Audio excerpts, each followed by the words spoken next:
Hey Snoop Bros, it's a streamer here, giving you a mastercut of The Broken Wings by Soradobi. We did a couple streams of this, and those streams tended to run a bit longer than the read time because we sat around and shot the shit a little bit. So this is going to be all that fluff cut, just straight chapter readings. I'll leave the timestamps in the description so that way you can hop to each chapter individually if you need to, or you could just sit there and listen to the whole thing from start to finish. Choice is yours.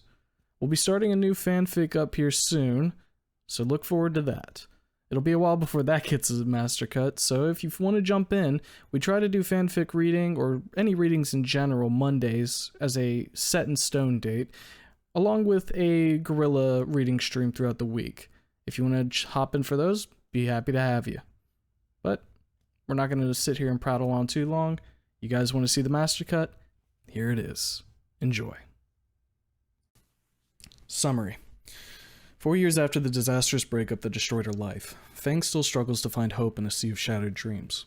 All she wants is a new life, but it always seems to be just out of reach. With so little going right ever since, she stands on the edge, wondering if she will fall. Sometimes it takes someone in the dark with you to find your path home. And then a quick note here, just a disclaimer stating that this is fanfiction based off Snoot Game, which is created by Cavemanon, which in turn is a parody. So just a little bit of bookkeeping there necessary. And we have chapter 1 here. Desolate. I take a long drag of my cigarette, hacking and coughing at the poor quality brand I can scarcely afford. My pale blue eyelids shut as my lungs try to wrench out of my body, slowly opening back up and revealing amber eyes that have seen too much pain for such a short lifetime. Fucking cheap-ass smokes. What else can I fucking hope for on a shit job that barely makes enough to cover this goddamn crap apartment? I tap the ash off the tip before turning around, observing the crap hole I call home. Pizza time boxes are strewn across every visible surface, dishes stacked up in the sink or shattered to pieces in piles near the wall. I wasn't proud of it, but whenever I lost my shit or a terrible memory came back to haunt me, the dishes fell victim to my rage. Several dents marked the walls, imprints of my fist almost making a mural of misery, with faint stains of long since dried blood in the cracks. There's a hardly recognizable brown couch covered in claw marks, with stuffing poking out of the holes, and what can only generously be called a blanket and a flat pillow on top. The carpet, if you can call it one, is stained with alcohol, with bottles strewn across the floor. Cheap booze being the only other vice I can afford. The kitchen is a mess, with utensils and pizza crusts spread across the counters. The only thing not in ruin is my microwave, the one appliance I care to keep clean so I can have my dino nuggies, last food that can calm me down and dull the ache in my chest. I sigh with frustration as I draw the last bit of the cigarette's life into my lungs before holding the butt in my fingers. With a scowl on my face, I drive the button to my bicep, wincing as the searing pain of fire on flesh burns another wound into my arms. It hurts. A lot. But to be honest, I sometimes need to feel something other than apathy. Something more than the near perpetual state of misery I find myself in and day out. Playing shitty gigs at pizza time to an audience of nearly no one. And the few who do show up rarely ever look at us, let alone care. But it pays the bills, keeps me alive. That's all I can hope for these days. As the now cool cigarette butt falls from my fingers and adds itself to the ever-growing pile on my floor, I think back to that day on the beach, a day where everything I'd ever hoped for died. My dreams fell apart as cold reality smashed into me like a ton of bricks. The person I thought loved me more than anything tore into me, insulting my being, crushing my spirit, leaving me in ruin. I had no one to turn to. I had backed him up against my friends and broke off with them. My family? I can barely talk to them these days. Not since I left home one day with hardly a goodbye, as I stood in the doorway confused and scared, my mother breaking apart and my father shouting at me to come back. My brother just stood there, unable to speak, him being the only one I talked to about that night. God, that night. Why did it have to go so wrong? I slammed open the door to my house, tears streaking down my cheeks, orange eyeliner slicking into a horrendous mess smeared across my face from my vain attempts at stopping the flow as I had stomped my way home. Lucy, what's wrong? My petite mother called out to me as she stood from her seat. I looked over at her, my lips trembling and my eyes full of tears before shouting. I don't want to talk about it, Mom. Just leave me alone. I felt bad yelling at her, but everything inside hurt far worse than that. She said nothing as she covered her mouth with her hand, before slowly seating herself back down as I started up the stairs. Don't you yell at your mother like that. Show some respect. My titanic beast of a father growled as he pointed at me in anger. I flicked my eyes towards him, now full of fury, capable of burning through his soul as I glared at him. Shut the hell up, Dad! I screeched as I stomped a boot up into the stairs. I don't fucking have time for this. You can fucking yell at me later about how shit a daughter I am to you, but right now all I want to be is alone. Punctuated the last word with a solid punch to the wall, blood trickling down the side of my palm. He said nothing, only staring back at me in disbelief, disappointment in his eyes as he looked away. I said nothing else as I spun back around and continued up the stairs, pushing open my door before slamming it shut. All of my anger and hate drying up as I staggered across the room to my bed before collapsing onto the sheets. Gripping my pillow tightly in my injured palm, I bawled my eyes out, the words Anon said coming back in full force as I'm pulled into the memory. You're a girl with daddy issues, and you use those fucking pronouns just to get attention. He staggers in place, alcohol having fully taken control. How could you say that? This is who I am. My fist clenched tight as I stare in disbelief. How can he talk to me like this? I thought he loved me. I'm fucking surprised I was able to put up with this shit for as long as I did, he belches, the thick scent of alcohol filling the air.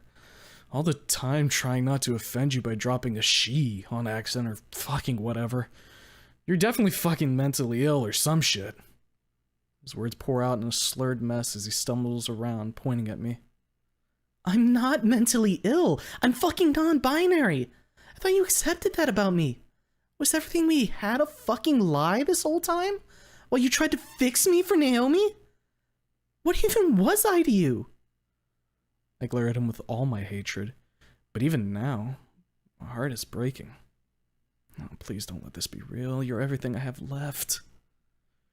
Are you supposed to be a boy or a girl or what? You even fucking know what you are?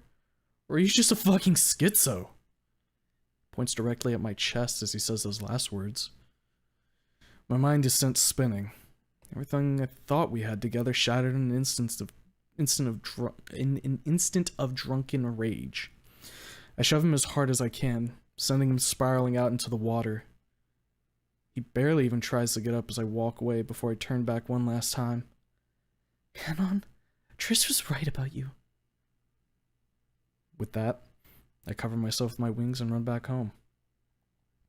Fresh tears streamed down my face as I sobbed into my pillow, tearing small holes into it with my claws as I broke down.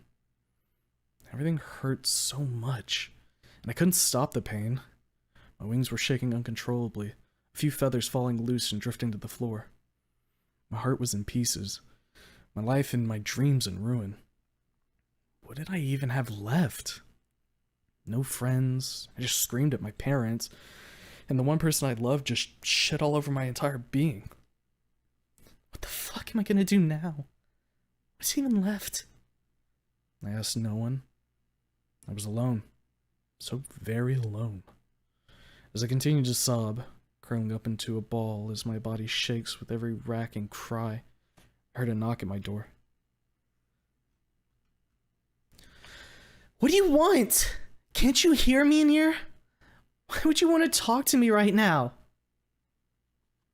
I shouted toward the door, glaring at whichever one of my family decided that it was a good idea. But my words did not deter them, and the door slowly opened, revealing Nazar. He was still in his prom outfit, his wings poking out the back as he turned his orange eyes to mine, a crown lazily hanging off his orange crest, which he took off as he entered the room, setting it on my dresser. What do you want, Nazar? Come to fuck something else up for me? I scowled at him through my tears, teeth feeling like they would crack from the pressure of gritting them so hard. He shook his head calmly before approaching me, sitting beside me on the bed, just staring into my eyes. I wanted to be angry at him, as he looked at me wordlessly. Every wall I had built fell apart as I embraced him, sobbing into his shoulder. He gently put his arms around me just under my wings, saying nothing, just letting me cry, swaying me softly side to side. For a few moments, that's all we did. I cried my heart out, and he held me, never once trying to get a word out, only being there for me. Eventually, I am able to stop, sniffing as I pull back from him. I'm sorry, Nasser. Everything's fucked. I broke up with Anon. He... Oh, God, Nasser, he fucking destroyed me. Things he said, all of it fucking cruel. I thought he loved me. A fresh wave of tears started to push from me as I rubbed my eyes. I felt Nasser's hand on my touch my shoulder. Tell me everything, Fang.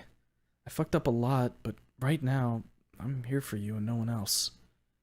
He gazed into my eyes with palpable sympathy, waiting for me to speak. Taking a deep breath, I told him everything that happened on the beach. The drinking and the fireworks that were fun at first, but when Anon got drunk enough, he told me everything he was thinking. I left not a single word out, and with every sentence, I saw Nazar's face contort into anger, before quietly shifting back to sympathy. I could tell he was pissed, but at that moment, it didn't seem to matter. He was here for me and me alone. I'm sorry, Fang. You don't deserve to be talked to like that, especially by someone you cared about so much. He pulled me into a tight hug as I put my arms around his back. I don't know what to do anymore, Nazar. It was supposed to be me and him against the world, with us doing whatever, and now I'm alone. All my friends hate me. I fucking cut them off from me thinking Anon was all I needed, but look how that fucking turned out. Pulled out of the hug while my wings flared up behind me, bristling at the edges. I have no friends. Our parents probably fucking hate me, and I have nothing to look forward to. My music plans? Fucking dead. My band? It's fucking over. My love? Gone. I slapped my hands down on my legs before my arms went limp. Everything's in ruins. Nazar sighed and shook his head. Our parents don't hate you, Fang. I don't either. You just had possibly the shittiest breakup nearly anyone ever has. I'll explain it to them. You take some time to yourself. You need it. I nodded slowly while crossing my arms across my chest. Thank you, Nasser. But for now, please, I just want to be alone. Please. He nodded solemnly. Alright, Fang. I'll talk to you later. He patted me on the shoulder before getting up and walking away, gently shutting the door. After he left, I curled back up into a ball, sobbing quietly to myself. I didn't know what to do with my life. What exactly did I have left to push for? All my dreams had been broken in one night on a beach in anger, and the pieces were slipping through my fingers. I'd have to start over completely. There's nothing left for me in the life I had dreamt of. All that remained was a gaping hole where my heart used to be. As the hours sped by, I made up my mind. I would finish high school, but after that, I'd be on my own. I'd make a new life for myself. After that night, I'd settled on a plan, moving out and being on my own. Not giving a single fuck about anything and just living. It was only a few weeks after graduation that I packed a suitcase with my clothes, my guitar in hand, and my bass on my shoulder. I stood in front of my parents and said that I was leaving while offering no explanation. My mom had pleaded me to stay more, but even as she tugged on my arm, all I did was look at her with empty eyes. I think that hurt her the most. I must have looked dead to her. Inside, I certainly was. She let me go, and my dad kept asking questions and yelling while I ignored him completely. Nazar looked at me, knowingly, but still with sadness in his eyes. I glanced at him with a mournful frown. I didn't want to hurt any of them, but I couldn't stay. I needed a new start. I scoff as I kick a pizza box across the room. Fat lot of good that new start did me. In the end, I'm living in this shit apartment with barely enough money to keep me fed, and every weeknight the same thing. I go down to pizza time, and play all night to a crowd that doesn't care, and then come home, punch my wall, and go to sleep. My weekends aren't any better, mostly just me trying to feel less like shit through whatever drink I scored that week. Sighing as I rub my temples, trying to ease the headache the memories bring. I pick up a half-empty beer off my dingy coffee table and drink the rest down in one swig before smashing it in the trash can and slumping off to my bathroom. Clicking on the dim light, I examine myself in the mirror. I am a mess. My wings are tattered remnants of their once former beauty, half full of the feathers they should be, if I could just stop plucking them off when I'm bored. My pale blue body is gaunt and ragged. My poor diet has done a number on me. My once long hair is shaved down to the scalp, stubble the only reminder of the flowing silver strands that once graced my shoulders. There are permanent bags under my eyes, with my dark, heavy eyeshadow dimming irises, normally a brilliant amber color. Tattoos cover my arms and the top of both my hands and shoulders, accompanied by cigarette burns. At the end of my beak, my lips are covered in black lipstick, and a necklace hangs from my neck, multicolored gems with one purple one in the center.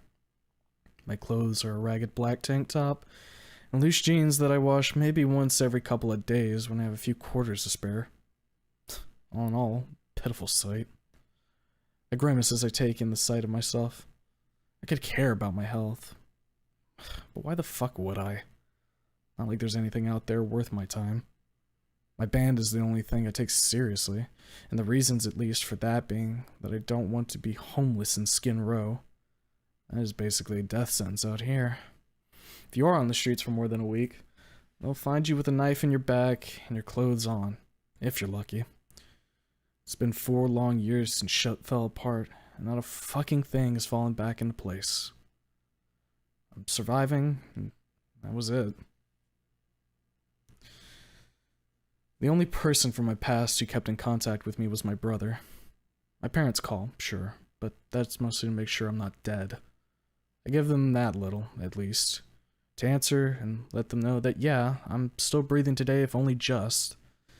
But Nazar, he calls every week to check up on me, to ask how my life is going and if any prospects are panning out.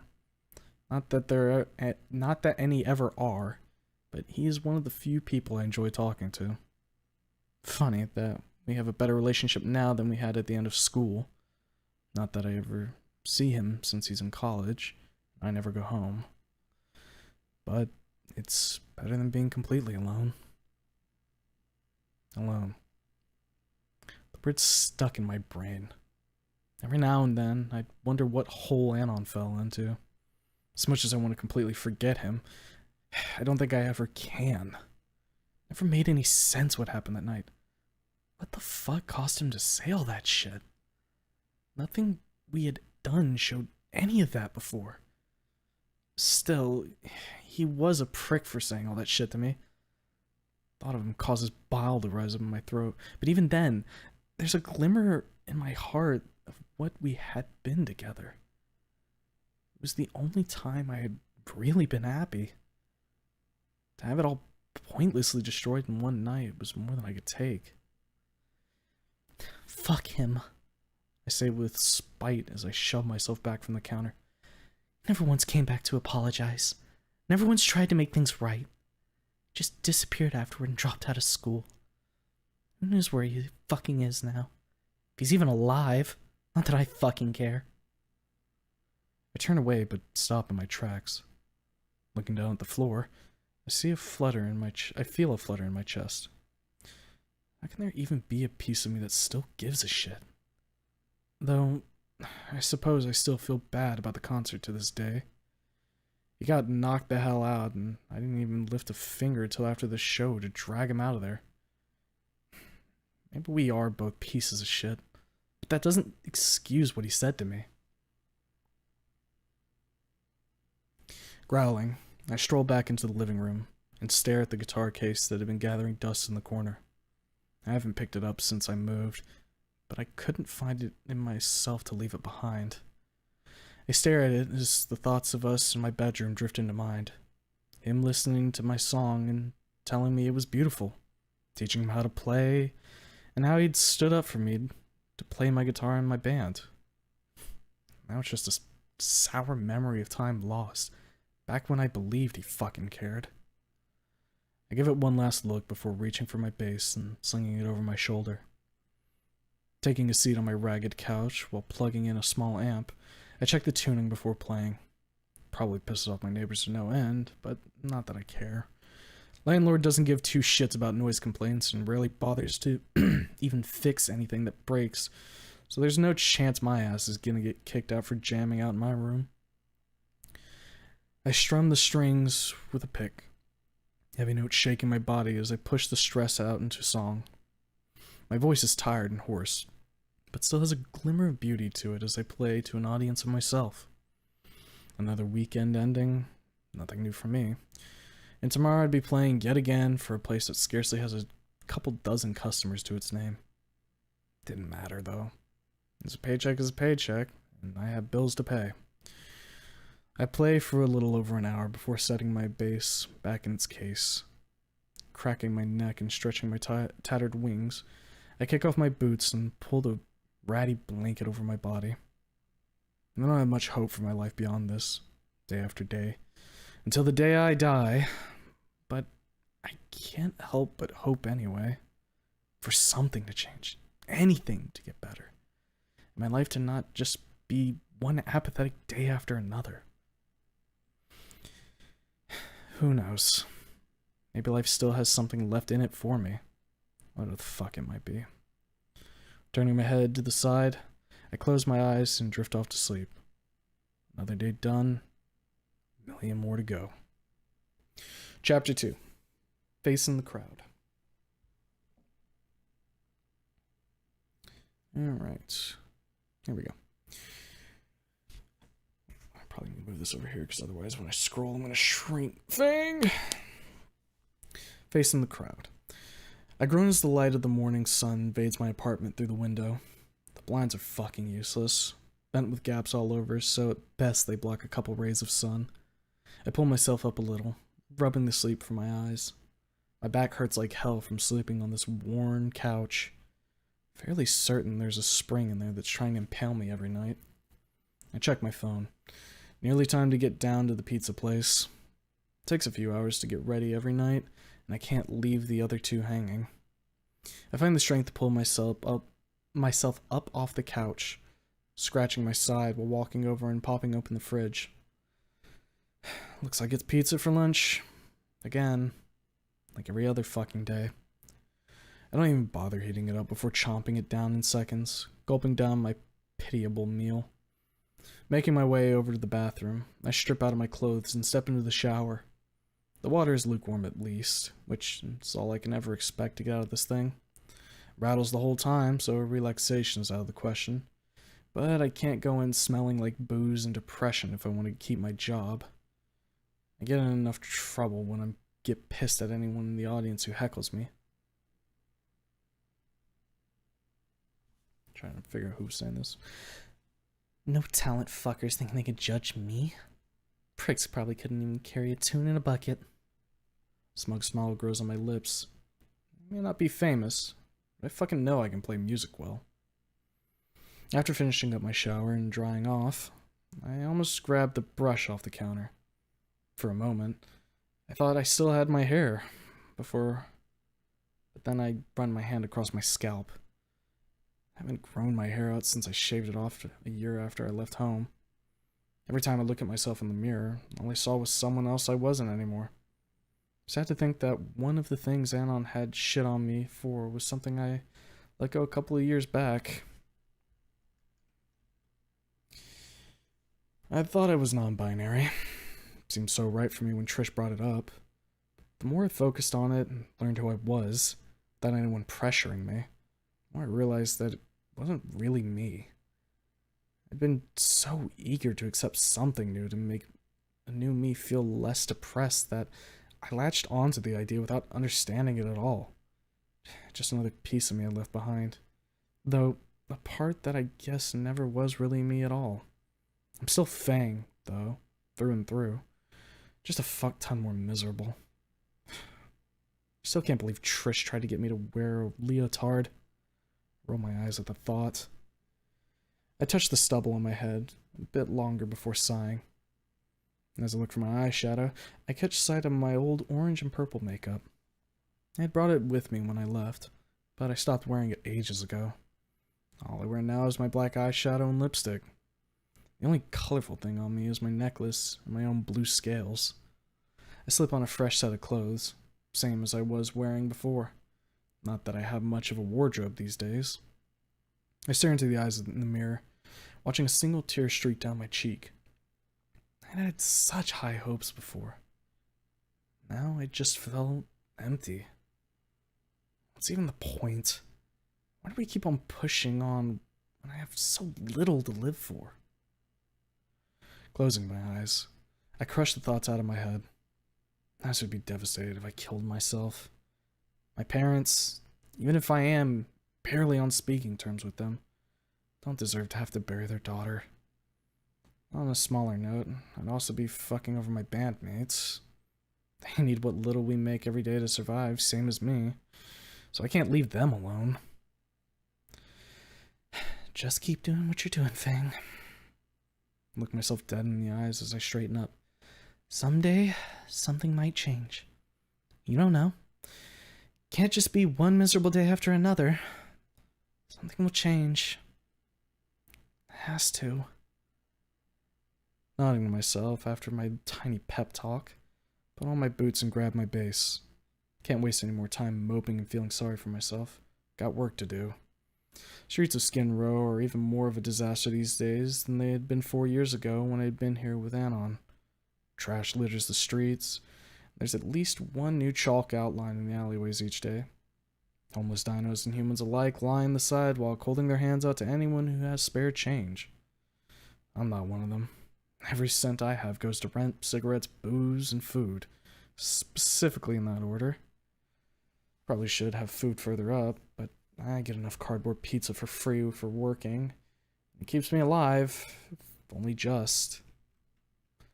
Lighting up a cheap cigarette, I take a deep draw, stifling any coughs, trying to push their way out. I blow out smoke as I look out at the streets, covered in potholes and puddles. What few cars even drive this far down are pieces of junk, held together with duct tape and prayers. One drives past me with its muffler dragging across the pavement, leaving sparks in its wake. I've lived here long enough that the locals don't bother me anymore. They know how poor I am and that as scrawny as I look, I can still fucking end any bastard that tries to steal my base. Claws are still pristine and sharp. I have to take care of my 10 personal defense weapons in this part of town. Finishing off my cigarette with one last breath, I flick it into the street, not bothering to stamp it out. As I turn the corner, the grungy pizza time sign comes into view. My tiny shitty oasis in the sea of refuse and broken dreams. The walls in the alley are covered in graffiti. The employee entrance door, the only thing spared the local artist's attention. The sign in front of the store has lost a couple of letters, and on the windows hangs a now hiring sign, for all the good it does. Ever since I showed up, I don't think I've seen another new employee. I guess this city ran out of fuck-ups looking for a last chance to survive on minimum wage. I make a little more than that, for being a performer, I guess, though it's nothing to write home about. It's enough to keep me in my vices, so it's all I need. I push open the side door and the smell of cheap, greasy pizza greets me. Not that they can afford quality ingredients in Skin Row, but it's practically a miracle that they're actually serving real meat instead of whatever they can scrape off the sidewalk after a hot day. As pitiful as it is, this is the one place I can smile, here in the back. Kitchen staff are always kind to me, greeting me like it's the best day in the world. Keeps me going. At least to these people, I am someone more than a fading dead musician. One in particular is always the kindest. The owner, the man who had given a rundown pterodactyl a job when I'd run out of hope. Hey, Fang. Good to see ya. How are you doing this evening? Dave smiles up from his oven, feeding another pizza into it, where it slowly slides across the conveyor track under the heat. He can't afford a brick oven down here, nor the cost to operate one, but no one complains about freshly heated up pizza. Dave is a large baryonyx, his snout dwarfing my own, with rows of sharp teeth. He has his bright orange scales speckled with brown and red, and a long, stiff tail. His eyes are an intense crimson, but if you know him, they don't scare you. He has a heart of gold. He just has to act tough outside, so he won't be taken advantage of by the fuckers that live here. He always wears casual clothes, with a thick white apron filled with all sorts of utensils for carving up pizzas and ingredients. Hey, Dave. I'm doing alright. Just another day in the office, you know? I wave and smile at him. I'll never let him know how close I am to the edge every day. It'd break his heart. He laughs heartily at my poor attempt at a joke, giving me a slap on the shoulder. Glad to hear it, Fang. The rest of the band's waiting for you in the back room. I'll have some fresh pizzas in there for you guys in just a little bit. Thanks, Dave. I appreciate it, as always. He gives me a quick nod, and I head down the hall to the sounds of the drummer testing out his kit, accompanied by the soft strumming of someone tuning a guitar. I push open the door, and taking the sight of my home away from home. Lightly furnished break room, where we spend time between sets every night. There's a microwave, and a stack of paper plates, with a few grease stains scattered on the counter. I have taken to scrawling lyrics and notes in my corner with chalk, with plenty of dust lingering around from erasing my mistakes. It's a hell of a lot cleaner than my apartment, mostly because someone else does all the cleaning for me. In the corner messing with his drums and getting into the mood is Jacob, a tall and skinny gallimimus. His arms are the only buff thing on him from all the practice he put in every day. I thought their speed was only on their feet, but with how swiftly he can hammer out a beat, it's crystal clear it all went into the arms as well.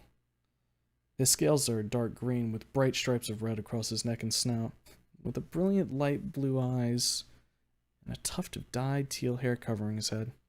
Skin Row can't keep him down. He's going places. As soon as he decides to finally leave this place, that is. Too much of a homebody to try and escape anywhere yet. Off to the side, twisting the pegs on his guitar, is Benjamin.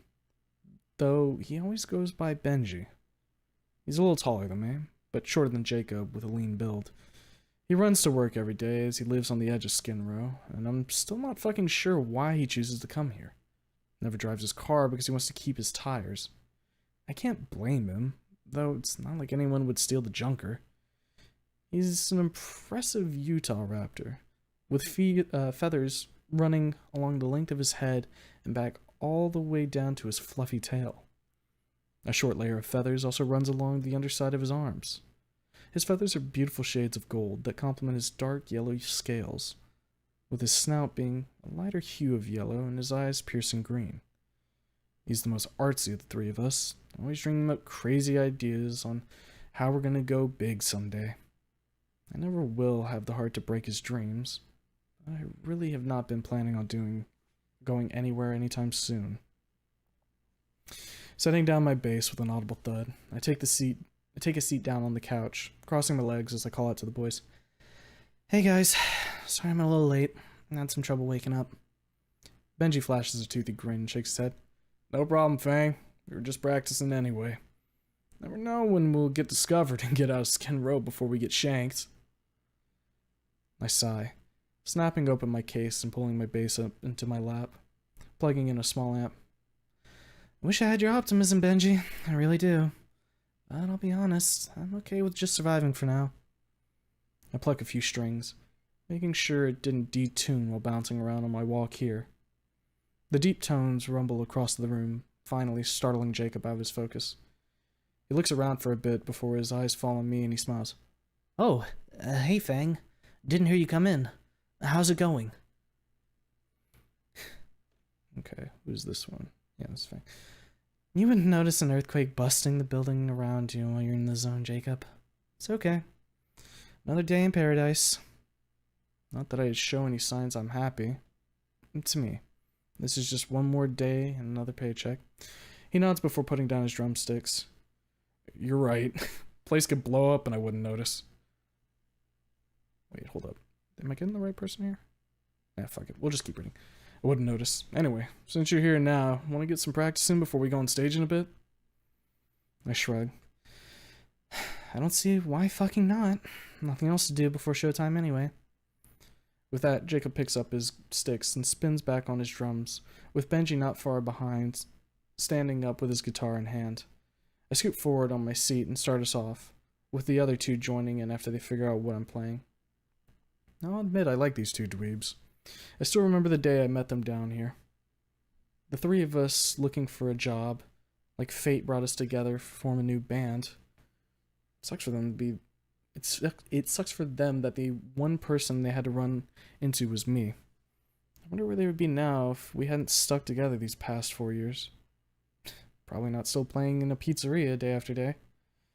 God, I hope I haven't ruined their fucking lives. I hum along to the beat, sparing my voice for when the show starts later. I can barely get through a full set as it is with how hoarse my vocal cords have become after years of heavy smoking. Not that I have any intention of stopping, nicotine being one of the few things getting me through the day. Benji is happy shredding away at his guitar. He is equally good at bass and even offered to let me frontline with the guitar, but I pushed it aside. I still don't know how to touch my guitar. Maybe not ever. Jacob's once again lost in his own world, yet keeping perfect pace with the both of us. He doesn't belong here. I hope he gets out soon. I hope they both do. No one deserves to be stuck at a dead end with me, holding it all down with my apathy. I can't help it. It's a struggle to even wake up in the morning these days. As the minutes fly by, it grows close to showtime. Well, what passes for showtime in the middle of a pizzeria in the dumps of Skin Row. We gather up our instruments and amps and finish setting up the stage. The dimly lit restaurant has scant few patrons, filling up a few booths and seats as I scan the crowd. I never expect many people to show up. To be honest, I'm happy with the handful that regularly pass through. Poor dregs of the society long having given up on their dreams, just like me. The same human has come in every day since I've been working here, eating a burger, which for some reason Dave always makes for him. They're old friends, I guess. Always a new teenage couple in one of the booths making out, like it was some thrill to get your rocks off at the dingiest corner of town. I can only wonder how many of them never make it home with their wallets.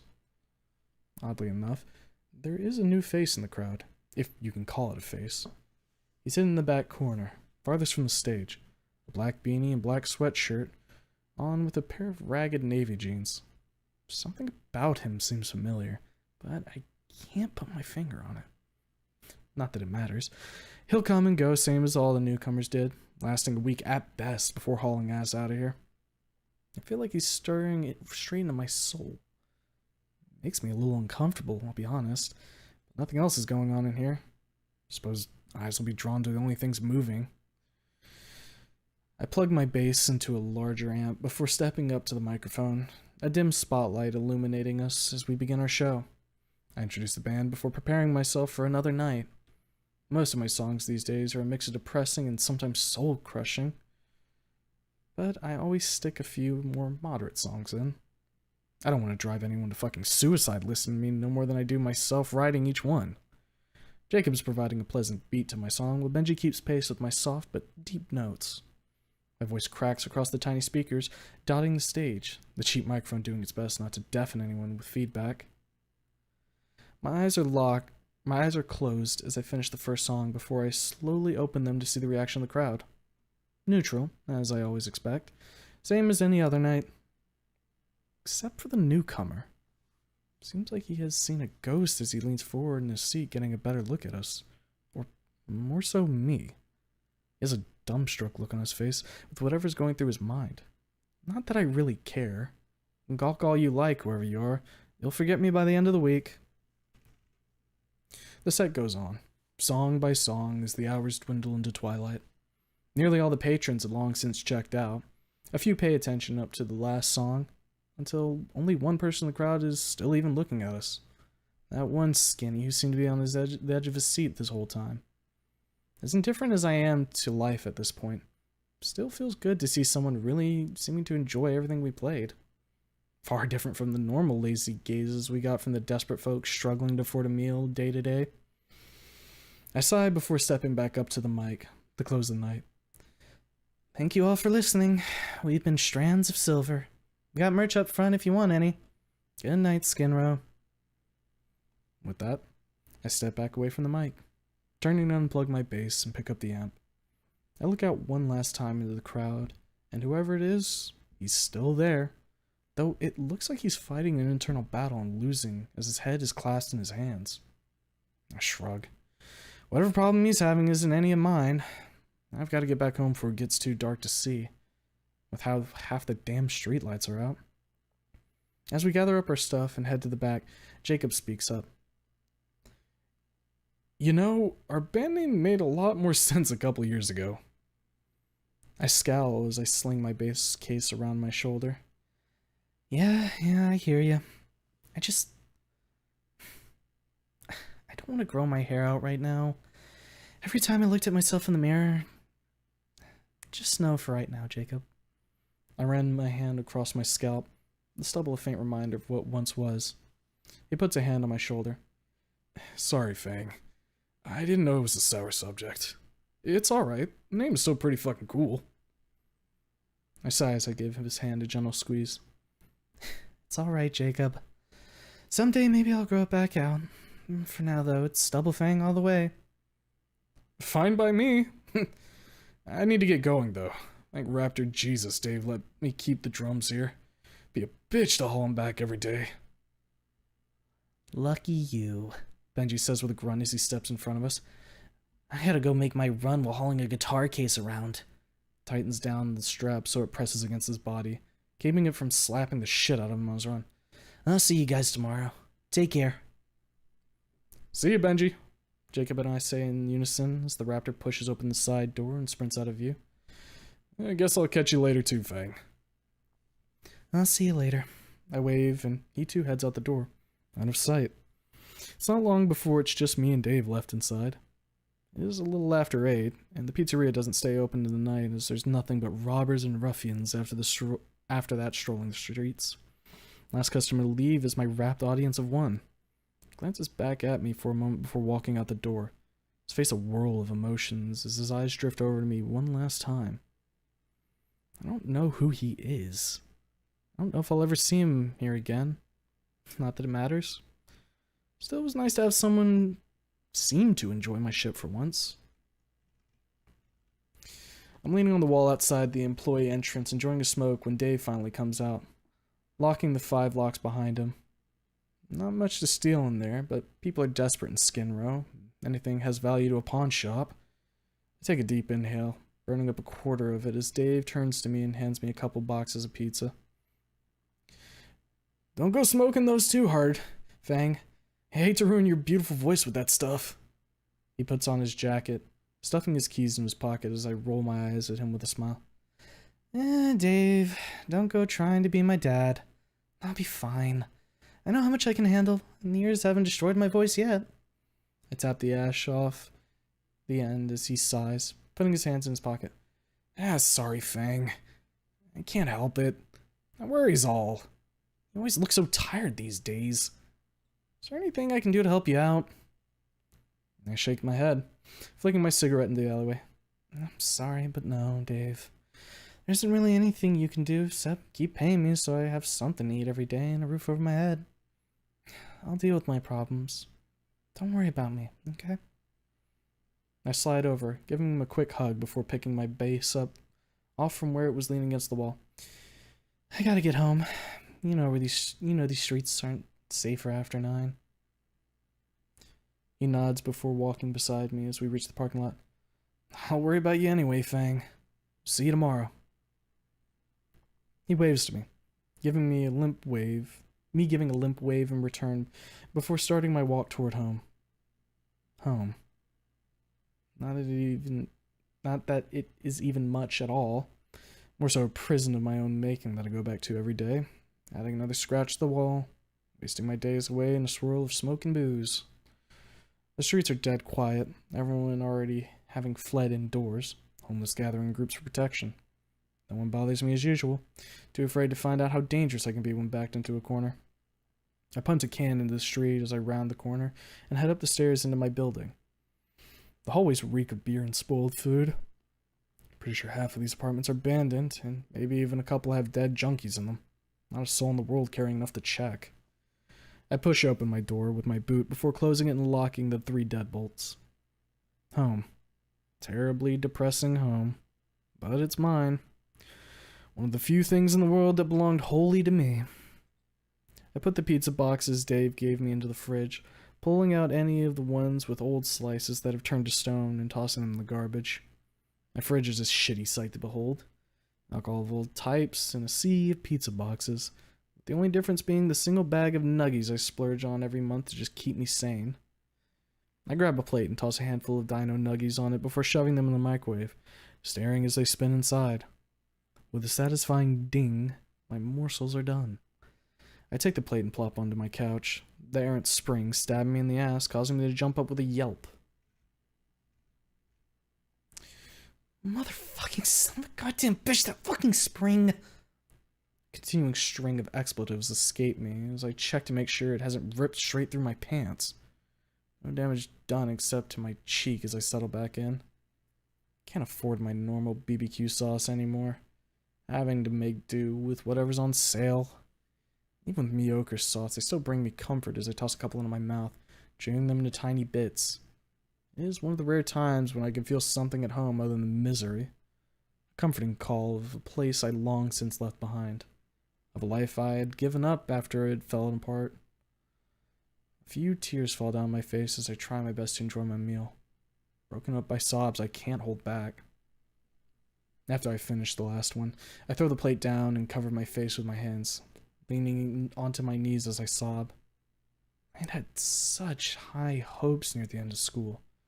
I was gonna go places and live my life to the fullest, like a rock star. Now all I do each day is go to a job, play for a couple of people, and try not to drag a knife across my wrist. My brother, my family, Dave, and my band are the only things keeping me from walking off a balcony. God fucking damn it! I shout as I slam my fist into my thighs. How did life get so screwed up? All I wanted was a new start, something to change so I can move past my fuck-ups. Pull my knees up to my face as I bury it into them, sobbing and shaking on the couch.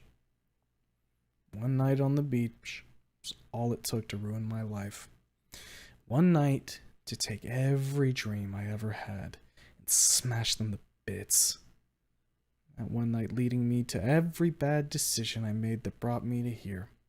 Living in Skin Row, but too fucking proud to go back to my parents and make up for lost time. Instead, I just sit here, waiting for the day where the reasons holding me back stop mattering. I'm just another statistic for a chart. Falling sideways, I pull the blanket up over me.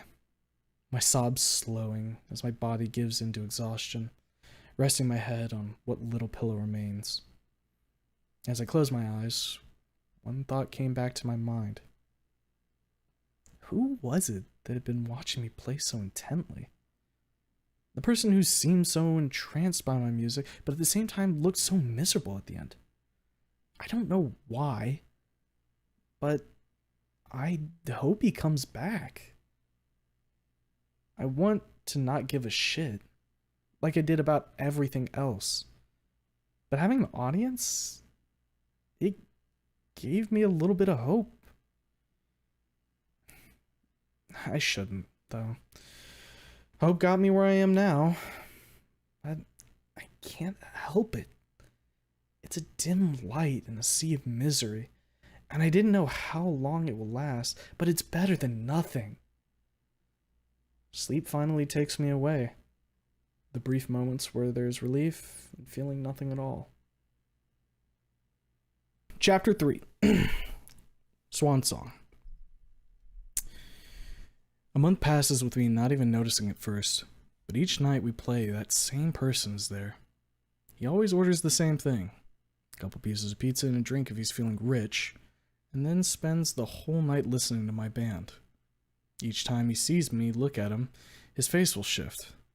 What little I can see, as he always sits in the dimly lit section of the booths. He's ashamed to be seen. Part of me enjoys the attention.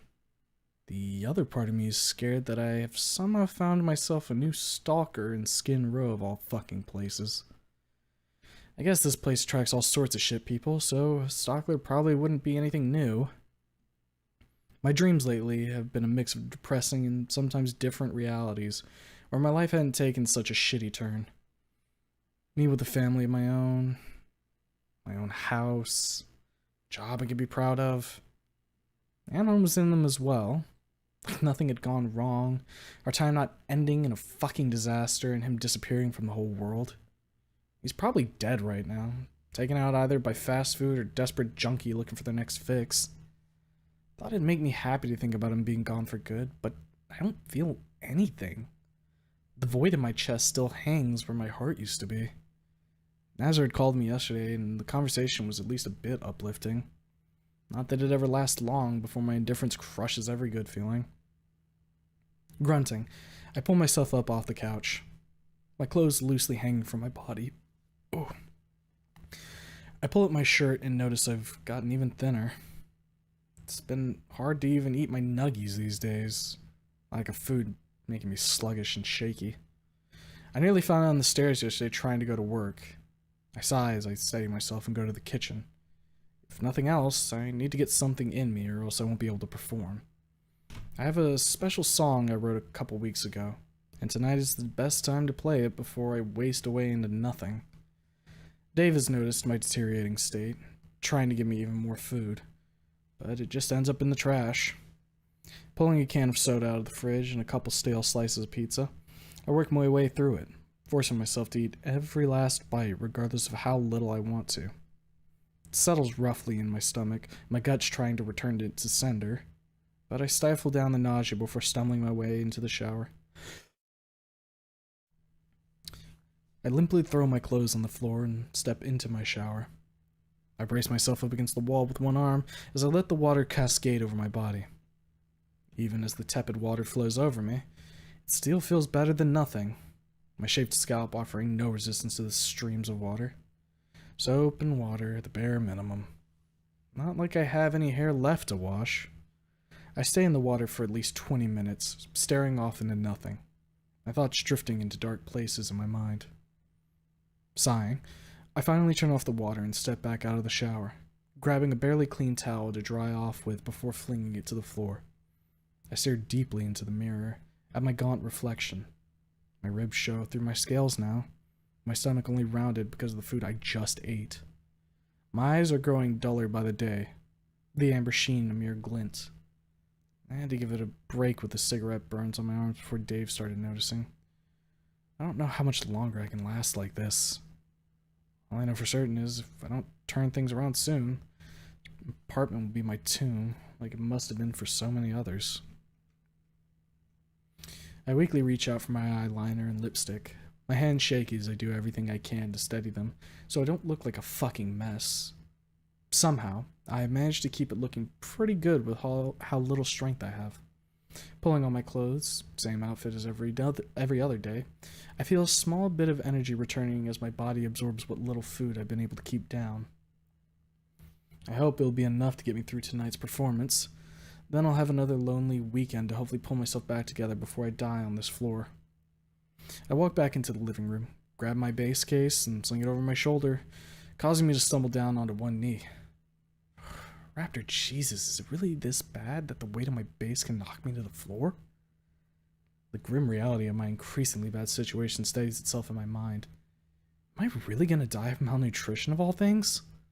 Fuck me. Of all the ways to go, this would be the most pathetic. Even then, I can only just bring myself to eat enough to stay on 2 feet, let alone gain any weight. Tear slides down my cheek and drops to the floor as I struggle back to my feet. I need to go tonight. I wrote that song. Can't let it die with me if this really is how things are gonna end. Setting myself after getting up, I take a deep breath, spying a protein bar on the counter that Benji had given me and devouring it in one bite. Hopefully that'll be enough to get me through what I hope isn't my last song. Though, at the same time, would I really care? I suppose not. My life has been one disappointment after another. At least this way it'll end with some kind of beauty to it. I push open my door, turning to lock it behind me before carefully walking down the steps. I do not need to die by falling down the stairs, splattering across the concrete in the middle of this decrepit building. Finally making it to the bottom of the steps, I turn down the sidewalk, taking the walk I have so many times before. I swear I've worn a rut into the concrete by now. Trip is as desolate as usual. The same beggars lining up for a coin from above, the rain yesterday having left a sea of rotting cardboard and puddles in the alleys. As I make it to the pizzeria, I have at least gained a good chunk of energy from the protein bar, enough to have made the walk go by a bit faster. I slide inside the side door, trying to make my way to the back room without being seen, but Dave catches sight of me and calls out to me. "Fang! Can you come here a second?" He stands expectantly by the fridge, with his arms crossed, look of worry on his face. I sigh and go over to him. He's still my boss, so I can't go blowing him off. Tiredly turn my eyes up to his wan smile. "What is it, Dave? Something on your mind?" I don't want to have another one of these conversations, but it's not like I have much of a choice. He frowns as he looks me over, my physical state having only gotten worse. "Jesus, Fang. There's barely anything left of you. You've been eating the food I've sent you home with?" I nod weakly. "I have, Dave. Every little bit I can get in me, I promise. I'm in a really rough patch right now. I'm sorry. I promise I'll be okay. Please don't worry about me. I'll still be here every day. I need to recover from this funk. Don't send me home, please. I need to do this tonight." He looks me over again, still with a frown on his face, but he eventually relents and puts a hand on my shoulder. "All right, Fang. I'll trust you. But please, if you need anything, just ask me. I'm here for you. Whatever I can do to help." I place my hand on his, attempting to allay his fears. "Thank you, Dave. I appreciate the offer, but don't worry.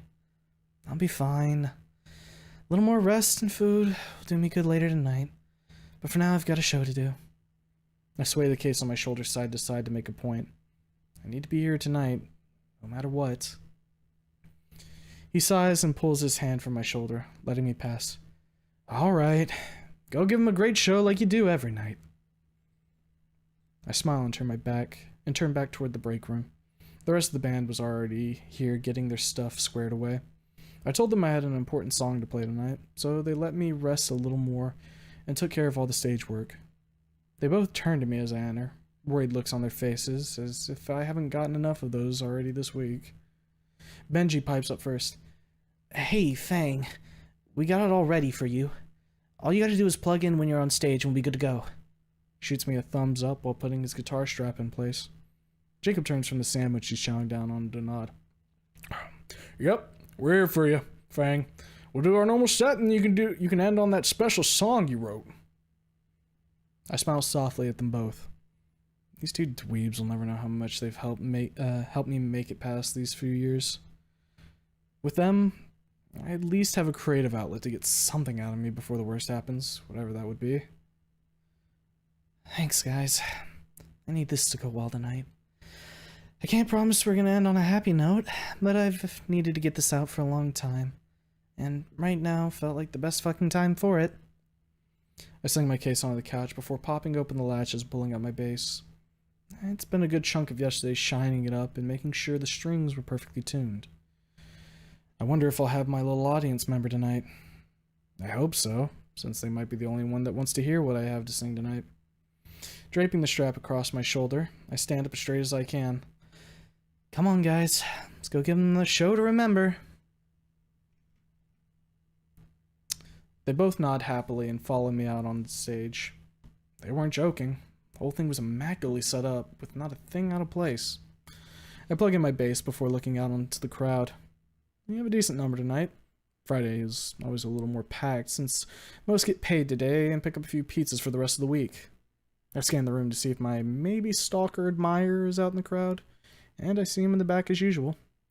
He has his drink already, and pizza was probably going to be out to him in a few moments. Well, here goes nothing. I at least have an alright crowd to play to if this is the last night I'll be playing anything. With a nod to my band, we play a few of our normal songs to warm the crowd before I get to the one that matters most, means something to me. It'll break their hearts when they hear it, but it's how I feel right now. Cold, alone, desolate, and hopeless. I want something to dream about, and all I can dream of these days is misery and futures I'll never have. The audience didn't thin out as usual. Guess the urgency in my singing is attracting their attention for once. After we get through a couple more songs, I turn to them and give them the signal that it's time. They both take their places and dim the lights, solely lighting up me in my fragile state upon the stage. I look sad, broken, hurt, and shattered. Perfect representation of how I feel inside. A tear falls down my cheek as I lean up to the microphone and start to sing a song that comes from the depths of my heart. Alright, so we've got a whole song here, huh? Alright, let's read the lyrics, shall we? Our hearts were entwined, full of love, hopes as high as the sky above. Nothing to stop us from dreaming. But then my wishes, my life, my everything fell. Lost in the darkness, far from lights gleaming. Lost in the darkness, lost in black screaming. How I want to dream again, to feel again. But how can I dream, standing alone in the rain? Oh God, how I need to dream again, to feel again. Please, let me once again dream without pain. On that beach we shared our lives, our future, our love and our future. Then in an instant you opened wounds, time alone could not suture. Cold misery killing my heart and soul. Daggers stabbed into my body left a gaping hole. My dreams died alone that dark night. Grains of sand from the beach filled my heart with spite. How I want to dream again, to feel again. But how can I dream, standing alone in the rain? Oh God, how I need to dream again, to feel again. Please let me once again dream without pain. I left you behind, frozen inside. A withered husk, my heart dead and dried. Bleeding still, my soul impaled by a knife. Suffocated by desires I never can tell. I'm desperate to heal, but bound by your life. A branching pathway ahead, bordered by strife. How I want to dream again, to feel again. But how can I dream, standing alone in the rain? Oh God, how I need to dream again, to feel again. Please, let me once again dream without pain. Please, please let me dream. Please, please let me dream again. As I sing every verse, my body quakes. Tears stream down my face as I let my heart be on display. The somber tone of my voice and the soft rumbling sounds of my instrument combined into a melody that left not a single eye dry in the audience. If it is to be my swan song, it is the most beautifully painful way it can end.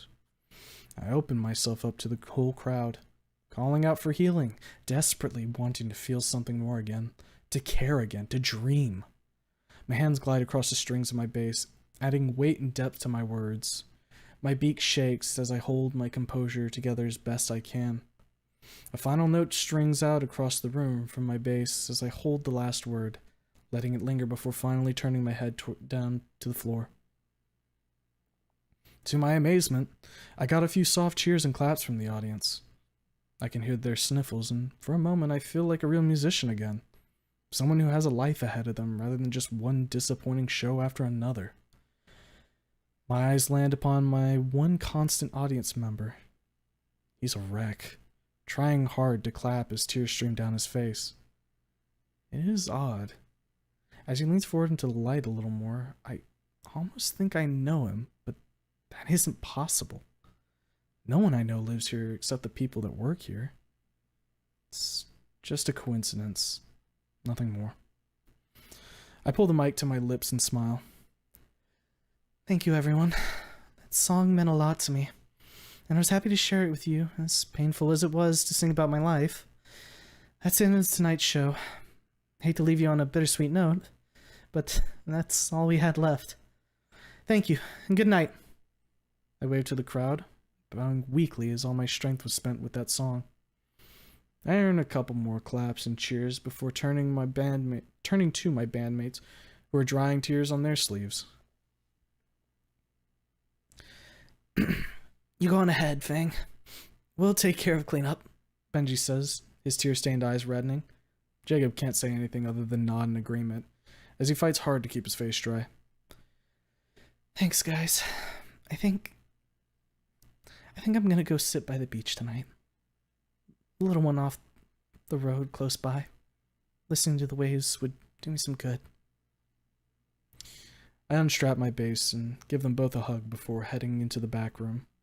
I gently place my bass in the case, latching it up and slinging it back over my shoulder before turning around right into Dave, who's looking down at me with tears in his eyes. Doesn't say a word as he puts his arms around me and pulls me into a hug. I can't do anything other than hug him back, a few tears staining his apron. He never says anything. He doesn't need to. The look in his eyes lets me know he knows exactly what I just revealed to everyone this night. My broken heart. We delicately end our embrace, with me giving him a tearful smile, him doing the same. He stands aside, and I make my way out the side door and walk toward the beach. It's empty, as usual, save for the trash scattered around on the sands. It's not like the other beaches in Volcadera. Not a soul ever comes down here to clean up. Mostly because no one is crazy enough to try while worrying about getting shanked by a junkie. After setting my bass down beside me, I take a seat on the concrete bench. My performance brought me some catharsis, but it also reopened old wounds, bringing every bit of that night back to me in full force, as I silently suffer alone with tears streaming down my cheeks. At least I've told my story. If nothing else, if I really do die soon, people out there know me now. They won't forget the little pterodactyl woman on the stage this night. As I listen to the waves crashing on the shore, I can hear steps behind me. If it is a murderer coming to take my life, I decide not to bother to do anything to stop them. I feel so content in this moment of clarity. My life told out in song, and nothing can take it from me. Death will just be another world to explore if anything those religious people told me is true. I'm ready for it. But as I wait for a knife to find its way into my ribs, nothing comes. The footfalls stop a dozen feet away. Finally, I hear someone speak. That song was beautiful. I don't think I've heard something so painful yet alluring in all my years. The voice seems familiar, but I don't turn around yet. Too absorbed in the afterglow following the show. Thank you. That's the real story of my life. How one night everything I'd hoped for died in an instant. One argument bringing me to where I am now. Here in Skin Row, waiting for the end to come.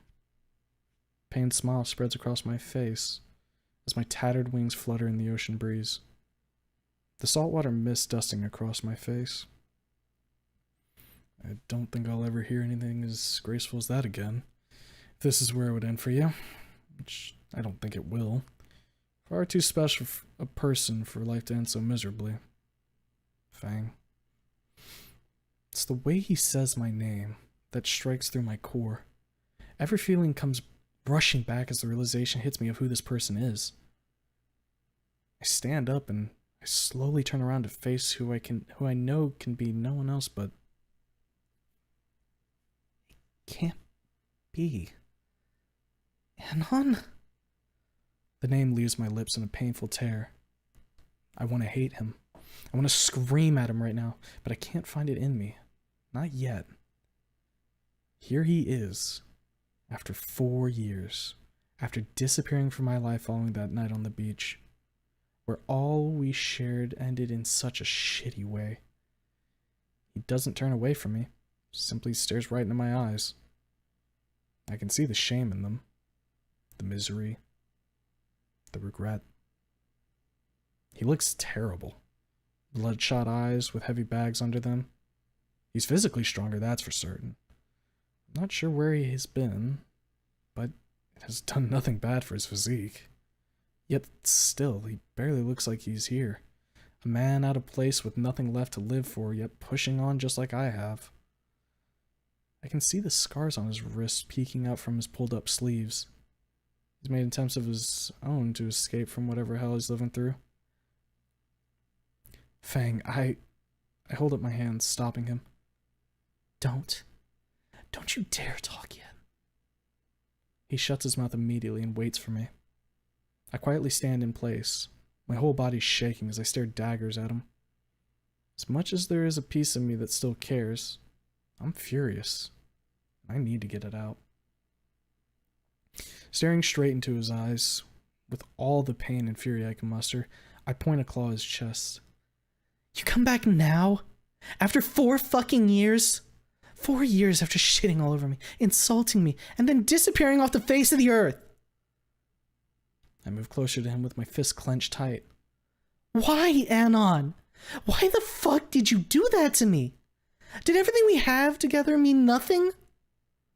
My face twists in rage and sorrow as I glare at him. Or are you here to tear me down some more? What else is there left to take? Look at me! I spread my arms wide and stretch out my tattered wings to their full, pitiful span. Tears stream down my face, my body trembling as I let him take in the view of my shattered form. My nigh featherless wings and gaunt shape. The luster in my eyes long since dulled. There is nothing left to hurt. Just a broken body with a dying soul devoid of any hopes and dreams. Slowly wasting away to nothing as I can barely even eat anymore. You were everything to me. We were supposed to go against the world together, but you broke me. You tore my heart out and stamped it into dust. I lost everything. Everything that mattered to me. And all that remains is a miserable husk, scarcely able to be called alive. I slump to the ground, my knees hitting the sand as I sob. I stare up at him, with my teeth bared as I try to focus through the tears. Why did you do it, Anon? Why did you do that to us? Why didn't you ever come back and try to make things right? Why did you leave me so alone? Why didn't you come back? I bury my face in my hands as tears pour from me. I'm breaking down on the beach once again. Man who I'd loved so much, yet had hurt me so badly right in front of me. Again. After 4 fucking years. I heard the sand crunching as he lowers himself down on his knees beside me. He looks me square in the eyes as I pull my hands away to glance at him. Tears are pouring from him, and I can see that every bit of pain I unleash hits its mark. We stare at each other for a few moments that stretches out into an eternity before I pull him into an embrace. So many more things need to be said. So much more pain to get out in the open. But right now, none of it matters. My arms slide around his back as I press him against me, and I rest my head against his shoulder. I need to feel something. Something more than the emptiness I've lived with for so long. He cautiously wraps his arms around my back, holding me as we both sob into each other's arms. The pain and regret of 4 years of mistakes pours out of us. Goes on for minutes, but feels like so much longer. I grip the back of his shirt tightly as he does mine. Loud, shaky sobs pour from my beak as, for the first time in years, I feel something more than apathy.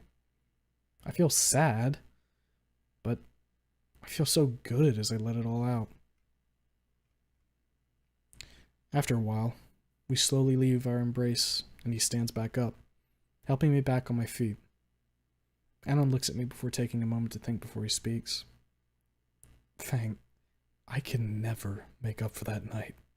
I can never undo the shit I said when I was drunk and stupid.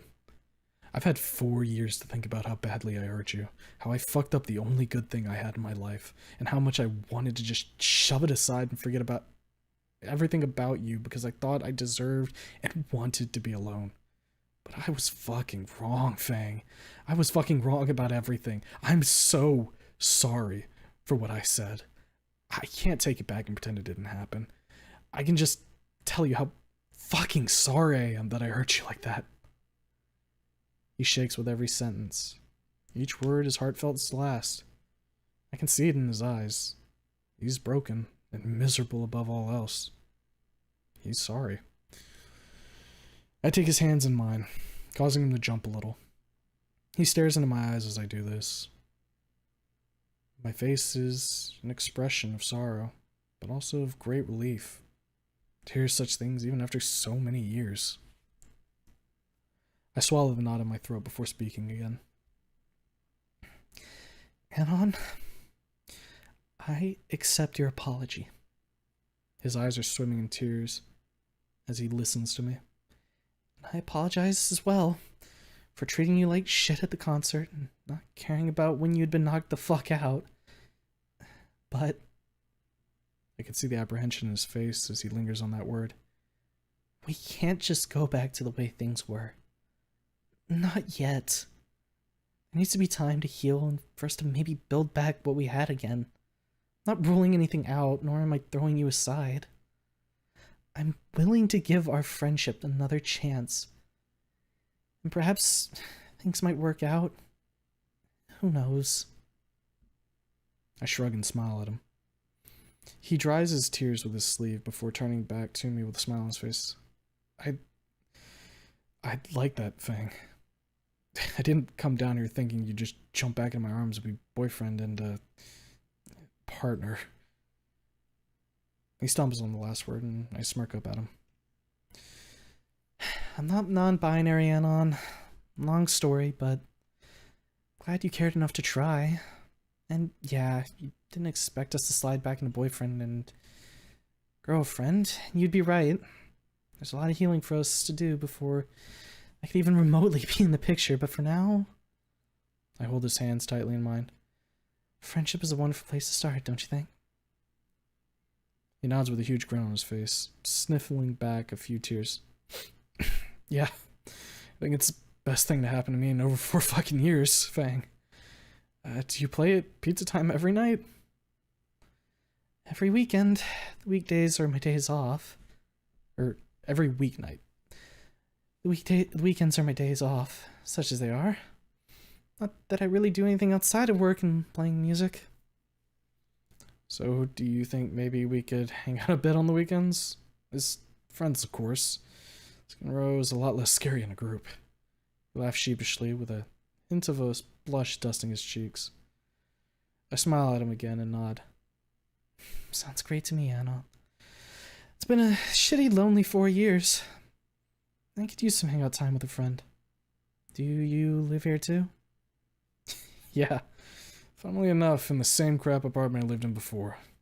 Somehow it's even worse if you can believe it. Definitely could, dweeb. I've been living here since you left, Skinrow. It's only gotten worse and more downhill since. I see him trying to look away as I call him dweeb. Guess it still holds some emotional meaning for him even now. I live right over there. I point to a nearly falling apart structure down a couple blocks. Trust me, you haven't seen shitty till you've seen the hallways of that place. He laughs, letting my hands go before putting his in his pocket. You still got your phone? Mm-hmm. Same one, same number. Give me yours, though. I kind of... well, you know. Yeah, I didn't expect you to keep it after how shit went down. He quickly tells me his number. I type it in my contacts before slipping my phone into my pocket.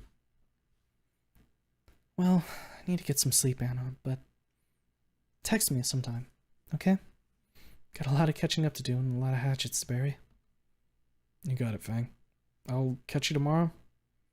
I nod, grabbing my base from the bench, sharing one last hug before going our separate ways.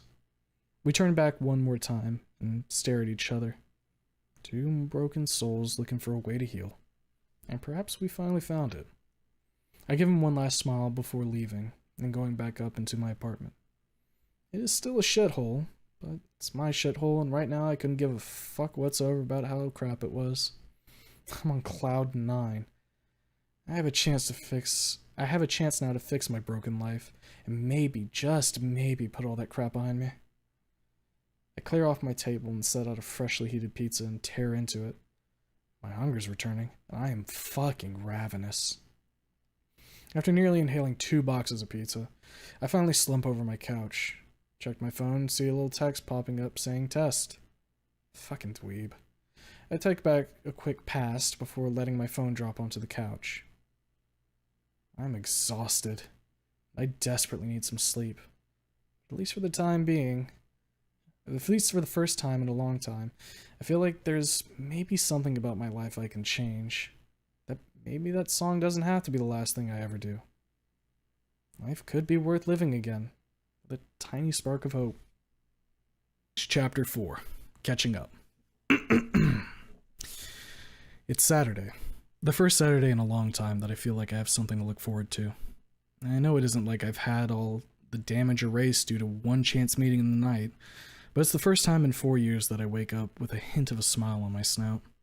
As I stare out my window, the sun seems welcoming instead of oppressive, my disheveled blinds failing at their jobs as usual as the rays shine around my apartment. It's been so long since I've felt like this, and it warms my heart in ways I've long since missed. I'd lounge for a while, taking the warmth of the sun. I stretch my arms and legs before leaning up, taking some time to stretch my wings. I throw the blanket off me and pull my wings up to my eyes. I grimace, seeing the sorry state I've left them in for so long. A pale white reflection of 4 years I've spent lost in better. I suppose I'll give them a chance of their own to recover. No more bored plucking from me. I hear my phone rumble on the table and I reach over to pick it up. Text from Anon pops up on the screen as I unlock it. Hey, good morning. Good morning, Anon. What are you up to? Not much. I was thinking. Do you want to meet up at the bistro at the edge of Skin Row today? It's a little nicer looking and safer than a lot of the places in this nightmare. My treat, of course. Sure, that sounds great. Would be nice to have something other than fucking pizza for once. When do you want to meet up? How about in an hour? Alright, I'll meet you there. Sweet. Later, Fang. Bye, Anon. With that, I set my phone back on the table.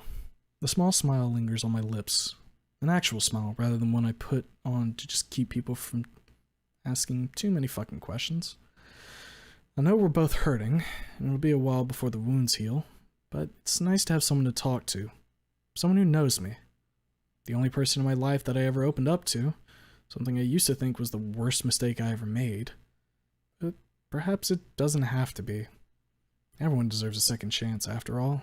Even Nanon and even me. I get up from the couch before stumbling over onto the floor. Fuck. Still weak. One night of binging pizza isn't going to make up for months of neglect. Pushing myself up off the floor, I brush myself off as a pizza crust falls from my shirt. Fucking hell. I really need to clean up this place. Not that I expect to have company over, but I don't need to live in fucking squalor either. I'll take care of that later. For now, I've got a meetup to get ready for. Grabbing a fresh set of clothes from the clean pile on my floor. Get a dresser, damn it. Stop living like a hobo. I make my way into my shower. Tossing my clothes aside, I turn on the water. Still as tepid as ever, but it feels nice. As the water pours over the top of my head, I run my hands across the top of my stubble. I guess maybe I can let it grow out a bit. Maybe. Don't need to get ahead of myself. No idea how this all will go. I want to believe that he's changed, that he's grown up since we last met, but I have to be careful. I won't survive another night like the one at the beach so long ago. After a quick soaping and rinsing off, I fling open the curtain and step out. Drying off, I put the towel on the rack for once, tossing on my clothes and putting on my makeup. My sight lingers on my old makeup for a while, but no, not yet. Walking over to the table, I snap up my phone and check the time. 10:30. I have an hour to get down there, so I put my boots on and head out. He, at least, has picked a nice place to go. The bistro on the very edge of Skin Row, so it's actually maintained. The bistro is on the very edge of Skin Row, so it's actually maintained. Nobody from the depths of this shithole goes that far out since the police regularly patrol there. Making my way to the street, I light up a cigarette, taking a deep inhale and puffing out a couple of smoke rings. After years of practice, I can make all sorts of shapes now. Even shot an arrow through one. The depressing sights of the streets not getting to me. I walk with a spring in my step. I even put a small clump of bills in the hand of a desperate-looking fellow. I wasn't buying, so I wanted to pay it forward. Maybe brighten the day of another sad sob here. The name of the bistro, on a sign that actually has all the letters accounted for, comes into view. Amy's Place. It's a comfy looking spot in this sea of refuse. Polished windows and outside well-maintained tables dotted the uncracked pavement. French-style doors and decor. A little out of place in Skin Row, but it feels exotic enough for me to pretend like I've left this whole place entirely. If only for a moment. I flick my cigarette butt into the street before checking the time. 10 minutes until Anon said he'll be here. Guess I can get us a table, provided they don't try to throw me out thinking I'm some crack-addicted taro. I gently push open the doors, looking as proper as I can with how skeletal I still am. The jingle of the bells prompts the waitress at the front to glance over. She gives me a look before shifting to a plastic smile. Probably has dealt with all kinds of garbage that rolls out of Skin Row. She's a short orange stegosaurus with blue eyes. She reminds me of Stella, if Stella had been knocked down a foot and with way smaller plates on her back. She holds a menu in her arms and continues to smile at me. Welcome to Amy's Place. Would you like a table inside or out? She stands on her tiptoes looking over the top of her podium. I look at the list of specials scrawled on the board on the front of the podium before looking up at her.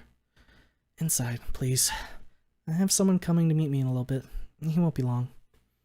Of course. I've got a comfy booth right over here. Follow me. With that, she beckons me over as I follow, taking in the view of the inside. The lamps are bright, very different from the lights of the pizzeria that can hardly illuminate the tables they're over. All the chairs are solid with cushions on the top, and the booths don't have any claw marks or questionable stains on them. It's definitely a far cry from what I've grown used to, and I like it. Here you go. Her voice snaps me out of drifting thoughts as she gestures to the booth. I slide in and take a seat as she sets a menu in front of me. Did you want to order now or wait for your friend? I'd like to wait. He's paying. I'd hate to rack up the bill before he even shows up. Okay, what does he look like? I shrug. He's human. Probably going to be wearing a black beanie and sweatshirt. About the most nondescript face you've ever seen, so you'll recognize him straight away. Alright, I'll let him know. I'll let you be then till he arrives. She nods to me before turning around in place and going back to her station. It is nice to be waited on for once. Normally the fanciest I get is when the top shelf BBQ sauce is on sale and I splurge on the expensive nuggets. One's made with chicken instead of chicken. I lounge in the seat with a content groan. The booth feels like heaven compared to my couch that I'm sure is trying to fucking kill me. Need to rip that goddamn spring out before it puts any new holes in my ass. As I sit there, a small spike of panic hits me. What if he doesn't show up? What if I'm getting my hopes up again and I'll be sitting here all alone looking like a weirdo before eventually giving up and going home? I shake the thoughts from my head. No, I can't go shutting down and throwing myself back into my misery. He'll be here. I flip through my phone for a bit, checking local news stories. Surprise, surprise, someone else got murdered overnight. Sucks to think that the only thing keeping me safe is a heavy metal door and 3 locks. One night on the streets is all it'd take, and I'd be toast. I hear the door jingle again and I glance over. It's Anon, looking the same as always. Funny to think that out here he actually sticks out with his blank face. Nobody in Skin Row looks like him. The waitress leads him over to my table, and he takes a seat across from me. The bags under his eyes have lightened up a bit, so I guess he got a good night's sleep for once, too. After a small, awkward silence, he sets down his menu and clears his throat. Nice place, huh? I nod, putting my hands on the table. Far nicer than anywhere I've been in ages. No graffiti on the walls, and the tables don't shake. I kick the underside of the table as an example, and it doesn't budge an inch. He looks nervous, chuckling and rubbing the back of his head. I stare at the dweeb for a bit before smiling. I'm not gonna bite you, Anon. Get comfy. Relax. He takes a deep breath before slowly exhaling. Sorry, Fang. I haven't really been around anyone for ages. Not since I got back from the Navy, and even then, I was avoiding everyone I could in that steel tomb. I raise an eyebrow at him with a smirk. So that's where you ended up, huh? I'll be honest, never really saw you as the Navy type. Or any military for that matter. Your greatest enemy being a set of stairs. He laughs, shaking his head.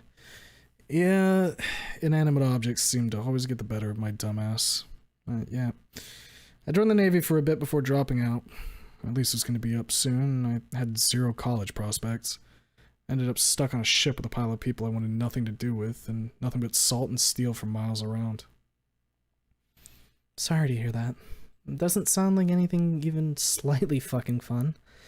Still, you're alive, at least. No one blew you up at sea.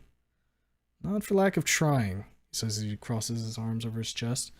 A few times some fucker would try to sink us, and it'd be hell on earth dodging bits of metal and shells. Still, never killed me, obviously. Well, duh. I roll my eyes playfully with a smirk. Else, you are the most talkative corpse I had ever run into. You've run into talking corpses? I stared at him in disbelief for a moment. No. Dweeb. Of course I fucking haven't. Plenty of real ones, though. Learn to stay away from the alleys, even if the walk could be shorter. He sighs before leaning over the table. Sorry. I forgot you've been here a lot longer than me. So, what have you been up to these past 4 years? I frown, looking down at my hands, wringing them together. Nothing good. Left home with barely a word. Don't talk to my parents outside of telling them I'm not dead. Nazar being my only family I really talk to. I spent 4 years here in the shitty corner of Volcadera, playing in that pizzeria, getting nowhere and making just enough to stay alive. It hasn't been a good life for me, Anon. His face sinks in sorrow as he reaches across the table to put a hand on mine. I'm sorry, Fang. When I saw you in that place, I thought maybe there was a chance you were living something of your dream to be a rock star, but after hearing your last song... I sniffle and swipe a tear with my shoulder, chuckling weakly. Yeah. No, it's just been me and my small band playing for the tiny, desperate crowds of people. No one really ever paid attention to us. Or even worse, would leave when we started playing. I won't lie to you, Anon. It wouldn't be a good place to start, but last night when you found me on that beach, I wasn't planning on going home. I was just gonna wait until someone knifed me from my base, and well, I look away, ashamed of admitting I was gonna kill myself one way or another that night. He frowns before flipping over one wrist to show me the scars. I'm not gonna judge you for shit, Fang. I'd given it a few tries myself, always chickening out at the last second before getting deep enough. But that doesn't matter. Nothing does, except going forward as we are now. Gotta be something to look forward to, right? I turn his hand back over before giving him a squeeze. Right. I mean, we hit rock bottom, so we can't get much lower. Nowhere to go but up. I smile as I point at the ceiling, and I'm letting out a chuckle. I have to ask, though, why aren't you still in the Navy? I would think you would have just stayed. Gotta pay better than anything out here. He fidgets a bit before looking me in the eyes. Promise not to laugh. I cock an eyebrow before nodding. Okay. Sure, I won't laugh. He rubs the back of his head, looking about as embarrassed as he could. I fell off a ladder and busted my coccyx. It was going to be a long recovery they didn't want to wait for, so I got discharged with a pension and never looked back. I take a deep breath, preventing my laughter from escaping. You fell off a ladder and busted your ass. He nods. Yeah, that's about as apt a description of my stupidity that could be put on it. I clamp my beak shut as I feel the rumbles of laughter and giggle fits slowly overwhelming me, and he sighs. Just let it out, Fang. You're gonna explode if you don't.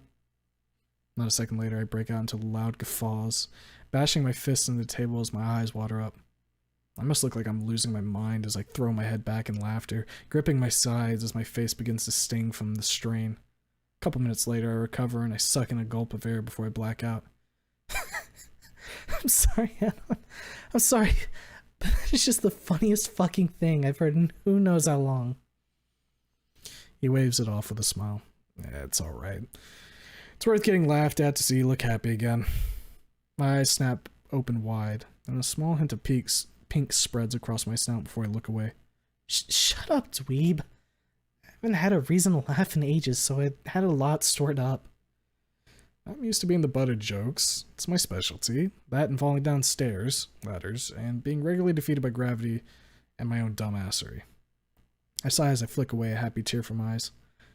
Still, the same man on from so long ago. Maybe a bit buffer. But still as coordinated as someone having a stroke. Though we better order something before they throw our asses out. Fuck, sure. You got a point. Whatever you want, Fang. It's all on me.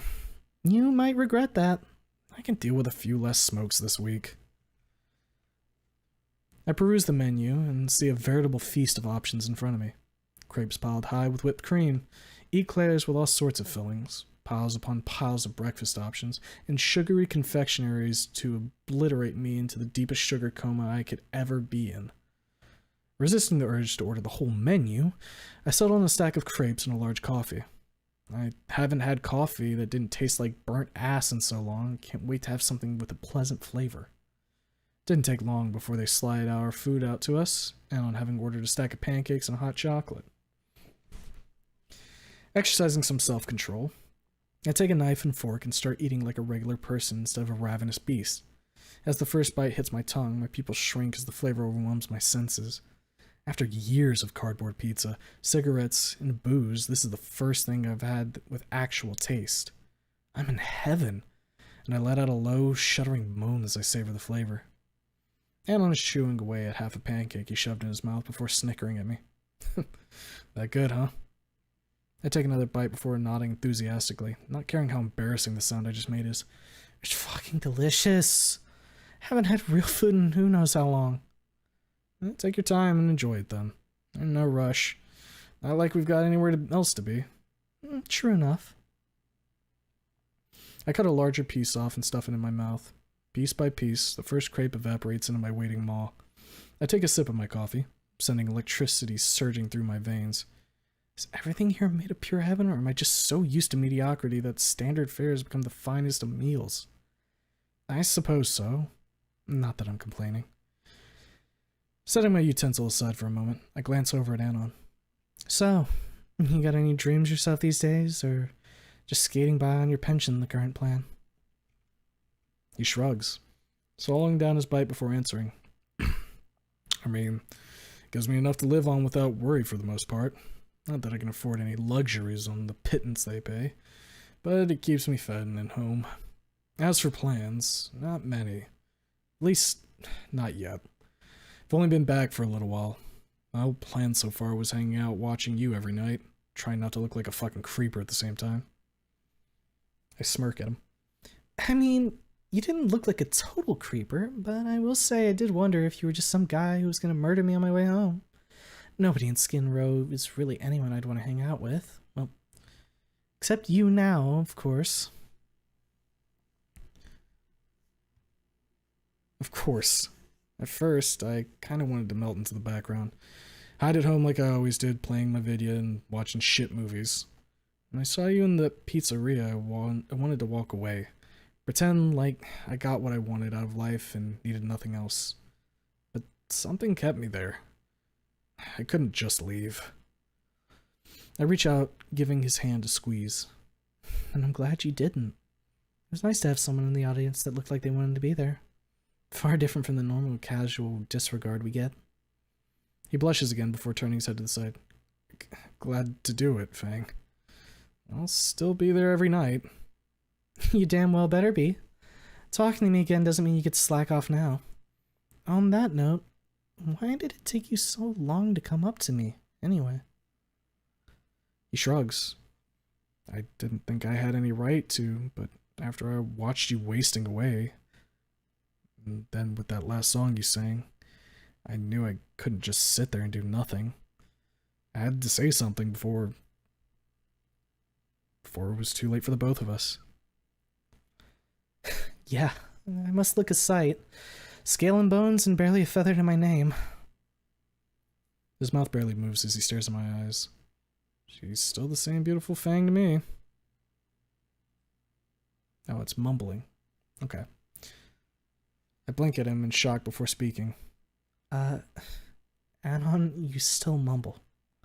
His face turns beet red as he hides inside his sweatshirt. Oh, son of a fucking bitch. I thought I had a handle on that. I laugh at the dork, my hand resting on my cheek. Good to see that some things never change, dweeb. Well, thank you for the compliment, even if you meant to keep that inside. You're welcome. Goddamn mumbling. He stabs another piece of pancake, ramming it into his mouth to stifle any further mishaps. I chuckle at him before finishing off the rest of my plate, the last heavenly scraps fading into the void of my stomach. The first real meal I've had in so long, and some fun conversation. More than I could have hoped for even a week ago. He pays the bill, and we take our drinks outside as he walks me home. Skin Row is a lot less scary when you aren't alone, especially with someone who can probably snap a brick in two with his bare hands. As we reach my apartment, we turn toward each other, awkwardly shifting in place. Well, I had a wonderful time, Anon. Thank you for treating me to breakfast. Best meal I've had in ages. He rubs his hands together, looking unsure of himself as he kicks a rock down the alley. Not a problem, Fang. Glad to do it. Got a lot of making up to do, and breakfast is the least I could do. That you can. Or that you do. I'll catch you later, Anon. Don't get shanked on the way home. No one would mess with me these days, anyway. See you later, Fang. We stand there, looking at each other for a minute before I break the awkwardness, giving him a hug, which he returns with a happy sigh. Breaking off, I wave to him. He waves back, watching me walk up the steps before turning away as I walk out of his sight. I bounce up the stairs before pushing open the door and falling on my couch. The spring currently digging into my back doing nothing to spoil my mood. That food was to die for. A luxury I will not soon forget. Not that I expect him to be buying me food all the time. He's no richer than I am. But still, it is a nice thing to do something other than mope around my apartment all day. On that note, I sit back up from my couch, taking in my surroundings. It's time for some spring cleaning. I spend the rest of the day tidying up the place, tossing out old pizza boxes and piles of bottles left scattered about, sweeping up all the cigarette butts I left everywhere, and cleaning off the counters after a whole day of work. It looks a lot more like home. A home with a bunch of holes in it, but not an eternally depressing shack of disappointment. I have a few spare quarters, so laundry is on the table as I stuff a bunch of clothes and my blanket and pillowcase into the rickety washing machine. After putting up my clothes and resetting my bedding, I plop back down on my couch. The blanket feels a whole lot comfier when it doesn't have crusty spots all over it. I fluff my flattened pillow as best I can and deeply inhale the fresh scent of detergent floating up from the case. I check my phone. A single text from Anon letting me know he made it home safe. I quickly respond with a happy yay before setting it back down. He showed up. Not only showed up, but kept his word, and honestly, that's all I had hoped for. In fact, he still finds me beautiful even now. Shut up, heart. I've got a lot more to do before jumping off the deep end into a relationship. We're making progress, but we have to be sure he's changed. I don't doubt it, really, but I need to know that he is exactly the man I saw today. The best Anon he can be. With a smile on my beak, I cuddle up under the covers. My eyes heavy, but shining brighter today. Or tonight. With a heart full of dreams. Chapter 5. Olive Branches. A little over a month has passed since Alan and I started hanging out together again. True to his word, every work night he's sitting at a table watching me play. Though now he sits closer to the stage instead of hiding away in the back. A new vigor has found its way into my performances these days. Energy returning as I start eating normally again. My body has a ways to go, but at least it doesn't look like like a stiff breeze would knock my ass over.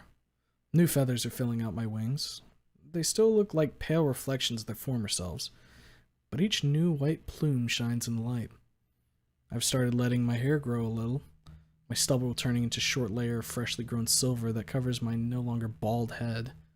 My tail is beginning to swing to the beat of my songs again, and even the sad ones I wrote ages before have new life injected into them as I sway on stage. Everyone is taking notice of the changes in me. Dave no longer looks at me with concern every night. Every night I come into work, and my bandmates enjoy seeing me play with such energy. A far cry from my normal depressed method of plucking away at my bass. Each weekend, Dan and I go somewhere new. Mostly for food, but sometimes just a nice place to sit and have a chat. He's looking better too. No longer constantly wearing the depressing outfit he favored, switching to a more casual look of a t-shirt and pants from time to time. I can see the burn scars on his arms, but never question where they came from, nor the deep cuts across his forearms. We've both been through the shit, our 4 years apart. We don't need to explain every scar. After each day, he walks me home, saying goodbye with a hug that lasts a little longer each time. Life doesn't seem like such a drag anymore, like something forced on me that I have to deal with. Instead, I feel like my life is something I can be happy with, even here in Skin Row. Waking up in my apartment is no longer shit either. I mean, the couch is still a piece of shit, though a little less now that I found that fucking spring and ripped it out. I even yelled enough to get the landlord to replace my blinds. I think he was amazed to see one of his places not completely covered in trash and used needles. I had hung up some posters over the dents I had left in the wall, since I didn't need him seeing those until after I had already fucked off out of here. It's nice to have something to dream of again. Even if it's simply not living here until I die of old age or alcoholism. I rubbed the sleep from my eyes, yawning and stretching, ready to start a new day. That day being Friday morning, which means I should be getting a call in about... My phone vibrates on the table, right on cue. I pick it up and check. Yep, it's my parents. The weekly call to make sure their daughter isn't 6 feet under, buried in concrete. I take a deep breath and answer the call, putting the phone up to my ear. Hey. Hello, dear. My mom's soft voice flows through the phone's aged speaker. She always sounds the same each time she calls. Tired, scared, worried, but with a small bit of hope. If my dad is ever nearby, he never lets it be known. Fairly certain he's fuming about me up and leaving. But back then I had nothing left to give. Just wanted to be gone. Hey, Mom. I'm still alive, as usual. I'm very glad to hear that, dear. Usually this is where I let it end. Us saying a quick goodbye and then the phone call would follow the same routine. But not this time. Hey, Mom.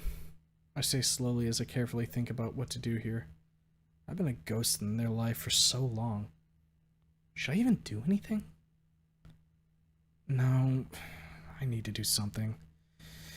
She loves me even now. Yes, Lucy? The hopeful tone in her voice is almost enough to bring tears to my eyes. I think she's been waiting for a long time for me to say anything new.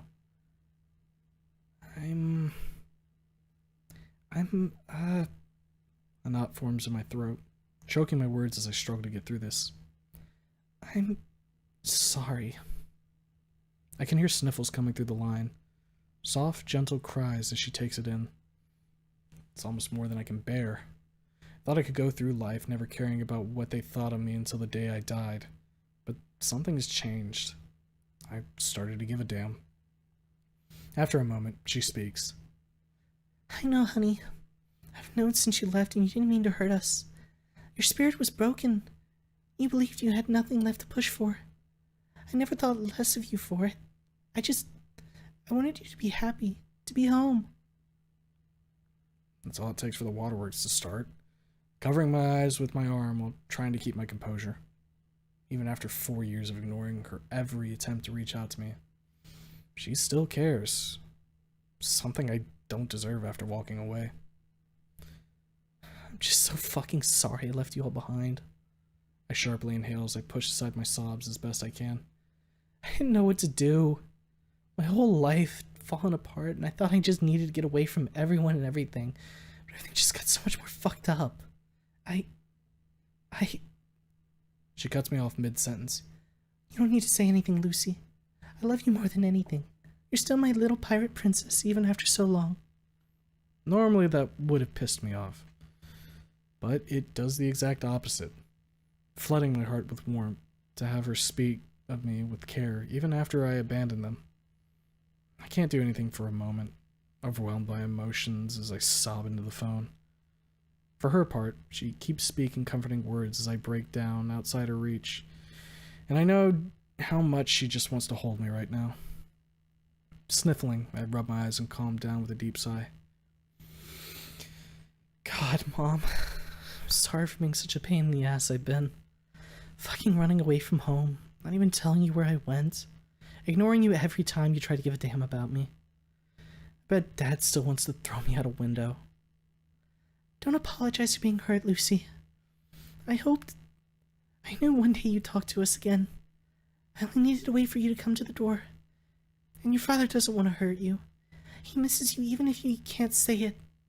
He's too proud to admit it. But he's done nothing but fret about you since you left. Each night he holds a picture of you, staring at it for ages, wondering where it all went wrong. I don't know what to say. The way he yelled at me when I left, I expected he'd cut all ties with me. I never knew he cared. He always has, dear. He may be gruff and stoic, but he loves you very much. He just doesn't know how to show it. Too many years of seeing the worst in life has left him hardened. His shell is thick, but you could always break through it. You're his little girl, his precious Lucy. He just wants you home. Words bring fresh tears to my eyes as I wipe them away with my blanket, gulping down another knot in my throat. I can't come home yet, Mom. I need more time. I don't want you to see me like this. Like what, Lucy? What happened?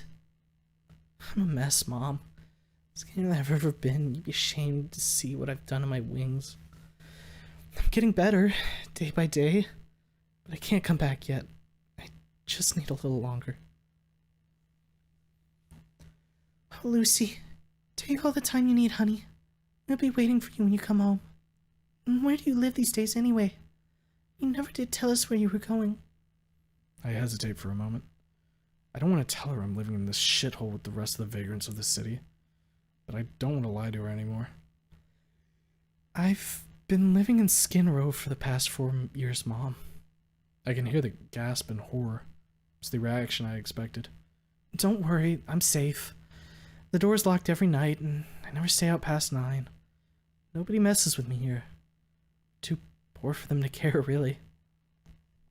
She composes herself as I hear a massive sigh pour through the speaker. I never thought that of all places you would end up there. But I'm still glad you're safe. Please, be careful. I want you to come home in one piece. I'll be safe, Mom. I've survived 4 years here, haven't I? I'm a lot tougher than most of the bastards who live around here. Got stable employment and plenty of food to go around. No way in hell I'm telling her about my alcoholism and metric fuck ton of smokes I go through every week. I can hear the relief in her voice as she absorbs everything. Better than living on the streets, I suppose. Take care of yourself, Lucy. Come home to us, whenever you like. We love you. I love you too, Mom. I gotta go. I've got work in a little bit and I need to get ready. Okay, honey. I'll talk to you soon. Goodbye. Goodbye, Mom. I set the phone down on the table and leaned back into the couch. It's sobering to think that after 4 years of barely existing to them, she's so open to just hearing me talk again. The fact that everything I've done hasn't dented her love for me even a bit brings a smile to my face. I guess I shouldn't have expected anything else. Mom never has shown anything but care for me, even when I fell apart in front of her. My dad, on the other hand, probably still want to tear me a new one when he sees me again. Not a thing to even think about. Never planned to go home ever again, but here I am wondering if I might stop by. Probably when I don't look like a fucking skeleton with wings. On that note, I hop up off the couch and go to the fridge. As good a time as any to stuff my face with some pizza. Dave made this one special for me a bit ago. Cooked it at home and brought it into work. It reminded me of the pizza from Moe's. A pale reflection of his famous meteor pizza, but still good.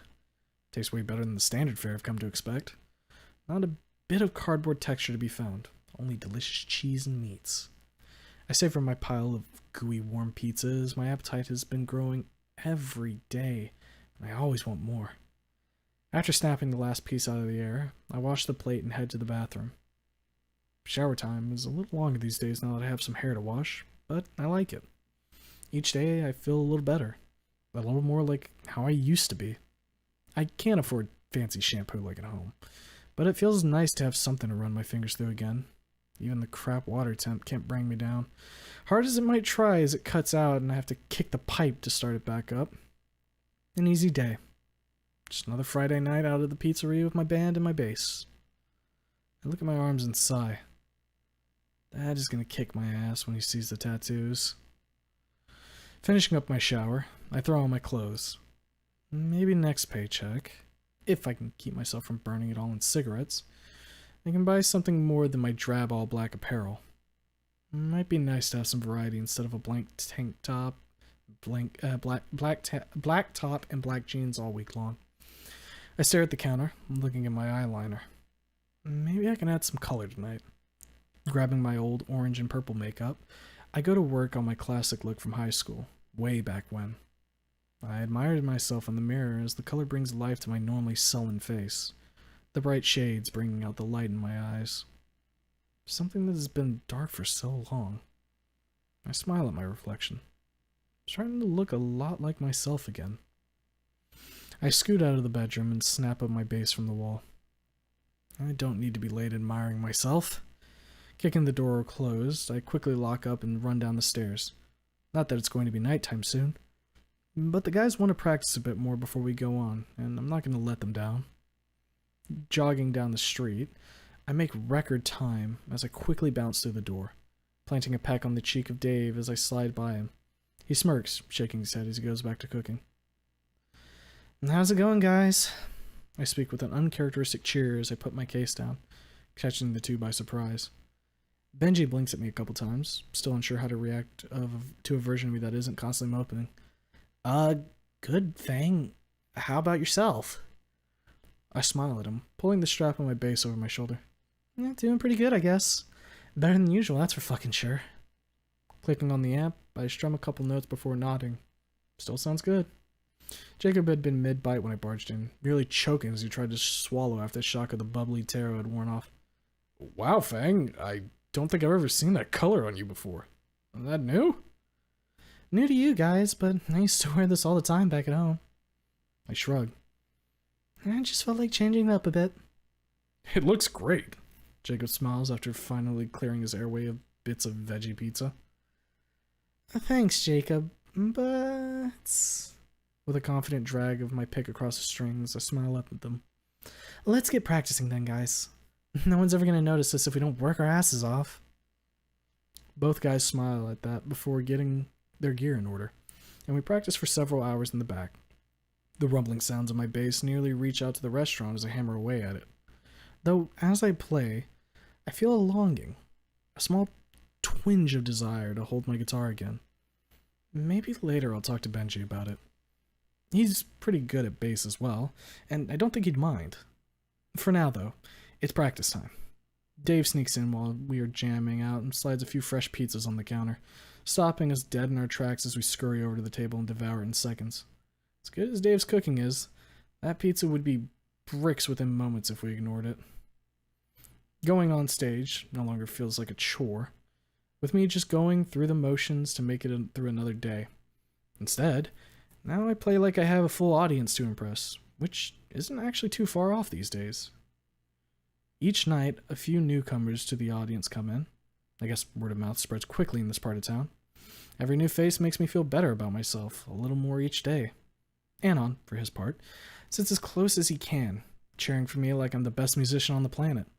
Stars in his eyes raise my confidence to levels I never thought it could reach again. This is my moment, my time in the spotlight. Even here in the dark corners of Skin Row, and I'm gonna make it mine. As we finish the show, people actually pick up a CD or two as they head out. One guy snagging up a t-shirt with our logo. The logo being a portrait of myself back when my hair was long and flowing, with my face flanked on either side by Benji and Jacob. I feel like something for once. Even small time as I am, people are starting to love what I do, and I can't help but smile. Taking down the stage equipment is quick work, with us piling up the sound gear in the back and locking it up. Jacob heads out the door, and after a quick goodbye, but I grab Benji's arm just before he can take off. He looks back at me with a quizzical look as I hold him in place. What's up, Fang? I let his arm go, twisting the strap on my case nervously. Hey, Benji, I wanted to ask you something. What is it? He turns around to face me, looking me square in the eyes. I wanted to know if you'd be okay with me playing my guitar a little bit here and there. If it wouldn't bug you. He shakes his head. Wouldn't bother me at all, Fang. You know I've been asking you about it. Just let me know when you want to try so I can bring my bass down instead. Be fucking weird for us both to play guitar with no one on bass. No worse than trying to play two bass. Thoughts of my old band drift in my head. Why in the world would anyone do that? Dumbass marketing plans. But anyway, thanks, Benji. I appreciate it. I'll let you know when I plan to give it a go. I'll see you next week. Yeah, sure thing, Fang. See ya.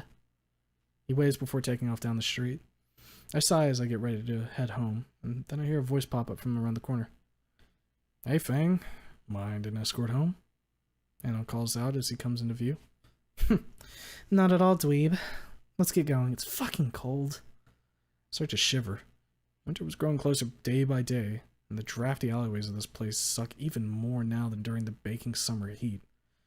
Of course. Come on. He waits until I catch up with him, and we set off to my home. The chill is cutting into me to the bone.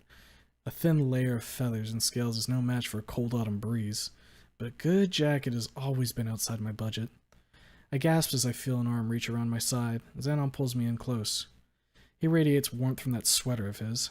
Sighing, a soft smile curls on my lips as I put an arm around his waist. My own portable furnace. And the rest of the walk is slow but snug, the woolen fibers of his sweater warming me up the whole rest of the walk.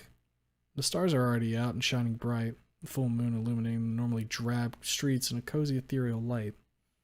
Not mind if this walk took an hour. Feels so right. As we reach the front of my apartment, we part and look at each other for a moment. Neither one of us knows exactly what to say right now. A minute passes before I finally act for the both of us. I walk up to him, taking one of his hands in mine as I gaze into his eyes. I can see the nervousness in them. Don't think he knows what to do, but I do. Anon, I speak softly, capturing his full attention. I know I said it'd take a while, and I honestly thought it would, but... I draw closer to him, mere inches separating us. Anon, I haven't been this happy since everything went to shit. This month I've hung out with you has been the best time I've had in years. You can say I'm going too fast, but... I cup his cheek in my palms. I slowly raise my beak up to him. Say life is too short for anything but this. With that, I pull his head down to me, planting a kiss on his lips, which melts into mine. All the hurt slowly eases away in this moment. He has apologized. He has spent this past month showing me exactly how much he's changed. And the real him has come through. The Anon I loved back then, and the Anon I love now. He puts his hands gently on either side of my head, cradling it as we share a moment I thought we'd never have again. The chilling breeze not affecting me in the slightest as our passion reignites. My hearts have been burning for this moment for longer than we can remember. My still tattered wings wrap around him, bringing him as close to me as I can. The moment fades into infinity as every last speck of my being pours into that one kiss. As we pull back from each other, we rest our foreheads against one another's. I've let too much of my life go down the toilet. I can't let any more of it die the same way. I start to chuckle, a small fit of laughter growing into a happy chorus as we stand there laughing in each other's arms. Tears of joy and healing flow freely from us both as two wayward souls reconnect. I slowly pull my wings back behind me as I step away a little and look up at his tear-stained face with a smile as he speaks. So, does this mean... It means we're together again, dweeb. I chuckle as I watch his face turn red. Shit, Fang. Don't think I'll ever be able to top that if I tried. You'll have plenty of chances to try. He rubs the back of his head with a cough. Well, I guess I'd better get practicing. He leans over, kissing me on the cheek and smirking. One step at a time. No, hell no, you don't. I grab his head and pull him back down onto my lips, kissing him forcefully, knocking the breath out of his lungs before letting him go. You see? That's how you kiss. He stumbles back, taking a deep breath to regain his composure. Holy shit, Fang. Let me breathe a little bit. Maybe. I grin mischievously at him as he stands up straight. He sticks his hands in his pockets as he sighs. Well, I'd better get home. You know better than I do it isn't safe to wander around at night. I do, but... I grab his hand, tugging him back over to me. I don't want you to go home tonight. Will you stay with me? I'm tired of being all alone. I'm tired of being alone all the time. It sucks in that apartment with nothing but my thoughts. He chokes on his words for a minute, trying to stumble out a sentence through the disaster of an emotional outburst he's trying to contain. Sure, fuck. I mean, god damn it. Yeah, if you want me to, Fang. Do you want to, Hanon? I tilt my head as I look up at him. He blushes a bit before nodding. I do. I really do. Then come on. I've got some movies we can watch before we go to sleep. I lead him up the stairs to my apartment. It isn't much, but it is comfier without all the trash and shit around. Looking a little frightened and out of place, he glances around the room as I put up my base away before sitting on the couch, patting the spot beside me. He looks like he's on a date with his first girlfriend ever, which I suppose I am yet again. Come on, dweeb, I don't bite. You know that. Well, unless you piss me off, but you wouldn't make that mistake twice, would you? He shakes his head before plopping down next to me. Hell fucking no. I ain't making that dumbass mistake again. So, what have we got to watch? I've got kung fu movies here we can watch. Nothing special, just what I could bring from home. Oh, hell yeah. Haven't seen a fighting movie in ages. He bounces in place in excitement, and I can't help but laugh at the dweeb. We cuddle on the couch enjoying a couple of movies, Anon looking like a kid in a man's body. I suppose he always has been that way. Grown up, but every bit of his energy was still back in high school living out his dorky dreams. Not that I mind one bit. In fact, I loved that about him. Never one to be super formal and boring as fuck, just a guy trying to live his best life. As the hours go by, he falls asleep during the last movie. I don't have the heart to move him, nor do I want to. Instead, I pull the blanket around us, settling one of my wings across his shoulder. I smile down at the dweeb. My dweeb. We've been through hell, but at least now we have each other. Chapter 6, Rekindled Fire. Let's give a little boop here. And we'll begin. My eyelids flutter open to the sounds of freshly cooking bacon, the aroma sending my nose into overdrive as I take in the scent. Anon obviously woke up first, somehow getting untangled from my blanket and me without waking me up. I take a deep sniff, a content grin spreading across my beak as I sigh. Holy shit, that smells delicious. I haven't had bacon in years. Anon smirks and flips an egg in the pan, with it landing with a satisfying sizzle. I got up an hour ago and thought, fuck it, let's celebrate. Walked to the grocer and snagged us a few goodies. I get up from the couch before sliding up next to him, resting my head on his shoulder, rubbing my cheek against his. Only just started dating again, and you're already being good to me, huh, Anon? I've got a lot to make up for, Fang. It's the least I can do. He leans his cheek against mine while still masterfully flipping eggs onto freshly melted butter while dodging grease from the spattering bacon. Well, I'll grab some plates. Don't want you to get scorched with me leaning on you. I plant a quick kiss on his cheek before popping open the cupboard. Boy, I need to get some new fucking dishes. Got maybe a couple plates left. Good enough for now, though. Fishing through the drawers for a couple of forks, I set them down on the table. A minute later, he walks over with a toasty frying pan before scooping out the goodies onto both plates. After setting the pan back in the oven, he settles down next to me. He picks up his fork before letting it rest on the edge of his plate, sighing and glancing at me from the corner of his eye. You know, Fang, I never let myself hope we'd have a chance again. I mean, I wanted it more than anything. But if there was someone out there that didn't deserve a second chance, it was me. I'm mere inches from taking a bite, but that caught me off guard. Letting the morsel land back on my plate, I put my hand on his knee. Alan, you fucked up. It's true. And me lying to you about it won't do shit. But you came back and apologized.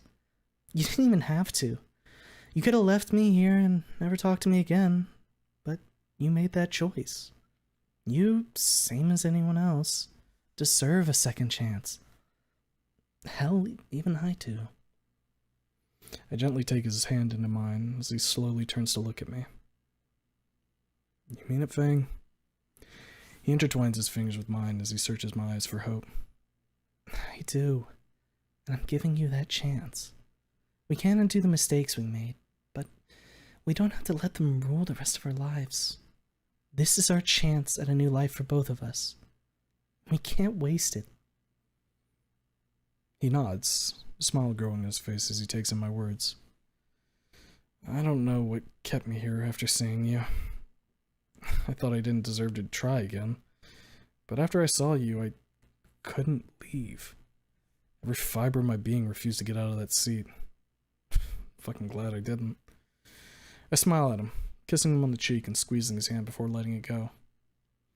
I'm glad you stayed too, Anon. I don't want to think about what I would have done that night if I hadn't. Or if you hadn't. I love you. I love you too, Fang. He tears up as the weight of what he just said settles in. It's something I can tell he's thought he'd never get to say or hear from me. All those years must have weighed heavy on his heart, even if all he thought he wanted was to be alone. After a few more moments, he takes a deep breath, letting out a sigh of joy before turning back to his plate.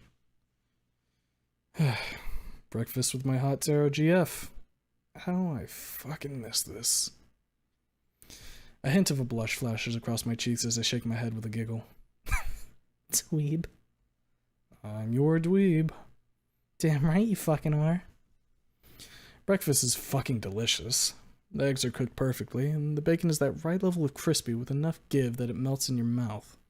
It's a welcome flavor after weeks and weeks of pizza and scavenged protein bars. Alan turns the TV on to some Saturday morning cartoons. The old ones back when no one cared if a cartoon character literally tried to decapitate a mouse or shotgun a rabbit.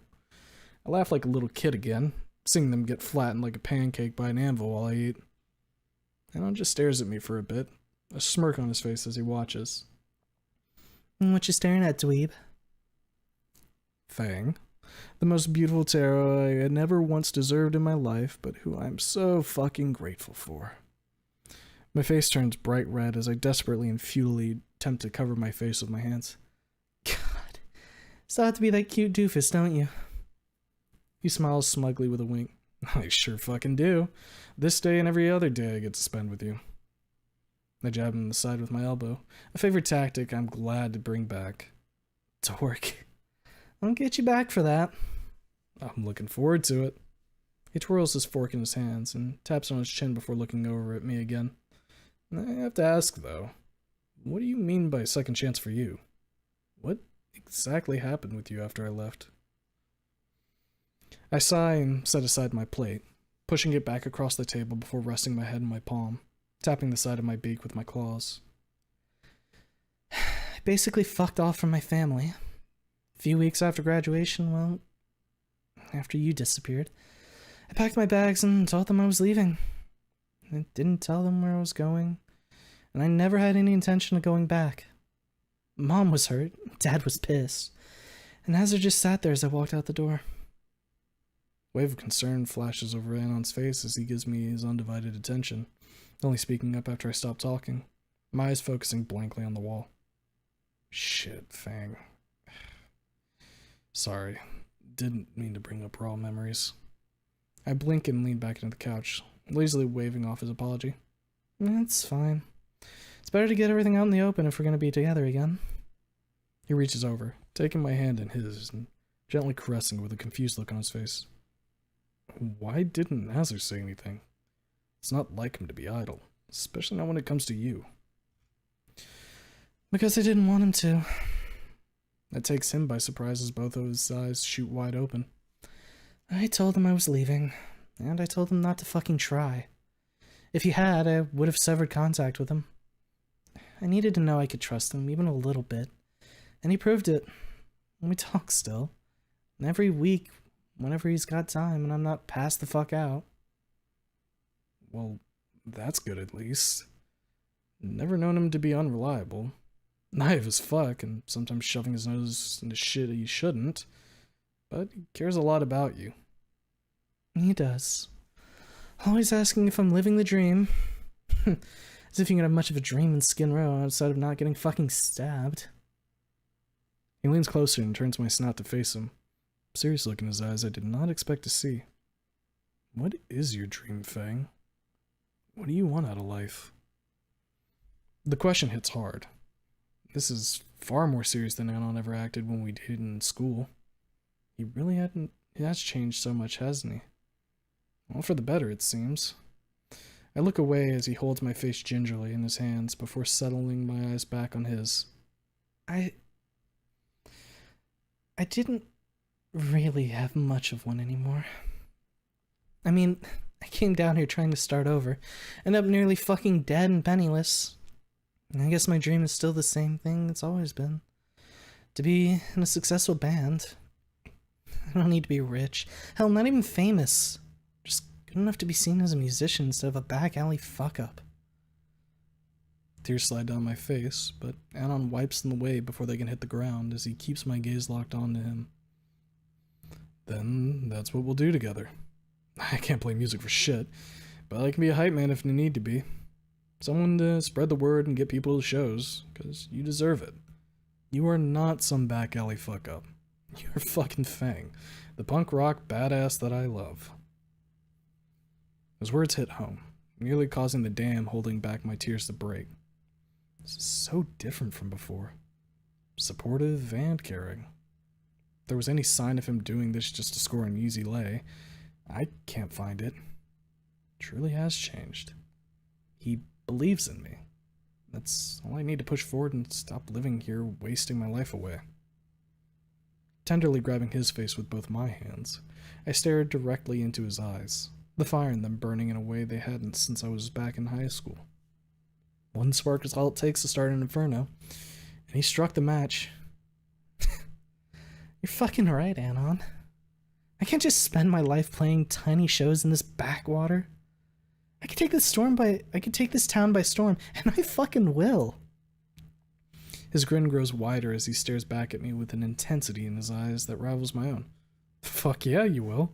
And I'll be right here at your side the whole way, as I always should have been back then. I gently shake my head as I peer in his eyes. Back then doesn't fucking matter now. What matters is right here. We're gonna make it count.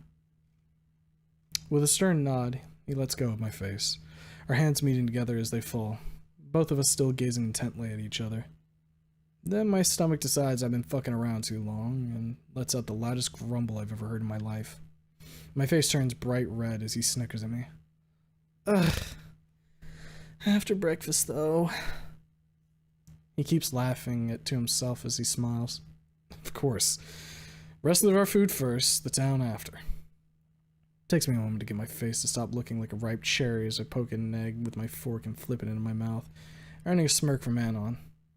I was so prepared not even a couple months ago to waste away to nothing, not doing the thing to stop it, but now I feel like I have something to fight for. My eyes drift over to Anon, who's in his own world, probably already planning what he's going to do to help me push my band to new heights. Smile curls on my lips as I look at him. This dweeb, the one who admittedly set me on this path to start with, is now here, doing everything he can to make up for lost time. For a lifetime of mistakes.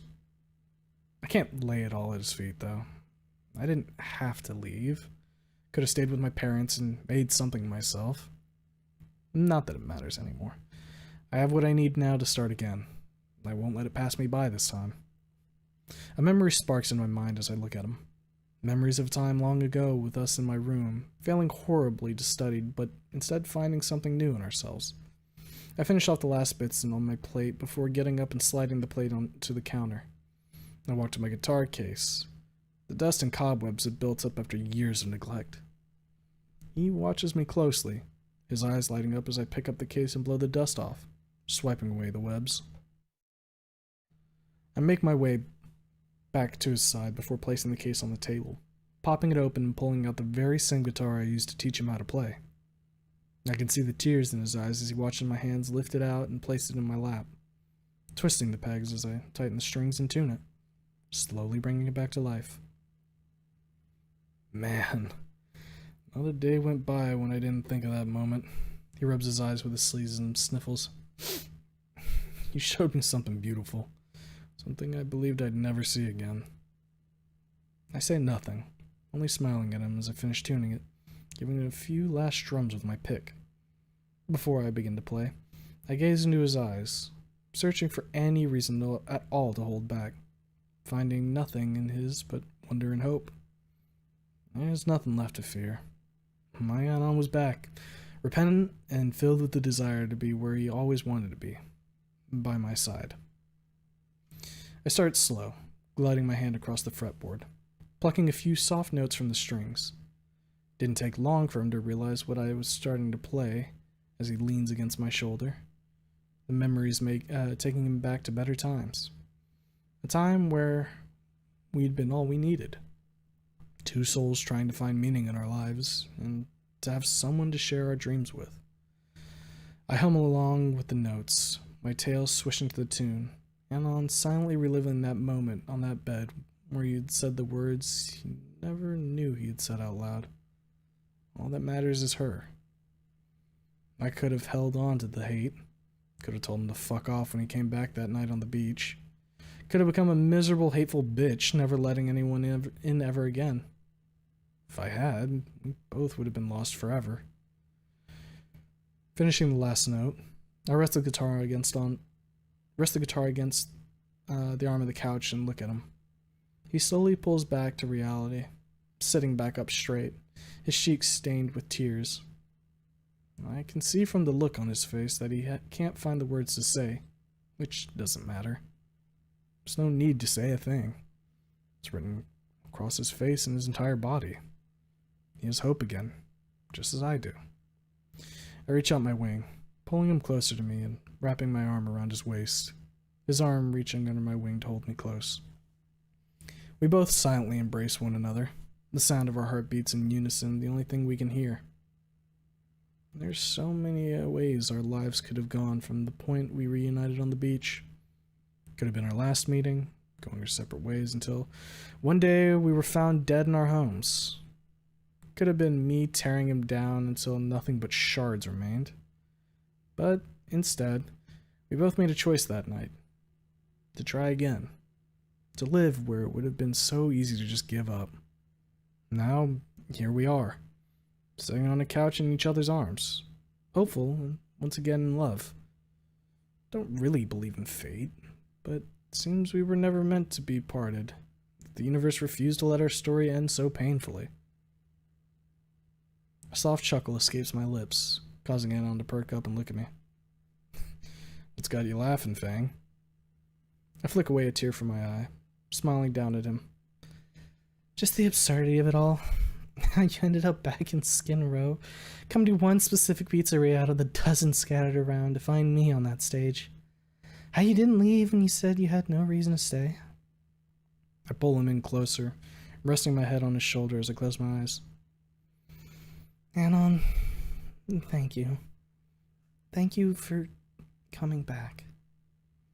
He gulps down a knot in his throat as he presses his cheek against mine, tenderly caressing my back and keeping me close. Thank you, Fang, for giving me another chance to do this right. To love you like I should have. I don't know what the future holds, but all I know is I need you in it. Life isn't worth living alone. I quietly nod in agreement, rubbing my snout against his cheek in return. I could lie. I could say I didn't need him to be okay, or that he didn't need me. But that's exactly what it would be. A fucking lie. I don't want to lie anymore. I want to live. Here's my chance right in my arms.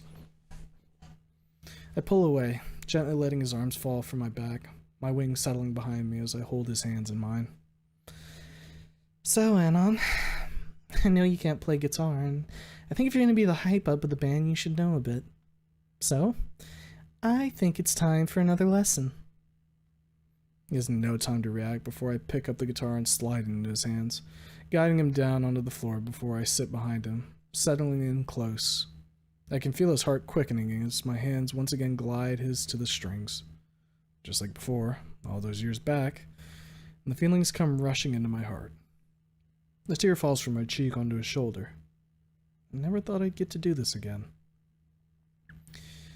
Anon's body stays perfectly still against mine, his hands following my movements as I teach him chord after chord. My hands correct his anytime he loses his place, and each time he gets a little better than the last.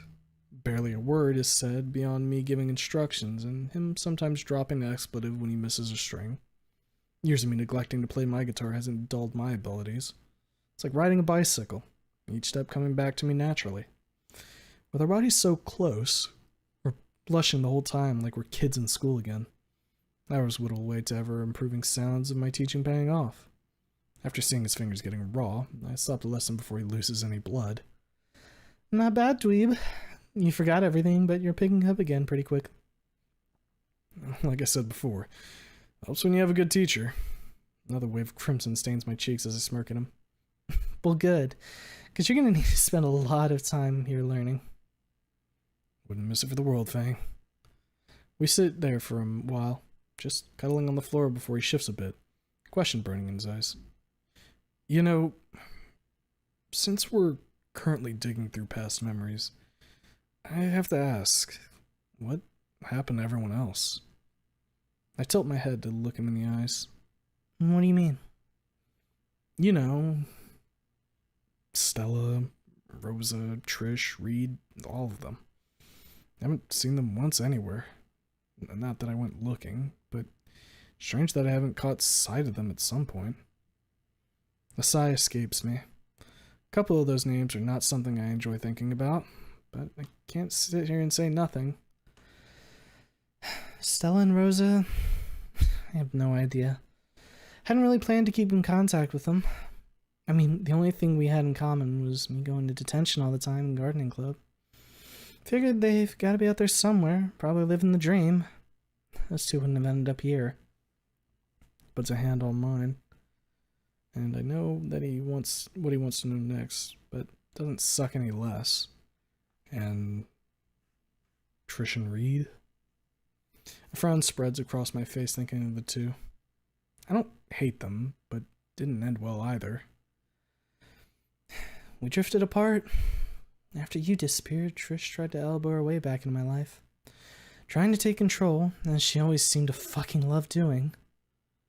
He grips my hands tighter, trying to comfort me as my body starts to shake. One day, she pushed me too far, and I slapped her so hard she slammed into her locker. He just stared at me in disbelief while Trish was lying on the floor in a heap, and that's the last I ever saw of them. Shit. Sorry, Fang. I seemed really good at digging up old wounds. It's alright, Anon. I sniffle hard, drying a few tears on his shirt. It doesn't matter now. Wherever they are, they've got to be doing better than I have been. Not that I want to see him again anyway. Trish saw you. You know exactly what she'd want to do. Taps his chest with a smirk. Impale me with those nubs of horn she's got. Yep, right through your chest without stopping. But who cares about them? We don't need them. We'll make it on our own just fine. I know it. You're right, Fang. Guess I just want to know how it went for everyone else. Suppose I'll never know, but we've got work to do. Gotta build up your image so one day it'll be your name hanging over Volcadera stadiums and lights. I smile, the dream on my lips, my band's name up there. It's almost too good to believe. But after everything I've gone through, I can see it being a reality for the first time in years. Well, let's get to it, dweeb. Start telling me your plans. I need to tell Benji I'm going to start playing my guitar instead of my bass. We spend the rest of the weekend going over all the details. He's going to go around and print out some posters with our logo on them and details about the nightly shows at the pizza time. Every spare moment he has, he'll be hitting the message boards of our local talent scouts, anyone seeking new bands to play in their venues. The rest of the time, he'll just be hanging out in the corners of Little Trudon, spreading the word to the locals at the stalls. For my part, I'll be practicing my ass off, writing new songs and bringing new energy to my performances. Gone are the days of me writing the most depressing crap I can come up with. Instead, I'll focus on bringing some warmth to this dreary backwater pile of crap. Though I probably shouldn't refer to it as a crap heap if I want to endear anyone to the band. I text Benji about my playing guitar and he's ecstatic. He's been hoping for this day for ages. He's way better at bass than me, and had been waiting for his chance to shine as well as mine. As the pieces fall into place, I feel good. Better than I have in years. I have a plan. I have a hope. I have someone by my side who I never thought would be in my life again. But with him here again, there's nothing in this world that can hold me back. Not anymore. Chapter 7. Burning Passion. And with a title like that, oh boy. Friday night. A month has come and gone with the changes already paying off. Benji's a master of the bass, never missing this note and backing me up perfectly every performance. Life has returned to my music, and with me swaying on stage and belting out my lyrics with a vigor that I haven't had in 4 years. No matter the crowd, I try to draw out as much energy as I can out of them, stomping my boots up and down the stage, playing my guitar with as much power as I can pour out. The normally lifeless souls that would drift in and out would stay, seeing my youthful intensity on display. Each night this week, the crowd grew just a little more, and I would see a few posters stapled to the power line poles, with some even in the hands of locals. Whatever Anna and I are doing, it's fucking working. Preparing for tonight's show, I sit in the back tuning my guitar while humming to a beat in my head, my tail swinging like a metronome, keeping me on target. Just as I finish, the door opens and Dave steps in. Holding a fresh pizza in his arms, he slides onto the table. He looks over at me with a fatherly grin, dusting off his hands and sending flour everywhere around him. "Look at you, Fang. I haven't seen you this happy in ages, and you're looking so healthy." He walks over and pinches one of my cheeks. "Some meat on those bones of yours again." I pretend to be upset with him, playfully slapping his hand away with a giggle snort. "Stop. Face can only take so much punishment. I gotta look my best tonight." "You always look your best these days, Fang. There's a glow about you that can only mean one thing." Peers down at me, studying my face as I blink in confusion. "You're in love, aren't you?" Any attempt to deny it is already screwed before it gets out of the gate as a blush overtakes my face in an instant, as I cover myself in my wings before stammering out a bunch of half-finished sentences. "No, maybe, yes, probably." Fuck. "Yeah, I am, Dave. Am I really that bad at hiding it?" He leans towards me, still grinning like an idiot. "Yes, you are, Fang. But that's good." Claps his hand down on my shoulders, startling me. "You've been a ghost here, Fang. I knew how bad you felt, but I couldn't do a thing to stop it. Whoever this is that's come in your life is exactly what you've been needing for so long." A warm smile graces my beak as I nod. "You're right, Dave. It's exactly what I needed to pull me out of the funk. Sorry I've been so fucked lately. I haven't been in the right headspace in who knows how long." You haven't been for 2 years, Vang. He's right. Sucks, but he's absolutely right. Does my heart good to see like this. So full of hope. Not bad for my bottom line either. People are pouring through the doors this week. More than I've ever seen before Skin Row became the disaster it is now. I'm glad to see you. And of course, to eat away their paychecks and pizza. Chuckles to himself before grabbing the pizza off the table, placing it on my lap. Eat up. You need your energy for to show. You need your energy for. You need your energy for your show tonight. Taking a piece of the edge, I take a bite. Taking a piece off the edge, I take a bite, savoring the taste of the freshly baked pizza. You definitely brought this from home. God, Dave, if people could hear what you do at home, they'd never go anywhere else. Thank you. You're very welcome. Keep this up, and I can actually afford that brick oven I've always wanted. And then who knows? I can change this whole place for the better. With that, he slaps me on my back with pride before heading toward the kitchen to prepare goodness for all the people to come. I call to him just before he gets out the door. Dave, just thank you for everything you've done for me. The father I wish I had when I grew up. He grips the edge of the doorframe, taking a moment to absorb what I said before slowly turning back to face me, a happy tear in his eye. It's been my pleasure, Fang. Would have loved to have you as my daughter. Silent moment passes us before he smiles one more time and leaves. I meant what I said. He has been far more supportive of me than my dad has ever been. Not that I hate my father, but it would have been nice to get something other than the cold shoulder and yelling when I was going through my phases. Dave hadn't been around. I don't think I would have lasted more than a year here. I grab another piece, taking time to enjoy the home-cooked crust and fresh ingredients as Benji and Jacob walk through the door. I smirk as I see their noses twitch as they catch the smell, almost floating across the floor to me. Caught your noses, did it, guys? Here, have a slice. I hold out the plate to them as they each gingerly snag a piece. Their faces turn to pure bliss as the flavors hit their tongues. Holy crap, I love Dave's home cooking. Benji licks his fingers clean before slipping his case off his back and setting against the wall.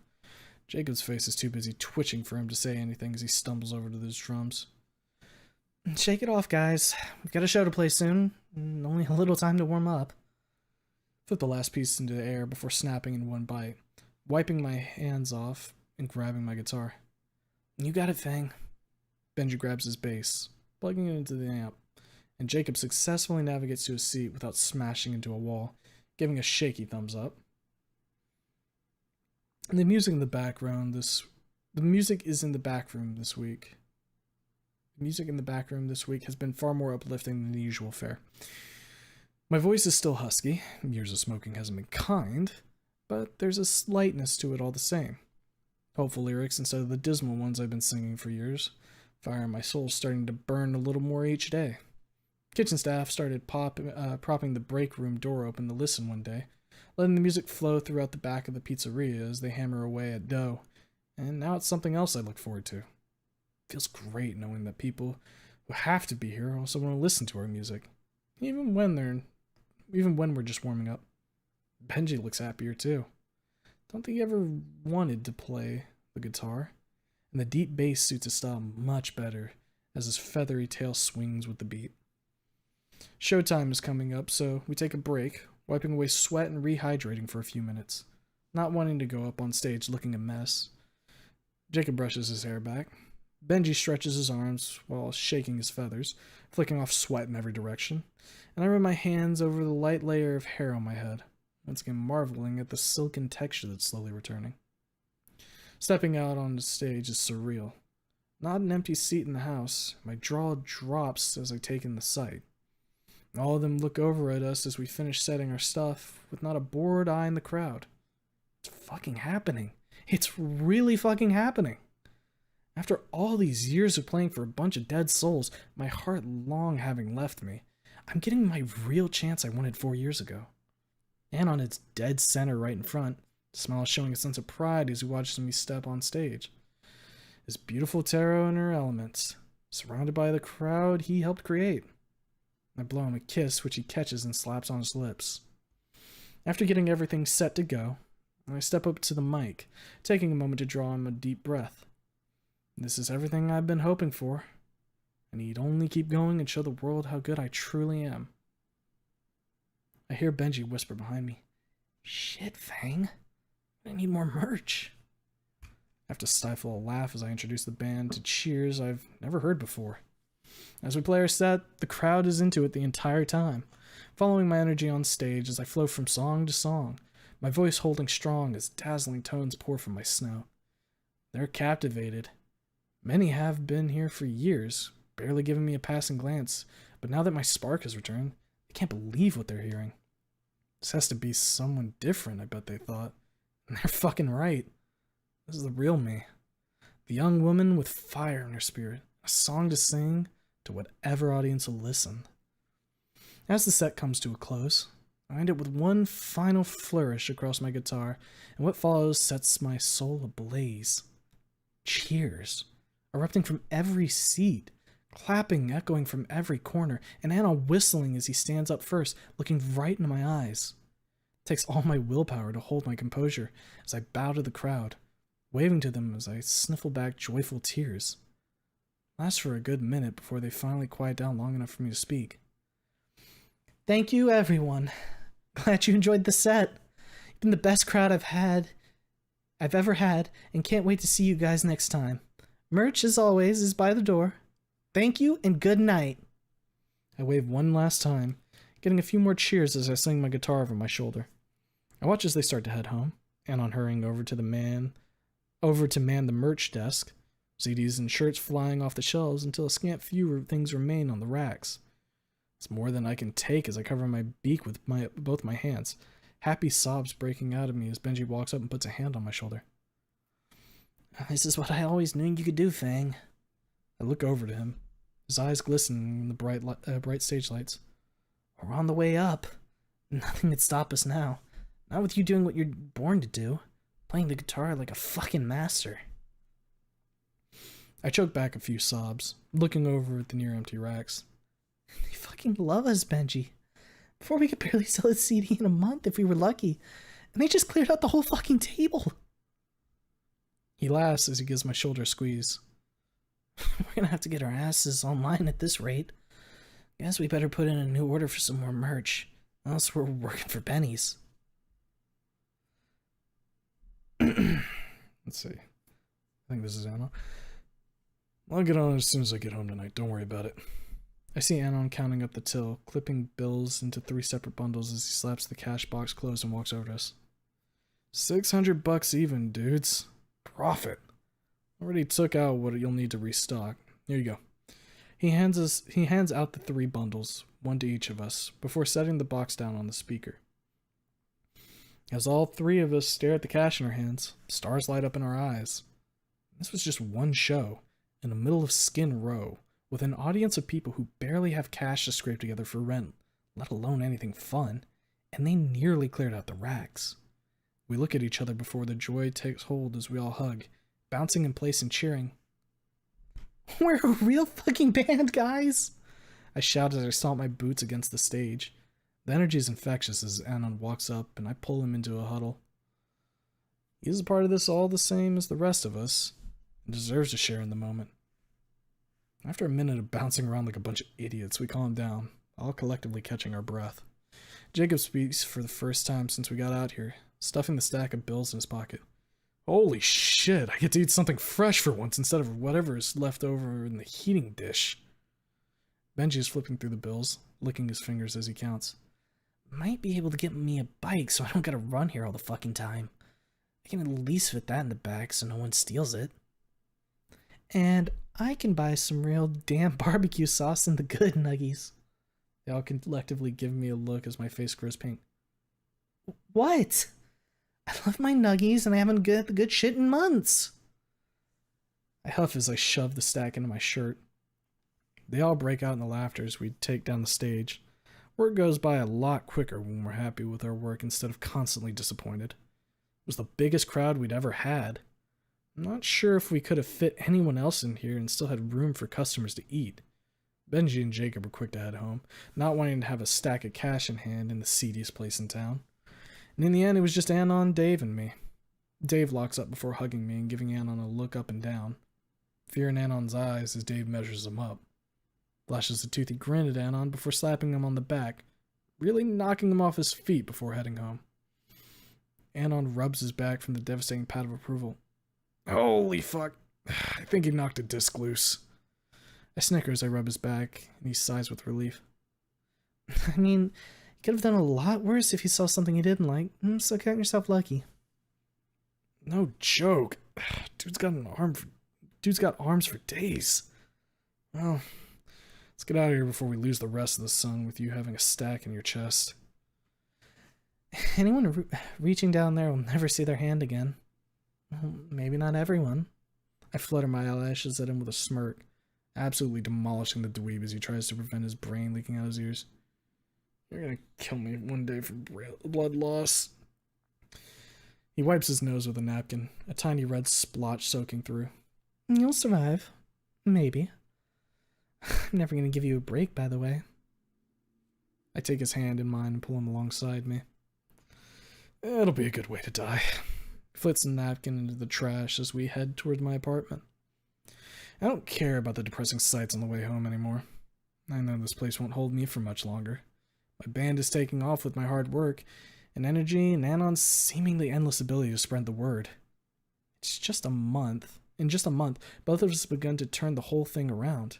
Every day we're making a profit. Our merch no longer just hanging on the shelves, forever ignored. As we get close to my home, I stop him. Anon turns to face me with a confused look. What's up, Fang? Something on your mind? I grip his arm in mine, turning my face up to his. Anon, I've been thinking. My lease is almost up, and saving money is important if we ever want to get out of here, so... The hopeful look in his face is too cute for words. Can I move in with you? Doesn't take long for his face to go through a whirlwind of emotions as what I'm asking him bashes right into his adorable face. Spend every night with you and never sleep alone again? Let me think about it for literally no seconds. Of fucking course you can, Fang. He pulls me into a hug, squeezing me a bit too tight in his excitement. Anon, my lungs, please. I croak out as I feel my ribs trying to readjust themselves on my chest. Oops. Shit, sorry.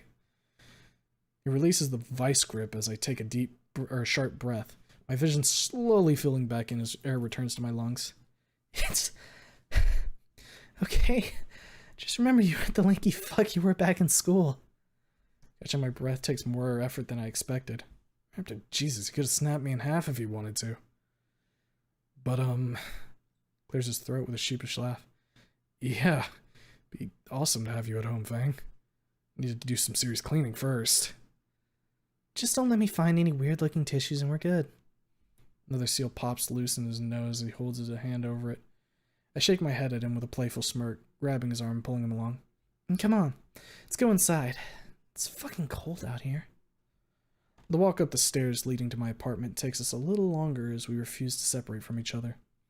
We walk up the steps side by side until we reach the door where I fish the keys out of my pocket before unlocking it, and on pushing it open with his free hand. I won't be sad to say goodbye to this place.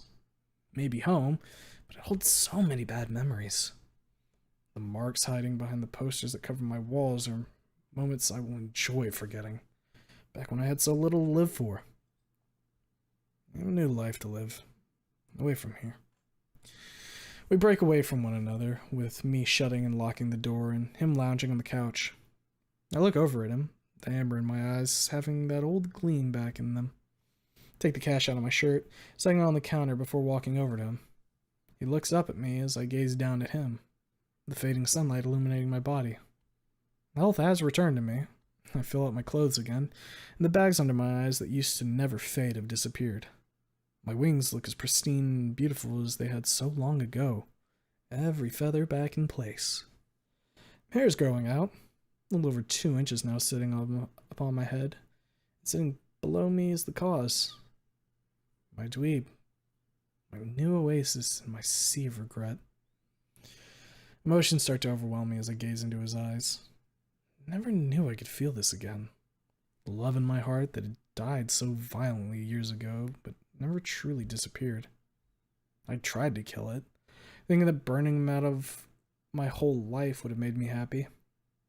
But it spiraled me down even further. That night was a mistake we both regretted.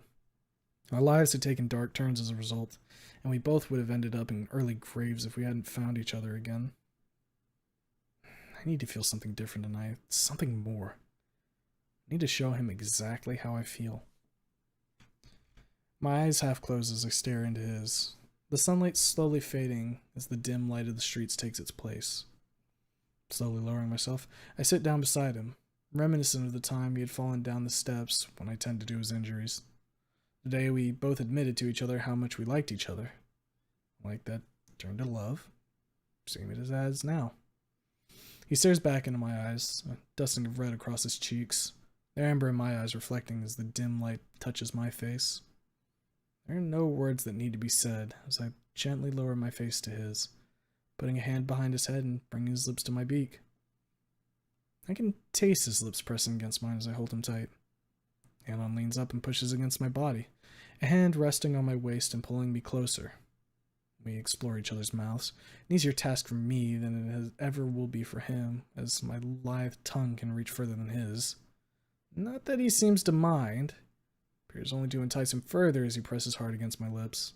A few soft moans escape from me as we show our love, both his hands holding my waist now as I keep his head locked tightly in my grip.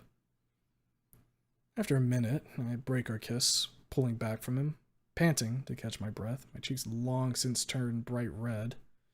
He stares back, a glint in his eyes, not a lust, but a love lost, now found, that warms both our hearts. My arms hang over his shoulders as I lean in close to him, pulling him against me.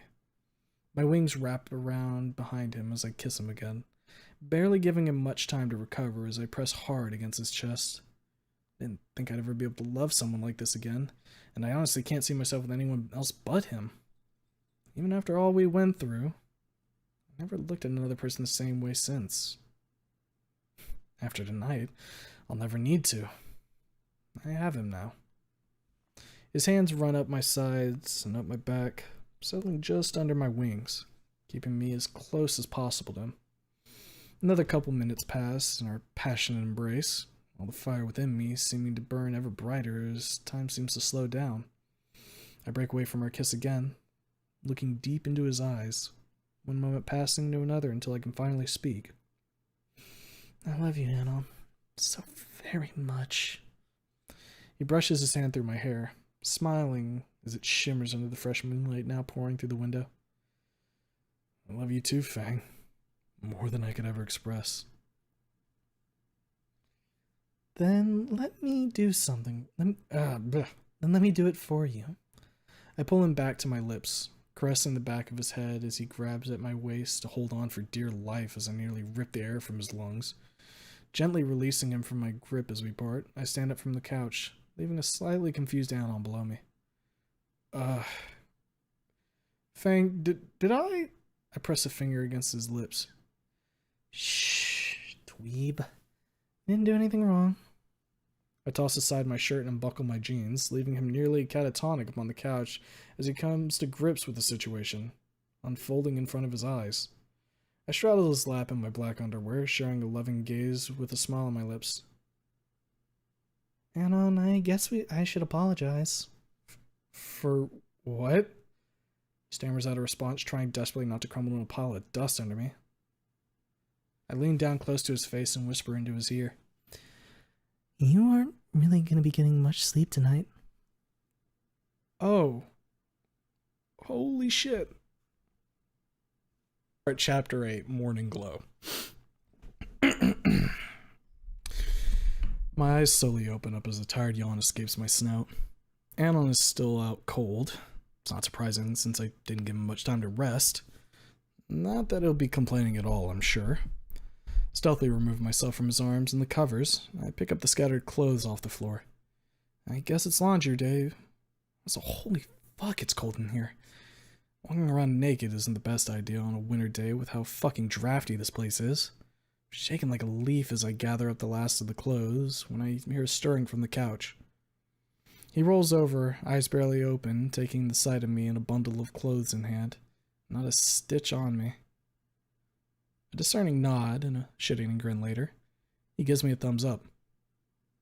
Nice. Shut the fuck up, dweeb. I'm freezing out here. I flip him the bird while hurrying over to the clean clothes pile, dropping the dirty clothes to the side and putting on a fresh set before I turn into a popsicle. I can hear his disappointed "aw" from behind me, earning himself yet another flip of the bird. Not like it's gonna be the only time you see me wandering around naked, so calm it with the bitching. That gets his attention as his face flushes and he gives a shaky nod of approval. I'm gonna head down and start up some laundry. Pile's getting massive. Taking yours with me. The heck am I gonna wear while I wait? Pulls the blanket around him tighter, turning into a makeshift burrito. That, obviously. Your clothes smell like cheap booze and cigarette butts. Need a wash even more than mine. Just sit there, text me if you're bored, I'll be back in an hour. A final whine and a shuffling the blanket are the last noises I hear as I put my boots on and grab a pile of quarters off the counter. The laundry room is the same disaster it always has been, with forgotten clothes piled up in the corner from people who put their shit in and left it, or died before they ever got back to pick it up. Another unfortunate reminder of how terrible this place really is. I pile the clothes in the washer, flick a detergent pot into the top, and slam it shut. The jingling of a few quarters down its gaping maw, and it roars to life. I don't dare leave while it's running. You do that and you'll come back to either no clothes or them joining the graveyard in the corner. I lean against the wall, flipping through my phone, checking texts from the band. Jacob sent me a picture of him holding one of the fancy frozen pizzas with the biggest dopey grin on his face. Benji is proudly standing next to a street bike. No more long-ass runs for him every day. Seeing them both so happy only reaffirms the feeling in my heart that we're gonna make it, one way or another. Our band is on the rise, and it won't be long till people start noticing me on the street. Though, hopefully not here. I do not need to get shanked on the way home because people start thinking I've got money to burn. This place devours dreams, desperate aura emanating it, clawing down anyone who might make it out, and I can't let that happen to us. The spin cycle is my only companion down here in this dank room. It smells like rust and stagnant water. Surprising the machines even work anymore. Nothing else is really maintained except them. Building manager would be buried in complaints if he let them stay broken for more than a day. My phone rings in my hand. It's Anon. So cold. You'll live. Only be a little while longer. Just turn on the TV. Plenty of garbage to watch on a Saturday morning. Ooh. What if they got anime reruns on right now? What? What? Whatever, dweeb. Just be patient. Hanging up and stuffing my phone back into my pocket, I tap my boot on the concrete floor. The slow beat grows until my tail starts to swing to it, humming as I close my eyes. I tilt my head side to side until the ping of the washer snaps me out of my trance. Hurling them into the dryer, I go back to my own personal concert. Dreams in my head of standing up on stage in the stadium to an audience of thousands. A confident grin on my face as I imagine them all shouting and cheering, singing our songs back to us. It's more than a dream. It's a possibility. One I intend to make real. With laundry done, I hop upstairs and toss Alan's clothes at him. He swiftly throws them on with a sigh of relief, the fresh heat of the dryer warming his bones. Ugh. That is so much fucking better. Thanks, Fang. Least I could do after not letting you sleep. I'm not even remotely complaining about that. Of course you aren't. You'd be an idiot if you did. I smirk at him, kissing him on the cheek as I settle in beside him. So, about moving in together. He looks around my apartment, measuring things with his hand and rubbing his chin. Yeah, we could make it work. Might need to Tetris a few of your boxes, but I've got wall space for your instruments. What about this couch, though? It's not coming with. We can hug in an alley and be done with it. Oh, don't want to take it, and any good memories shared on it. I cock an eyebrow at him with my lips pursed. Anna, this couch has been trying to poke a hole in my ass since I got it. Only reason I kept it is because I'm too fucking poor to buy another one. It's going to die in the street where it belongs. I can see disappointment in his eyes as he pats the armrest. You served us well, little couch. I wrap a wing around him and pull him close to me, whispering in his ear. Don't worry, we can make plenty of new memories at your place. With that, I can almost swear he's about to fling the fucking couch out the window. Out with the old and in with the new. The new being a twin-size mattress with a hole in it, but still new. I stare at him in disbelief. How the hell did you put a hole in your new mattress? My voice is laced with concern, hoping there has to be a good explanation for it. He shrugs. Tried to make a better railgun using my experience from the Navy and it exploded. Took out a corner and half a box of cigarettes. My pupils shrink in shock as my jaw hangs open. What? How the fuck what? You know what? Fuck it. Just don't do any more of that crap when I'm nearby. I don't need any new burns. He shakes his head, waving his hand dismissively with a smirk. Don't worry about it, Fang. I may be an idiot, but I'm not so dumb as to try that twice. Unless if I had some gold-plated connectors. Just... No, Anon. Please no trying to blow yourself to bits. I don't need to spend my life piecing you back together every night. Fine. I'll behave. Mostly. What have I gotten myself into? I cover my face with my hands, shaking my head with a sigh. Oh well. I know what I signed up for when I took him back into my life. Even with the potential of him trying to blow himself up on the regular, can't deny the results from his work.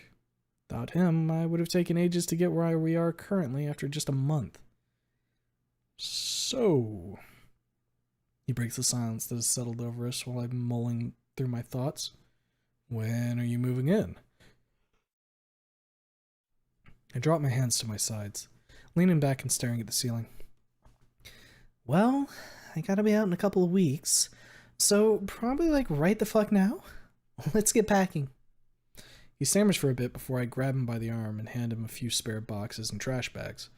Not that I have much to move, what I brought with me being all I really ever had, except for when shit broke down too much to be used. He stuffs all my clothes in a bag while I gather up my bass and guitar, tightly locking them in their cases for the trip. All in all, it only takes an hour to gather my meager possessions from the cabinets and bathroom while tossing the couch to the curb. I look at the small pile with a somber frown on my face. Anon takes notice immediately as he comes over beside me. What's wrong, Fang?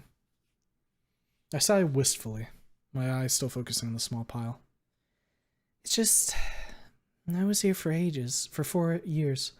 4 long years trying to make something of myself. And I'm leaving here with next to nothing new. Guess I never really did anything at all that whole time. Turns to face me. He turns me to face him as he pulls me into a hug, my arms wrapping around his back as I bury my face in his sweater. You survived, Fang. So many people come here and the only thing they do is leave behind a chalk outline. Gently he places a finger under my beak, tilting my face up to his. Don't put yourself down. Not when you're about to be the most famous band in all of Alcadera Bluffs. A cheerful smile slowly forms on my lips as I peer into his eyes. You're right, Anon. I'll leave all this behind me and get to fucking work. Alcadera won't know what hit him when I get on that stage. He grins down at me. Damn right they won't. Come on, let's get your stuff out of here. I grab my cases as he slings the 2 bags over his shoulder and grabs a box in his hands as I take one last look around. This was my home for so long. My prison and almost my grave at the end. But now I get to leave it all behind me, with only my dreams to look forward to. With a hopeful sigh, I lock the door for the last time, dropping the key off at the manager's office as we leave the building. The walk to his home is quiet. I'm in my own mind, thinking about all the time I spent there. Now, when I first arrived, I had little hope. Not much, but something that kept me going. Years slowly chipped at away, until nothing but an apathetic void filled my heart. Each day bled into the next until finally I gave up. I turned my body into a tapestry of sorrow with every tattoo, shaving myself bald, which I admit I now regret, but at least it's growing back. I'm keeping the tattoos though. I can't let myself forget how close I came to hitting bottom. My boots crush dead leaves and newspapers as I look ahead of me. Anon's leading the way, confident strides as he effortlessly carries my belongings. For all the bad that happened to him, maybe he has done him at least a few favors. A soft smile lingers on my lips as I watch him. No matter what happens now, or how hard we have to work to get where we're going, I have him. I always miss the years we lost, but we have a future now. Something to look forward to. A few more blocks and we arrive. The familiar neighborhood brings back good memories of the short few days we spent together here. My only wish is that we would have had more. He leads me up the stairs, the banisters barely held together with duct tape and wood glue. He wasn't joking. This place really has gone to hell. He fishes the keys out of his pocket and opens the door, letting me step in first. Welcome to my tiny corner of this terrible place called Skin Row. He puts my stuff down in the corner, slinging the bags on top of each other before turning back to me and gesturing toward the wall. Can put your guitar and bass over there. I'll put up some stands on the wall later. I lean them both against the wall, taking a seat on the bed as I observe what has to be home for the foreseeable future. It looks better than my place by a lot. No dents in the walls, no old stains coating the paint, and the floor isn't covered in tissues. Not that I had given him any time to clean. In a flash, he tosses piles of takeout food containers and beer cans into bags and hurls them out the window, landing with a thud in the dumpsters below. I wasn't expecting you to literally move the day after you asked, but what can you do? He shrugs as he throws another bag out the window. Just felt like there was no time like the present to get my ass moving. Didn't want to be there anymore. It was getting too depressing. Takes a seat next to me, wrapping an arm around my shoulder as I lean against him. I get it. Trust me. Not like I was happy ending up back here. Reminded me of high school and how I fucked up, losing everything that mattered, and how many months I spent here moping before finally shipping my ass off to the Navy. But with you back, he puts a hand on my cheek, turning my face towards his before giving me a kiss. Now, this place can be our place, our palace, until the day we leave this shithole. A tiny hint of blush fills my face with warmth as I smile at him. You're right. Our little shelter in the storm, until I make it big and we can do whatever the hell we want. Damn right. Oh yeah, I got something to show you. He clambers up off the bed before tripping and slamming to the floor. I wince as he staggers back up to his feet with a thumbs up. I'm okay. Walks over to his table and pulls a tube off it before unscrewing and unfurling the poster inside. My mouth drops open as I take in the sight. It's a beautifully rendered picture of me. Stars glittering around, my guitar in hand as I stand on a stage, hair flowing in an ethereal breeze. Strands of silver is printed on gorgeous lettering across the top with Benji and Jacob looking like a pair of badasses in the background. Nearly brings a tear to my eye as I examine the incredibly detailed work.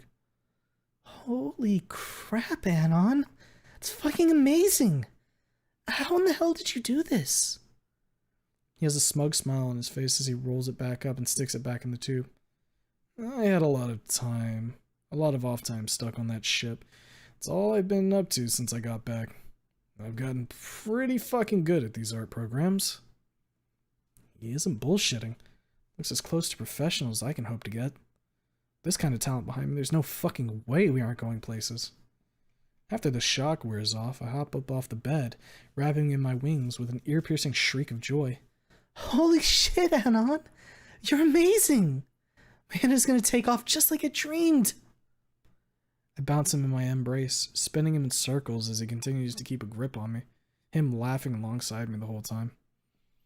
As I calm down and we slowly steady, my arms wrap around his shoulders as he holds my back, rubbing my cheek against his.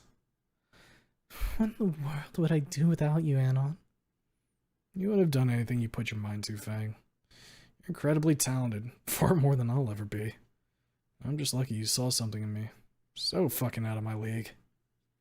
I lean away from him, looking him straight in the eyes as I shake my head. I would have been dead on that beach. If you hadn't come back, that's where Fang the Dreamer would have ended. Miserable end to a shitty life.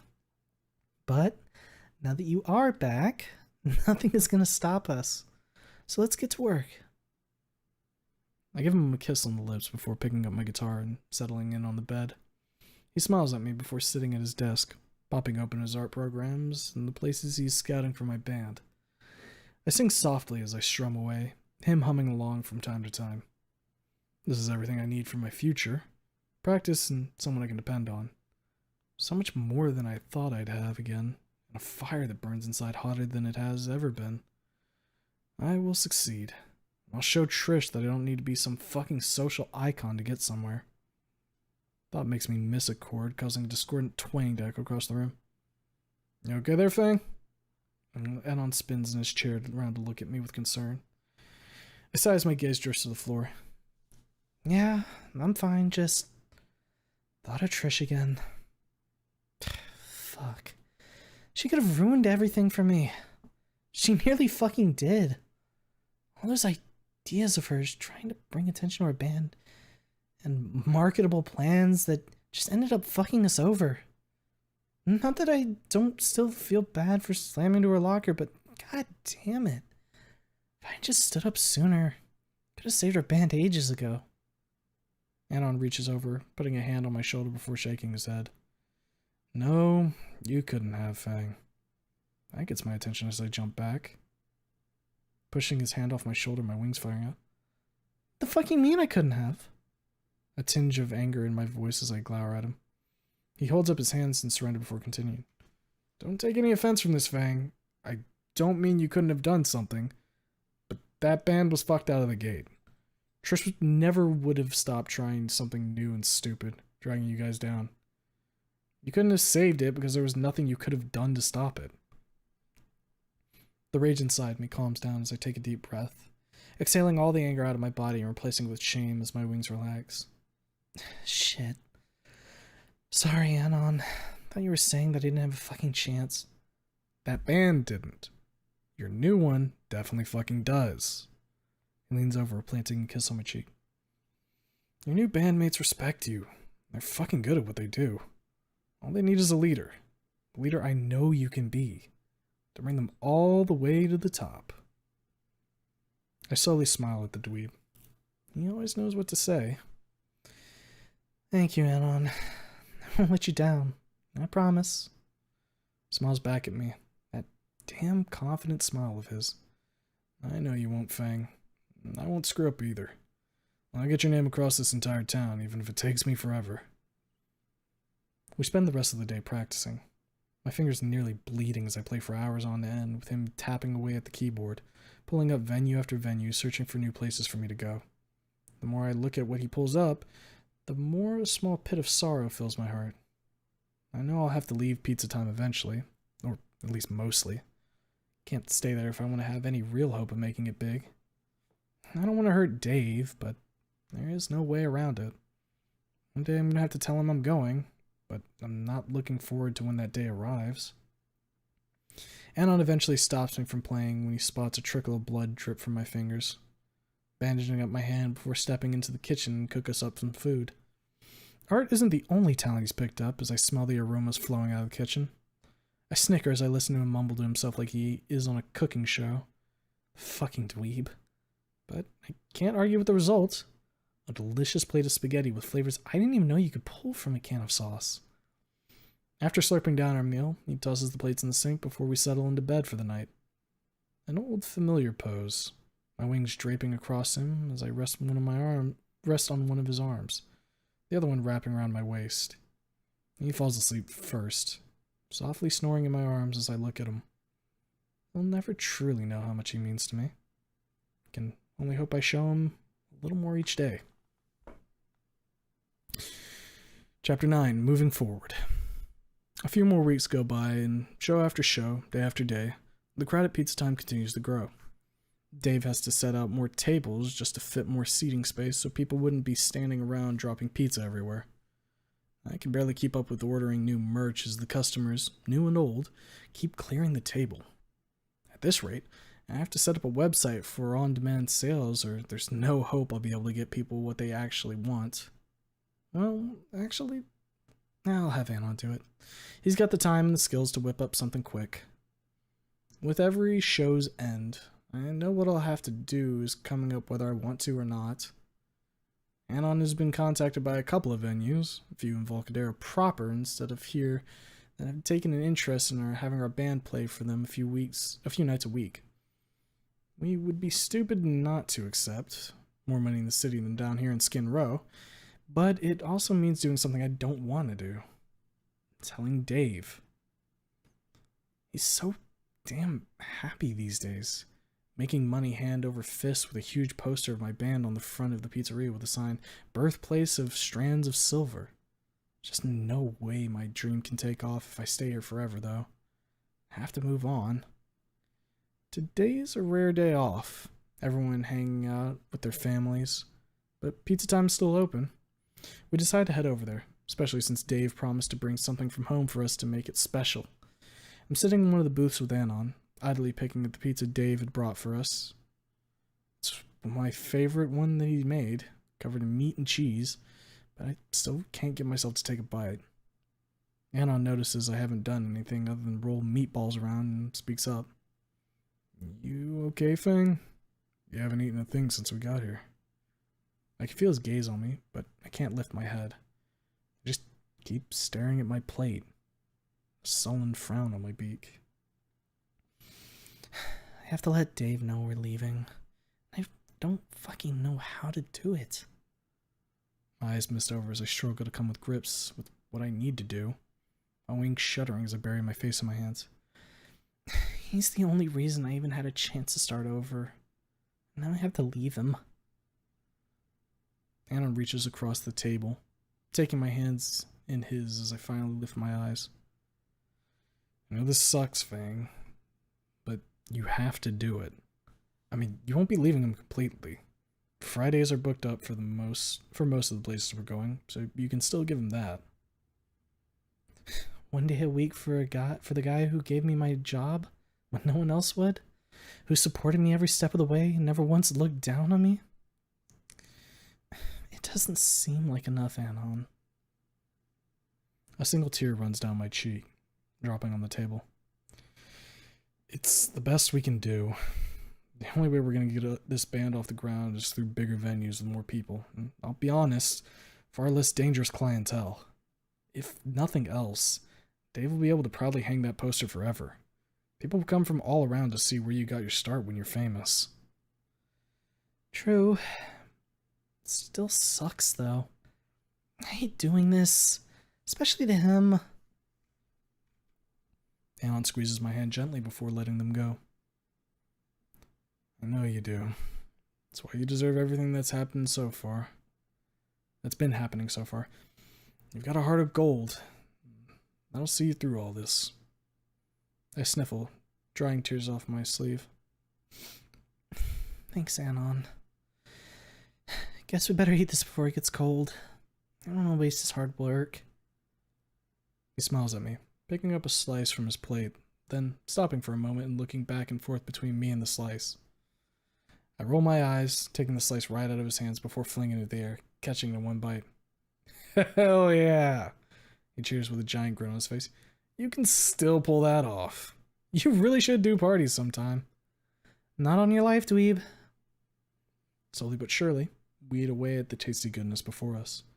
We had just settled into food comas, spread across the booth, when Dave comes out, picking up the pizza pan and chuckling at our splayed out selves. It is nice to have the place to ourselves. Nobody really shows up on holiday weeks.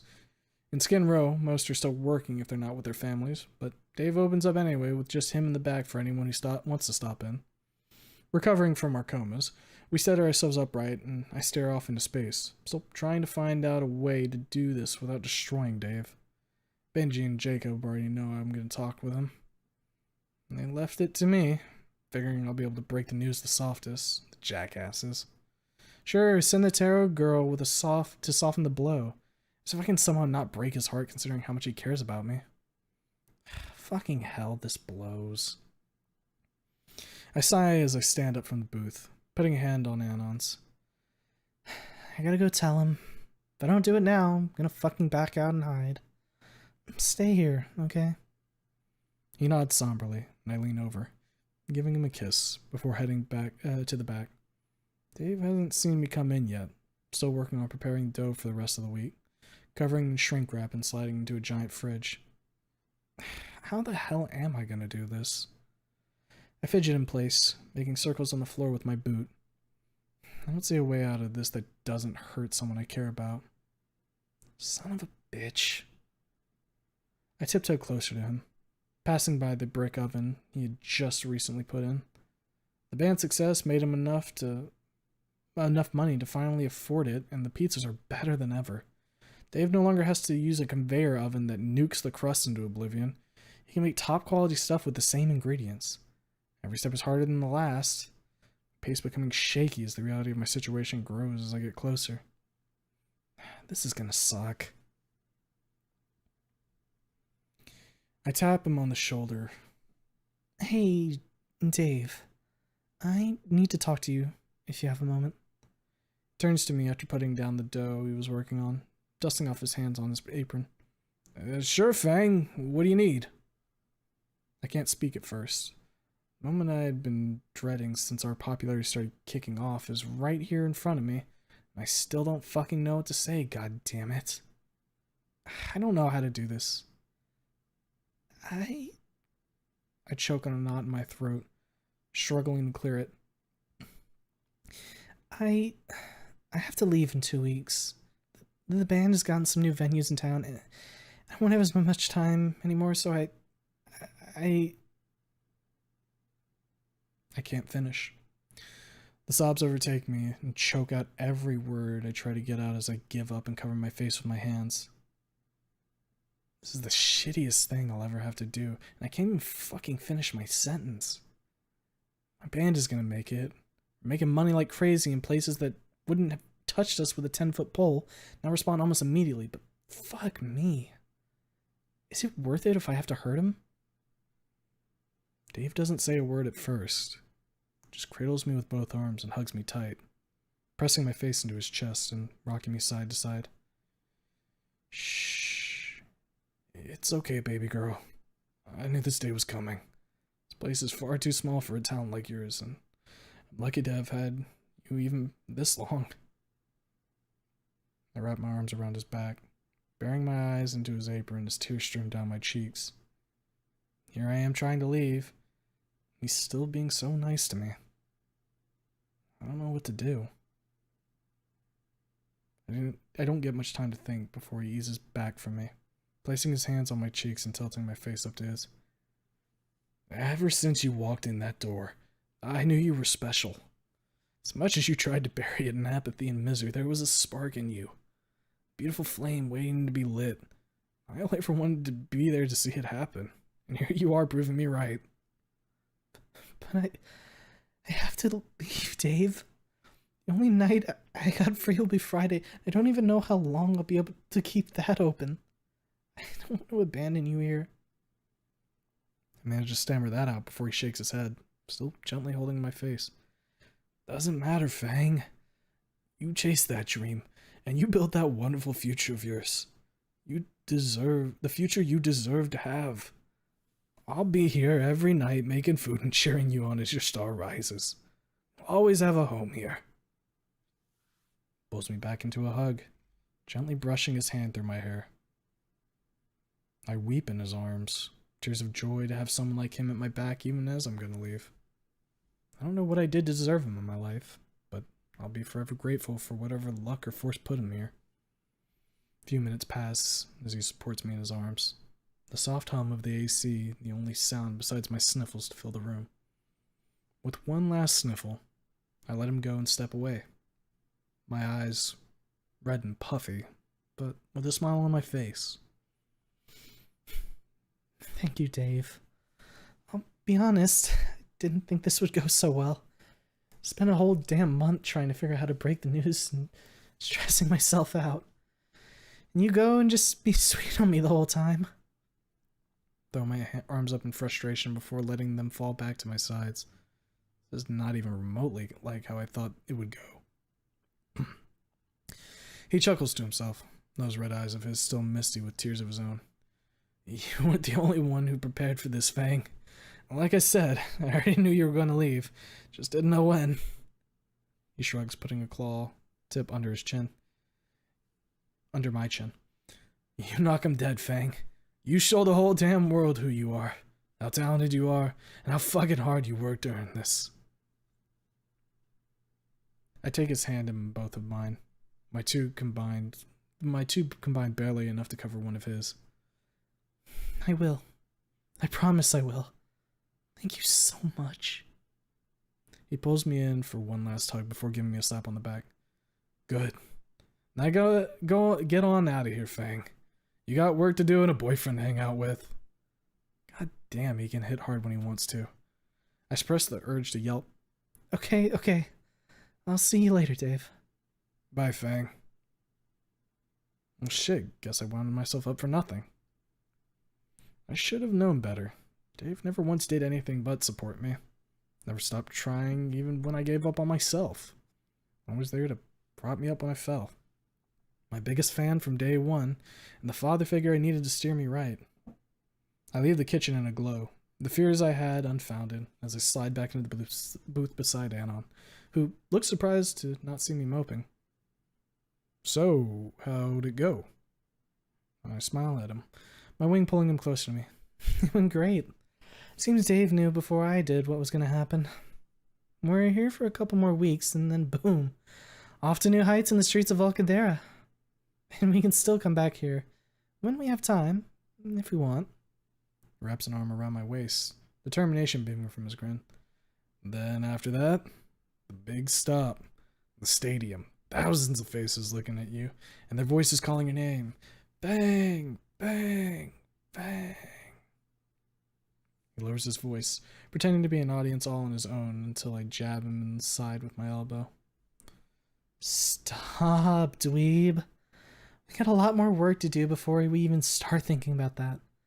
We gotta keep building our audience and our band, so you keep running that noggin of yours and I'll keep practicing.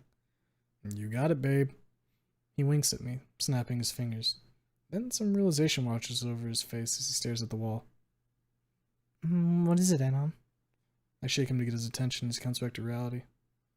You know, we're gonna be back in your neighborhood with these places we're going to. Yeah? I tilt my head to the side, a spark of worry in my heart, wondering where he's going with this.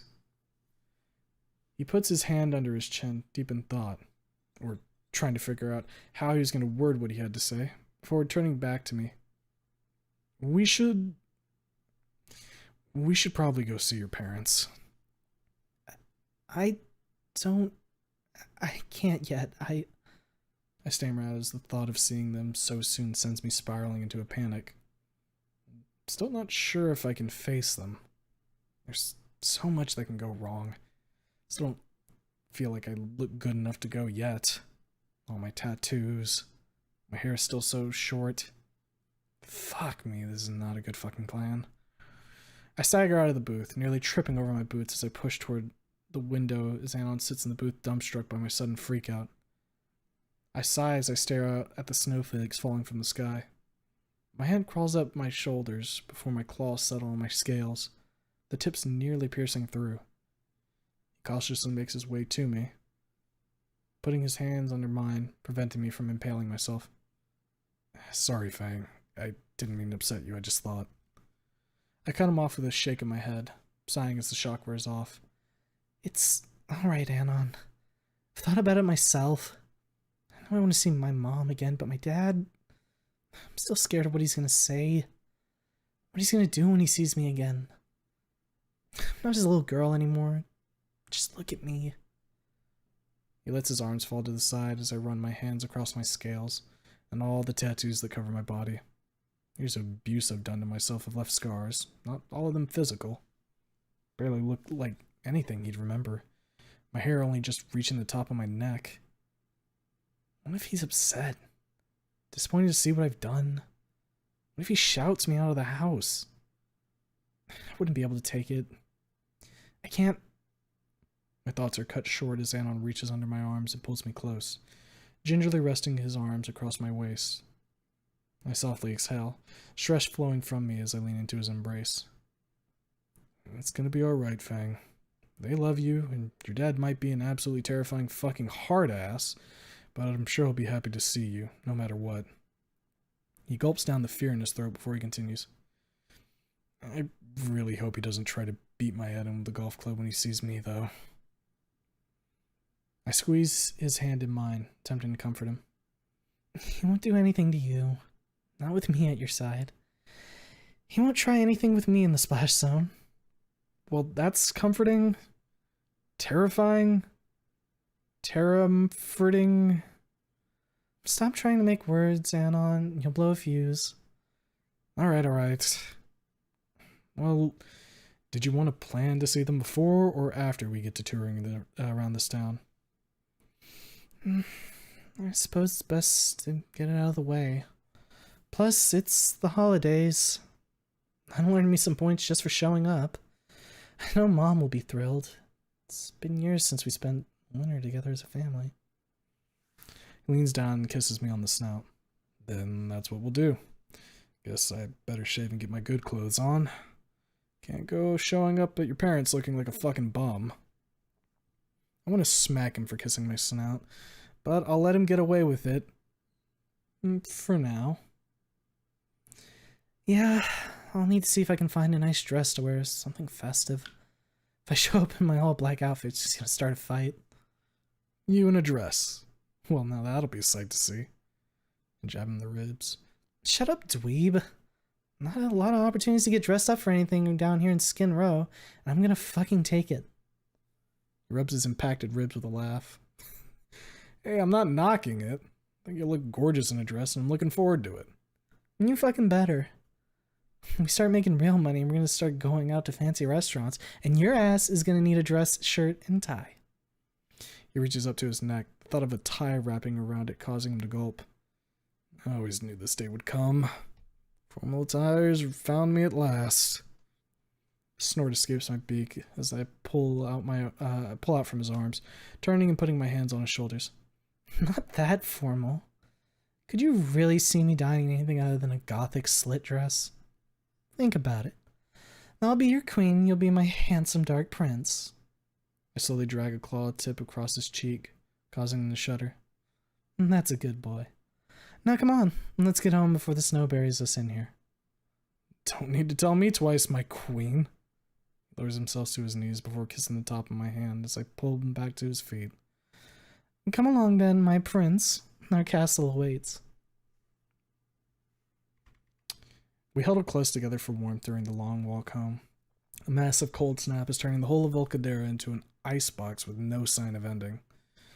His apartment is a bit farther away than mine was, but with none of my old memories to haunt me, it's worth the walk. The snow has started to fall hard and already has buried some of the people sleeping on the benches. Who shoot awake in a puff of white snow before grumbling and hiding under the awnings. You know, it's fucking weird. Anon looks around at all the snow piling up. I thought it never snows in Volcadera. Not normally. I flick a snowflake off the tip of my beak. It's one of those once in an age cold snaps, plus a bunch of storms rolled in with it. Probably the only time we'll ever see it in our lives here. Guess we're lucky then. You know, minus the freezing to fucking death part of it. He shudders as he nudges me closer to him. No shit. Let's get home before my feathers snap in the ice. As we get home, I shove open the door to the welcoming burst of hot air from the heater. Oh, thank Raptor Jesus for eating. The snow melts off my scales and wings as feeling returns to them before I plop down on the bed, kicking off my boots. Anon throws his shoes in the corner before landing beside me as I scoot up to absorb any warmth he had left. So, we gonna see them tomorrow? I nod. Better to get it done rather than putting it off any longer. Yeah, let me call them up real quick. I really hope it's Mom who answers, even though she's gonna blow my ear out. Grabbing my phone, I dial the number. Barely gets past one ring before I hear my mother's cheery voice on the other end. You've reached the Aaron residence. Anon residence, whoopsies. God, she needs to get a cell phone someday. Hey, Mom. It's me, Lucy. As soon as the words finished leaving my mouth, I temporarily lose hearing in my right ear from her screech of joy. The din of tinnitus makes my vision blur before I can hear again. Oh, honey, it's so good to hear from you. What are you up to for the holidays? Anything special? Actually, about that, Mom, can I stop by tomorrow? I want to see you guys again. If it's not any trouble, at least I don't get a chance to finish my sentence. Of course, Lucy. I'll be glad to see you. I'll have a place set for you at the table and everything. Oh, I get to see my Lucy again. I can hear bubbly cries of joy bleeding across the room, even catching Anon's attention as he smiles. Though, of course, here comes the hard part. I'm gonna be bringing someone over too, Mom. Oh, who's coming? It's no trouble. I can make a space for another. It's Anon, Mom. The silence is almost deafening. I hadn't told her much about what happened, but I never needed to say anything. She knew the moment I shouted at her in the night it all went down. Seems like forever before she finally speaks again. Are you sure, dear? Yes, Mom. We've been patching things up for a while now. Trust me, it's okay.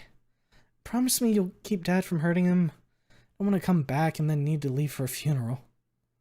Another moment of silence passes with the awkwardness not lost even on Anon, who was staring intently at the phone. All right, dear. I'll make sure he's welcome. You two just come with your appetites. He won't be leaving here hungry. A tremendous sigh of relief passes through my lips as I smile. Thank you, Mom. I'll see you tomorrow. I love you. I love you too, Lucy. The phone call ends with a click, as I drop my phone on the bed and look over at the somewhat terrified Anon. Put a hand on his cheek, gently rubbing it to comfort him. It's okay, love. Dad is more terrified of my mom than anything in this world. Nothing will happen to you. I promise. He nods silently before finally recovering from the terror. Alright, I trust you, Fang. Though I need to get to work. No rest from the wicked when my beautiful tarot love is this close to her dream. He gives me a kiss before hopping off the bed to hit up his laptop.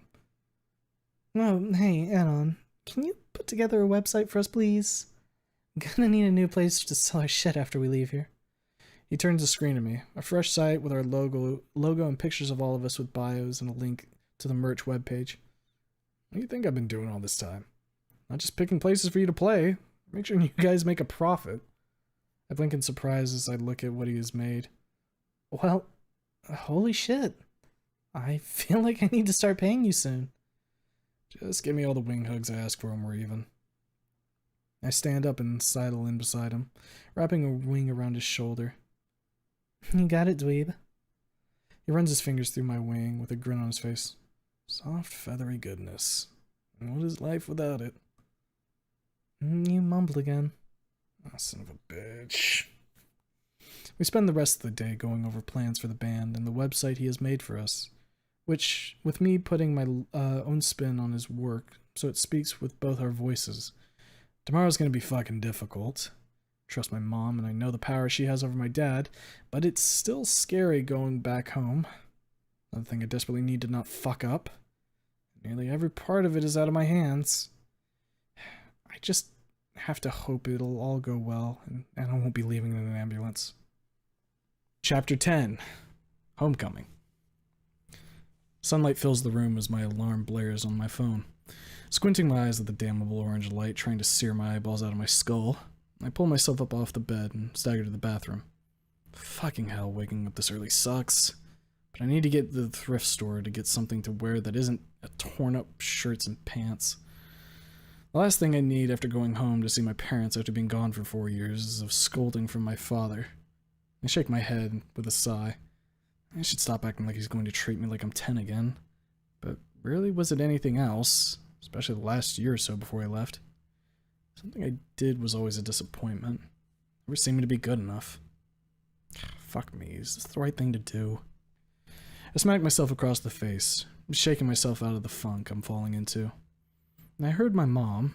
She said she said he misses me. Stares at a photo of me constantly. That'll just be happy to see I'm alive. To be honest, it's not like I ever did right by him either. Constantly butted heads with him over everything, starting fights over the dumbest shit and escalating into shouting matches nearly every day. I'm sure it wasn't easy being my father. I look at myself in the mirror, turning my head to the side as I inspect my body. Boy, a lot of these scars be hard to explain. Really hope they don't ask about them. At least I look a lot healthier. No longer just scale and bone, and my wings are full and shining with not a feather out of place. This is gonna go great. I fucking know it. I'll reconnect with my parents. I'll bury years of regret all in one day. And then all I have to do is keep pushing my band to greater heights until there isn't a damn person who lives here that doesn't know my name. All I wanted at first was to be seen. Now I hunger for more, and I'm going to get it all. After straightening up my hair and taking care of business, I step back out into the room. Anon is stirring a little as I walk over to him, giving him a kiss on the forehead, causing his heavy eyelids to slide open. Hey, cutie. I'm gonna go out to the store real quick, okay? And I'll be back in an hour at best, so just keep sleeping. Okay, sweet tooth. Barely mumbles out that sentence before he's out like a light again. Sweet tooth? Been a long time since I heard that nickname. I'll beat him later if he says that in front of my parents. For now, I'll let him get away with it. Not like I got a purse or anything. So I stuffed my wallet in my pocket after throwing on one of his sweaters. Holy hell, this thing's baggy. Cozy, though. It's still cold as ice outside. I don't even think it could snow by the beach. That's what happens when Mother Nature decides to throw a fucking wrench in the weather. The thrift shop isn't too far, thankfully, since my tail is already shivering from the cold. Pushing open the doors, I'm greeted by its attempt at a heating. Not that most stores can afford to keep the heat on, let alone the lights with how slow business is most of the year. The shelves are covered in all kinds of things. Knickknacks, tableware, and utensils that have probably been handed down for decades at this point, along with a scattered handful of holiday decorations too cheaply made to be sold in a retail store, and a disheveled pile of wrapping paper tubes. The dim light is a mercy on my eyes after my retina is being toasted from all the bright reflections off the snow. I make my way to the back, passing by piles of barely working appliances before reaching the clothing section. You can find all sorts of hidden gems among these racks if you look hard enough. I dive into the racks, sliding aside horrible-looking shirts that look like they were made back in the fucking 50s. Holy crap, who would even buy some of this shit? I groan in frustration as I give up on that side entirely, heading over to the next set of racks hoping for better luck. Digging through yet another set of what looks like clothes that someone died in, something catches my eye. Reaching in to free it from the massive disappointment that surrounds it, I get it loose and hold it up. It's gorgeous. Far better than I had ever hoped to be lucky enough to find in a place like this. A red, soft woven long-sleeve turtleneck sweat dress. Beautifully festive patterns stitched throughout the whole piece, and the material feels wonderful in my hands. It even has pre-cut holes with buttons for wings and a tail. I find a mirror and hold it up to my body. It's nearly perfect slim fit that seems to meld with me before I even put it on. Not wanting to risk whatever might be left behind on it, I decide against trying it on until I can clean it. I'm confident just looking at it that it'll hug my body in all the right ways to keep me super fucking warm. I hurry over to the cashier, buying it quickly before thanking them and heading out. I need to get home and get this washed. I only have a few hours before we'll need to be getting over to my parents as it is. One incredibly swift walk, with me almost eating pavement when I slipped on ice. Later, I'm back home. Anon is snoring up a storm still while I come through the door and poke him in the ribs to wake him up. Come on, Anon. You can't sleep the day away. We need to look good when we show up. I jab him one more time, and he groans and rolls over on his side. I shouldn't have chugged down so much beer working on that web page. I snicker at him, helping him sit up on the edge of the bed. You're still a lightweight, you know that? Yeah, I know. Not that I wasn't getting drunk on the ship, but it seems my tolerance never got any better. Makes you a cheap date at least, which is good, because we're still poor. I give him a bottle of water, which he greedily chugs down with a satisfied sigh. Oh, god damn, that hits the spot. Thanks, Fang. And yeah, you're right. At least that means we save money on booze. Crunches the bottle on his palm before sending it flying into the trash can. I take a seat beside him. I'm resting my head on his shoulder. You know, we should probably cut back on that shit. What shit? He says as he puts an arm around my waist. The smoking, the drinking, this unhealthy shit we've been doing. At least I have. I've really had a sober night in 4 years. My voice is stuffed from a pack-a-day habit. I shift my eyes upward to his. Anon, I want to have some good years in my life. And the only way I see that happening is if we start cutting these vices off at the head. He gently tightens his grip around me as he runs the thought through his head. It's a lot to ask. I can only imagine what some of the things are that he'd like to kill in that... I can only imagine what some of the things are that he'd like to kill in that head of his with a stiff drink. But I also want him here with me for more than a couple of years. For you, Fang, I'll do my best. Though, can we at least enjoy a shot of whiskey here and there? Of course, dweeb. I'm not cutting it out of our lives completely. It's gonna be fucking murder on us both to start, but... I moved to face him and kissed him before pulling back. I want a lot more time with you. And I'm willing to give up some of the small comforts to buy us hopefully many more years. He smiles at me, shifting me closer to him on his lap. Sounds like a plan to me, sweet tooth. I narrow my eyes at him as the nickname as he continues. Plus, that already gorgeous voice of yours is gonna sound like freshly spun silk after a few months off the smokes. Well, that fucking obliterates me as my face turns bright red and I bash my head into his chest trying to hide it. God damn it, Anon, stop being cute. Nope. Kisses the top of my snout, and my eyes narrow again as I elbow him in both his sides at once. It does nothing to dampen his mood, nor stop him as he kisses my snout once again. Again and again. I shove him over before lying across his chest, looking down at him with a devious grin. So, you wanna play that game, huh? Well, I don't go for cute. I go for the throat. I grasped his face with both of my hands before tilting my head to the side and forcefully kissing him, my tongue finding its way to the back of his throat as I sucked the air from his lungs.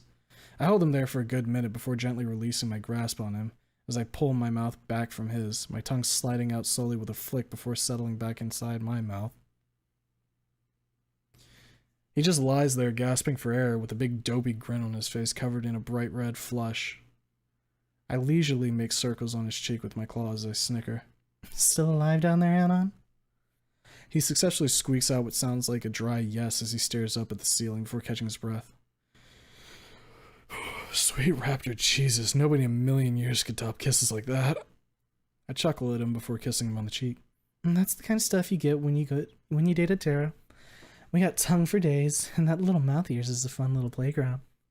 I lick his cheek, eliciting a shudder from him before leaning back up. Now get up. You gotta get ready. Can't go to my parents smelling like booze.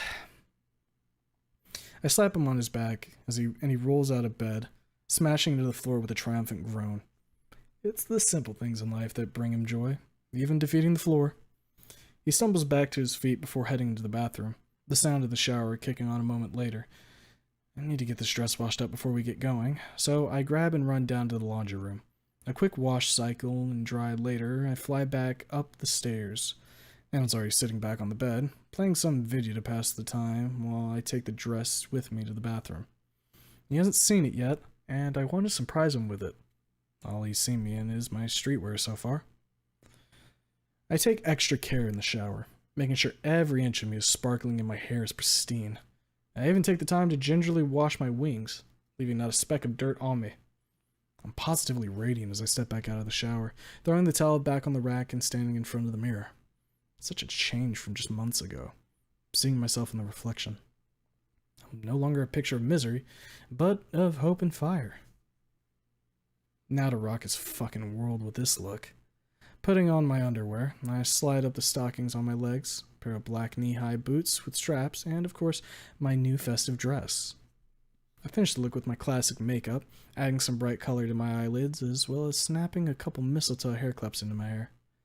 As I expected, the dress hugs me in all the right ways, making my every curve stand out perfectly without being too tight, and ends a hand's length above my knees. Might be a bit on the sultrier side than only festive, but what can you do? I shrugged to myself as I gently opened the door. So, I get Anon's attention as I slowly twirl in place as he looks on. how do I look, Anon? He blinks in awe for a moment, unable to speak as he takes in the sight of me. God damn, Fang, you look gorgeous. I see him looking at my legs, and I can almost hear the gears in his head trying to spin and failing miserably. I roll my eyes at him with a smirk. Yes, I'm totally wearing underwear underneath this dweeb. Not going commando at my parents' place. I walk over and kiss him on the cheek. Though you did earn yourself some brownie points for the gorgeous comment. And I get up and finish getting dressed. Gotta get there or else we'll be late. Gotta get going or else we'll be late. He hops to his feet, grabbing possibly one of the ugliest Christmas sweaters I've ever seen and putting it on. But that's probably the point. Doesn't want to be too fancy. He looks at me with his arms out wide and a grin on his face as I shake my head. Well, at least one of us is dressed to impress. Come on, dweeb, let's get going. We lock up and head down the stairs, and I hook my arm in his as we walk down the street to my old home. I had left my home miserable with only the smallest of dreams that night. Burning bridges, believing them never to be built again. But here I am, heading to see my family with my heart filled with both joy and fear. I wanted to come home so many times before, but never felt like I had any right to after how I left. I was a stupid kid, and I'm grateful that Mom is so willing to let me come home and even protect Anon. I grip his arm a little tighter, thinking, please don't brain my dweeb dad. We're just a few minutes away when Anon stops dead and lets out a string of expletives. I look up at him, raising my eyebrows. What's wrong, Anon? There a problem? He nods with a frown on his face. I fucking got a gift for your mom and I left it on the table. Fuck. I hate to do this to you, but can I run back real quick and go get it? I don't want to show up without an offering. Sure. Go quickly. I'll be waiting for you at their house when you get back. I kiss him on the cheek and he dashes off back towards home. He really needs to work on that memory of his. Bereft of my mobile furnace, the last couple minutes of the walk are frigid as my wings shudder, exposed. I hurry along before making it up the steps of my home, shock rooting me in place for a moment. I've been gone for so long. Is this really still my home? Raptor Jesus, please let this night go well. I'll owe you at least a couple church visits if you do. After gathering my courage, I knock on the door 3 times. The sound echoes down the empty streets, only furthering my anxiety as I hear steps approaching the door. A moment later, the petite form of my mother is looking up from the door at me, tears in her eyes. No words are said as she carefully walks up to me, putting her hand on my cheek as she runs it along my face. She gently touches my arms before taking both my hands in hers, our fingers interlocking together. Here I am, our little Lucy, back after so many years. Hey, Mom. I've missed you so much. I missed you too, Lucy. More than I can ever say. You look so beautiful, honey. Our hands part as my emotions boil over, and I fall to my knees as I pull her down with me into an embrace. God, how I've missed her. The loving mother, who even though she spent so much time just believing everything was perfect, never once stopped loving me. The woman I so callously hurt when I shut her out of my life with barely a word and abandoned the place I called home. My mother, who never once tried to make me feel like shit about it. She just kept the door open, waiting for me to come back. I hold her tightly in my arms as she holds my head to her shoulder, tears flowing down our cheeks as we hug each other. She gently strokes my hair as I let it all out, all the pain of having given up so much for so little, All the years I wasted thinking I needed to get away from them to give my life meaning, only to nearly lose my life because of it. I never knew how badly I just needed to be held again by her, to feel the warmth of a motherly love I'd lost 4 years ago. I weep in her arms, hoping that I'm not completely destroying my makeup as she comforts me. I struggle to regain my composure as I sniffle, calming down the storm of sobs enough to pull back and look her in the eyes, a perfect reflection of my own stare back at me. Glittering amber tempered with maturity, shining and full of love, not a speck of judgment within them. I'm so sorry, Mom. I never should have left you guys behind. I screwed up so much of my life running from everything. I'm so sorry. For all of it. She puts her finger to my beak, stopping me from saying anything more. Shh. There's nothing left to apologize for. I love you, Lucy. I'm just so happy to see you and hold you in my arms. I was so worried I'd never see my beautiful pirate princess ever again. And welcome home, dear. Fresh tears burst from my eyes as I bury my face into her apron. My mom again simply strokes the back of my head as I bawl my eyes out. I can hear soft but still heavy steps approaching from behind her as I shakily look to see who I already know is coming. My dad. I expect some anger in his eyes, some rage after abandoning them, and for how badly I mistreated him before I left. But there's no hate to be found. My mom helps me back to my feet as she stands aside, allowing my dad to walk up to me. Another silent moment passes with me staring into his eyes as he looks at me. The happiest, yet still most sorrowful smile I've ever seen him graces his face. Not another second passes before he takes me in his arms and presses me against his chest, my arms wrapping around his back as he shakes, tears falling on top of my head. I've missed you so much, Lucy. Not a day went by that I didn't regret everything. How I yelled at you, how I never supported you as you went through your hell on your own. I was trying to just crush you back into a mold I thought you needed to fit. I'm so sorry I drove you away. Never wanted you to leave. Just wanted you to be happy. So I had no idea what to do when I let you down, Lucy. I'm so sorry I failed you as a father. I don't know what to say. He's never shown this side to me in all my years growing up. He never lets his guard down, never shows any emotion outside of his stoic and silent self. To see him so vulnerable, so willing to admit that he was wrong is more than I ever expected him to do. He wasn't the only one who had done wrong, though. I could have done so much more than fight him at every turn. I leaned back from our embrace to gaze up into his eyes, the normally hardened look in them having long since faded into one of pain and vulnerability. Pain of losing someone he loved etched within them. Dad, I don't hate you. I love you. I know it was hard to live with, especially after Nazar got hurt. I never stopped blaming myself for that, and it shaped my life for years after. I know you love me, Dad. I'm willing to give us another chance if you want to. Of course I do, Lucy. I want nothing more than to be a part of your life again. And this time I promise I'll do right by you. Pulls a picture of me out of his pocket before turning it toward me. It is from when I was 11, a few months before the accident. Every night since you've been gone, I looked at this picture. My only thoughts were what I wanted to do if I had another chance to show you how much I loved you. I won't waste this, I promise you. I won't either, Dad. Thank you. He pulls me in close, tears softly falling on my head as I lean my cheek against his chest, tears of my own staining his shirt. My mom walks over to us before joining our hug, the wayward daughter once again reunited with her family. A moment of healing shared between the three of us as the wind faintly blows in from the open door. A twirling mist of snowflakes dusting the carpet. We separate as I sniffle, rubbing a tissue across my snout, trying to dry off. God, it's so good to see both of you again.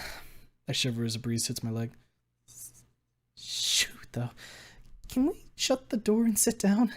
It's freezing out there. Of course, honey. My mom closes the door before leading me to the couch, settling in beside me as my dad takes his place in his armchair. Where's Anon, by the way? I thought he was coming with you. The name causes my dad to pause for a moment, a frown curling on his face before my mom shuts him down with a glance. I snicker. Yep, she still has full control over him. He'll be here in a minute. He just had to go back home to get something he forgot. My dad tries to mumble something, but my mom shoots him such a look could have taken years off his life. Well, I hope he gets here soon. It's very cold out there today. She stands up from the couch, dusting off her apron. I need to get back to the kitchen, though. A feast doesn't cook itself. She gives me a quick kiss on the forehead before disappearing into the kitchen in a flash. So, my dad grumbles from his seat as he glances at me from the side. Anon. Huh? I roll my eyes at him, groaning in frustration. He's better now, Dad. I wouldn't have given him another chance if I thought he was sorry for what happened. And I expect you to be good and not threaten him while he's here. He glances over at the trophy rack on the wall before looking back at me. Fine. I'll behave. But if he ever hurts you again... Yeah, I know. You'll bury him in the yard so deep no one will ever find him. But if nothing else, trust in me. He's been nothing but helpful since he's come back, and with his help, I've been getting my band out from the dirt and into the spotlight. Well, as long as he's been useful, at least. He grunts as he crosses his arms over his chest, still sternly protective of me after so long. I hear the doorbell ring, and I'm about to get up when I hear a familiar voice come from the stairs. I'll get it. Nazar rushes down the stairs, not noticing me sitting on the couch. Nazar. My brother. The only one I'd talked to about what Anon had said to me before we broke up. Nazar, who nearly wanted to rip a hole through my sheets when I told him that night. The very same fucking Nazar is about to open the door and be met with the man he probably still furiously hates right now. I really fucking regret not telling him anything about us getting back together right now. This is about as much of a fucking disaster as there ever can be, and there is no way I'm going to reach him in time. I scramble off the couch, desperately trying to stumble my way over to him as he opens the door. Nazar, wait! I shout, but it's too late. Right in front of him is the stunned face of Anon, and I can see the rage twisting in Nazar's face as he takes in the sight. Hey, Nazar, what's up? Chapter 11. Old Wounds. Nazar stands in the open doorway looking at Anon, anger creeping up his body. He says nothing. A frown crosses his face as he pulls his fist back, staring with all the fury he can muster as he glares at Anon. Nazar, no, stop! I scream out again. What am I gonna do? How am I gonna stop this? Nazar's gonna get the shit kicked out of him. A thunderous crack snaps through the air as he lets his fist fly into Anon's cheek. The impact of Nazar's strike sends Anon staggering back, shock on his face as he tries to open his mouth, but Nazar's having none of it as he shouts him down. The fuck are you doing here, Anon? Nazar's fury comes through with every word. For me, that night had long since ended. The healing had already come. For Nazar, it's still fresh in his mind. Come to hurt my sister? Come to take some more of her life away? She hasn't been home in years because of you. Fuck you! Nazar, wait! He can't get a word out in edgewise before Nazar's back on top of him. None of Nazar's athleticism has faded. He told me about the time he spends at the gym between classes, not wanting to wither away with age, and he's using it to full effect. He grabs Anon by the collar and punches him square in the gut, causing him to double over before Nazar follows up with a brutal kick to his leg. Anon coughs as he hits the floor, but even after the hits he's taken, he doesn't look fazed. If anything, the look I can see in his eyes is frustration. Nazar, stop! We made up months ago! Please stop this now! I hurry over beside the both of them, but Nazar can't hear a word. He's too focused on Anon, the object of his hate, and in his mind someone who had taken his sister from his family. Nazar's eyes don't even flick to my direction before he turns his fist against Anon again, taking swings at his face, which Anon deflects before Nazar lands another punch to his cheek, again staggering him. Why the fuck would you show up here at our house? Were you just expecting to walk right back into her life like you'd done nothing? That you hadn't ripped her heart out and tossed it in the trash? You son of a bitch! You hurt my sister! I've never seen Nazar this way. His pupils are pinpricks, single-minded hate all that is driving him, desperate for release from years of pent-up anger from that night. God damn it. I need to stop him before Anon does something I know he doesn't want to do. Nasser, listen to me! I grab his shoulder, but he shrugs me off, not recognizing at all that it's me talking to him. I see my parents running to the door, but I hold my hands up and shake my head. They stop dead in their tracks with worried looks, my stern gaze telling them all they need to know. We need to stop this, not them. With a roar of primal rage, Nazar dives at Anon, knocking him off the porch and down into the yard and pinning him to the ground. For a moment, all he does is stare into Anon's eyes, his own shaking with an anger he can't control. Anon stares back with cold determination. He's losing patience. Nazar pulls his fist back to strike Anon, missing and hitting the snow beside his head before Anon shoves him off and staggers back to his feet. That only causes Nazar to lose it even more, all coordination lost as he swings wildly at Anon, who at this point is easily dodging every swing. Nasser, god damn it! Listen to me! And stop this fucking shit! Stop trying to hurt my boyfriend! I stomp my boots against the concrete with my wings stretched out as I shout at him again. The sound seems to shock him as my words finally start to register to the enraged Taro. I'm reaching him, but it's not enough yet. Nazar shouts with anger one last time, swinging both fists at once, but Anon slips behind him, grabbing him in a chokehold and driving him to his knees, turning Nazar's face toward mine as he twists in his grip.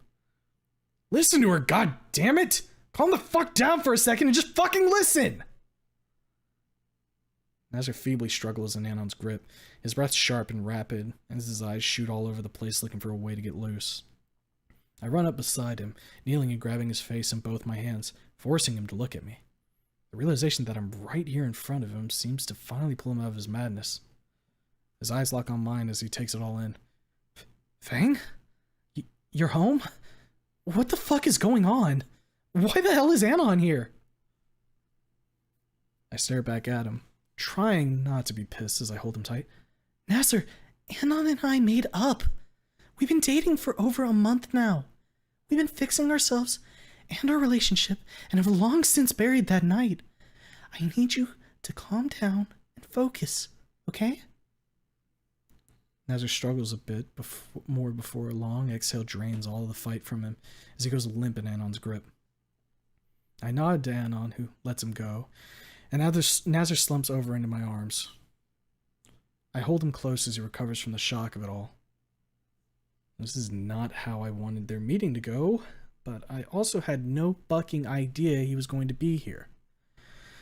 I guess he showed up unexpectedly and Mom didn't have time to explain my return, let alone Anon coming over. All that's left is trying to pick up the pieces before the whole night's ruined. He lets out a huge sigh before pulling back from me, looking into my eyes. Are you okay, Nazar? I cautiously asked. No. He sniffles as he brushes his sleeve across his cheek. I'm not fucking okay. I haven't seen you in 4 years. I only get to talk to you over the phone, and then Christmas Eve, he shows up at the door. He points at Anon, who's backed away, giving us space. I don't know what the fuck is going on. Help me figure this shit out before I lose my goddamn mind, Fang. I help him to his feet and lead him back inside the house. Mom and Dad back away, giving us room while Anon follows in behind before shutting the door. Anon doesn't look any worse for wear. Hell, the smack on his face barely left a red spot. Nazar, however, looks horrible. Not that Anon had hurt him, but fuck if the shock hasn't done a number on him. Nazar and I sit on the couch, staring at each other as he studies my face, looking for answers I hope I have to give him. So, what do you want to know? I ask, taking his hand in mine, which he grasped gently in his. Everything?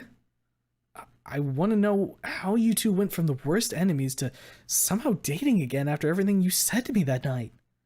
I need to understand how the fuck you made up for that shit. Nazar glances over at Anon before looking back at me, waiting for my response. I sigh as I collect my thoughts and spill them out to Nazar, only vaguely noticing her parents standing silently in the background listening. I leave nothing out, except for the night in my apartment. I don't need to share that with them. I tell Nazar about how I had been crumbling to pieces the month before Anon showed up, how I was at the end of my rope with nothing left. I even admit that I had been planning to kill myself, and I look apologetically at my mom, who has tears streaming down her face. I explained how Anon had been watching my shows, and then one night we talked, getting everything out in the open. How he had apologized for everything he had said and done. The months we spent together fixing our broken lives up until this moment when I came home. But why didn't you ever tell me? I looked down at my hands, clasped in my lap, and sighed. I was afraid. I wasn't sure how you'd react. It was so new that I didn't want to jinx anything. Nazar takes it pretty well as I could have hoped considering not 10 minutes ago. He wanted to rip out Anon's throat. As I finish talking, he slowly nods to me before getting up off the couch and walking over to Anon. Sweet Raptor Jesus, don't start again, Nazar. A tense moment passes before Nazar sticks out his hand, staring expectantly at Anon, who puts out his. Nazar grips it tightly before speaking. Anon, I'm sorry I attacked you. Everything from what she had told me before came flooding back in an instant and I lost control. I shouldn't have struck you, and I have no excuse. Anon shakes his head. You've got nothing to apologize for. If I saw the men that broke the heart of someone I cared about, I'd probably try to beat their ass too. We good? Nazar nods before shaking Anon's hand and letting go.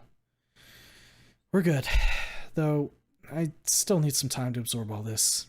I never expected to see you again, let alone see you here dating my sister. Actually, that's thrown me for a fucking loop, I'll admit. How the fuck did that even happen?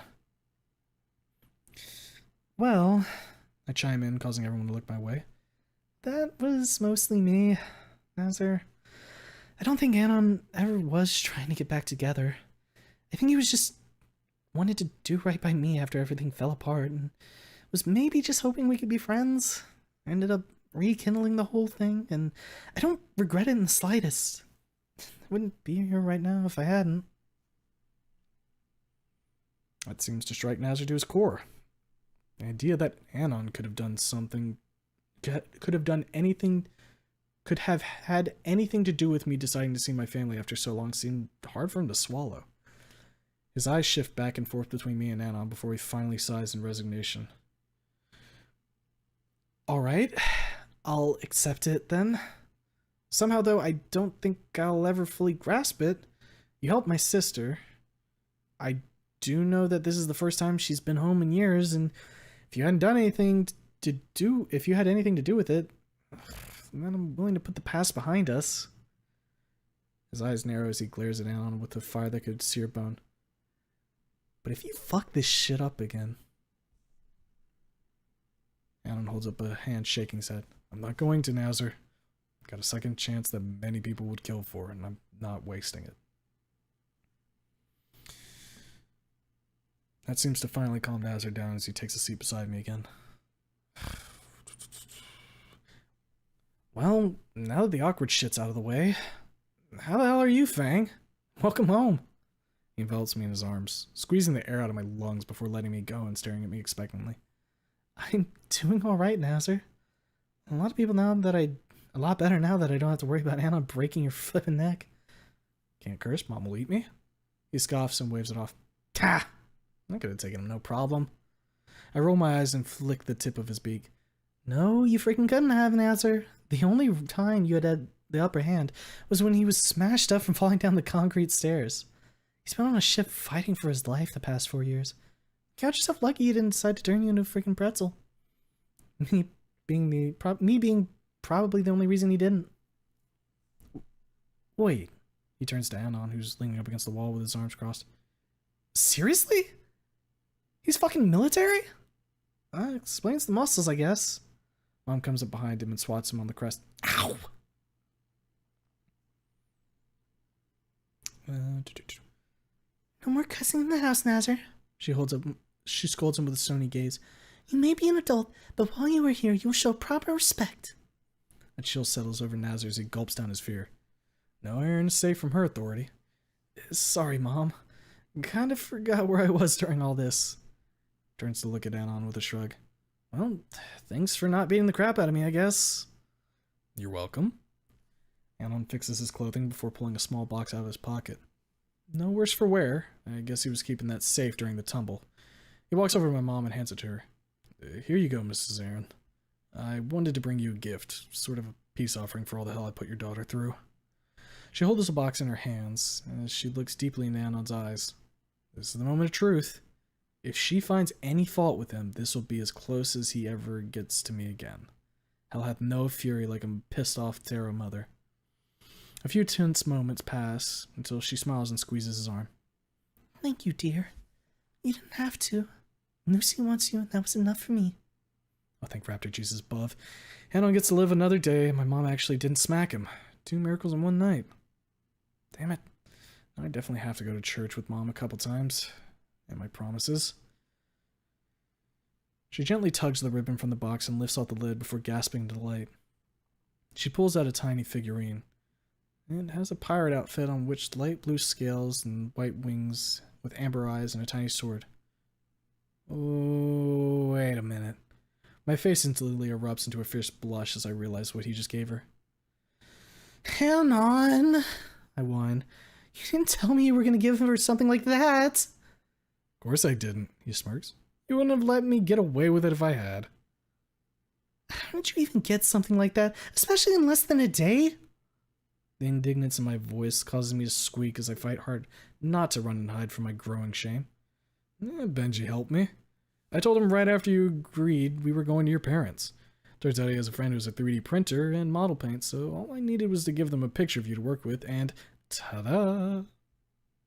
He holds out his hands like he's presenting an award as my mom coos as she admires the tiny shape of one of the most embarrassing personas. Oh, thank you, Anon. It's adorable. That's going up on the shelf right now.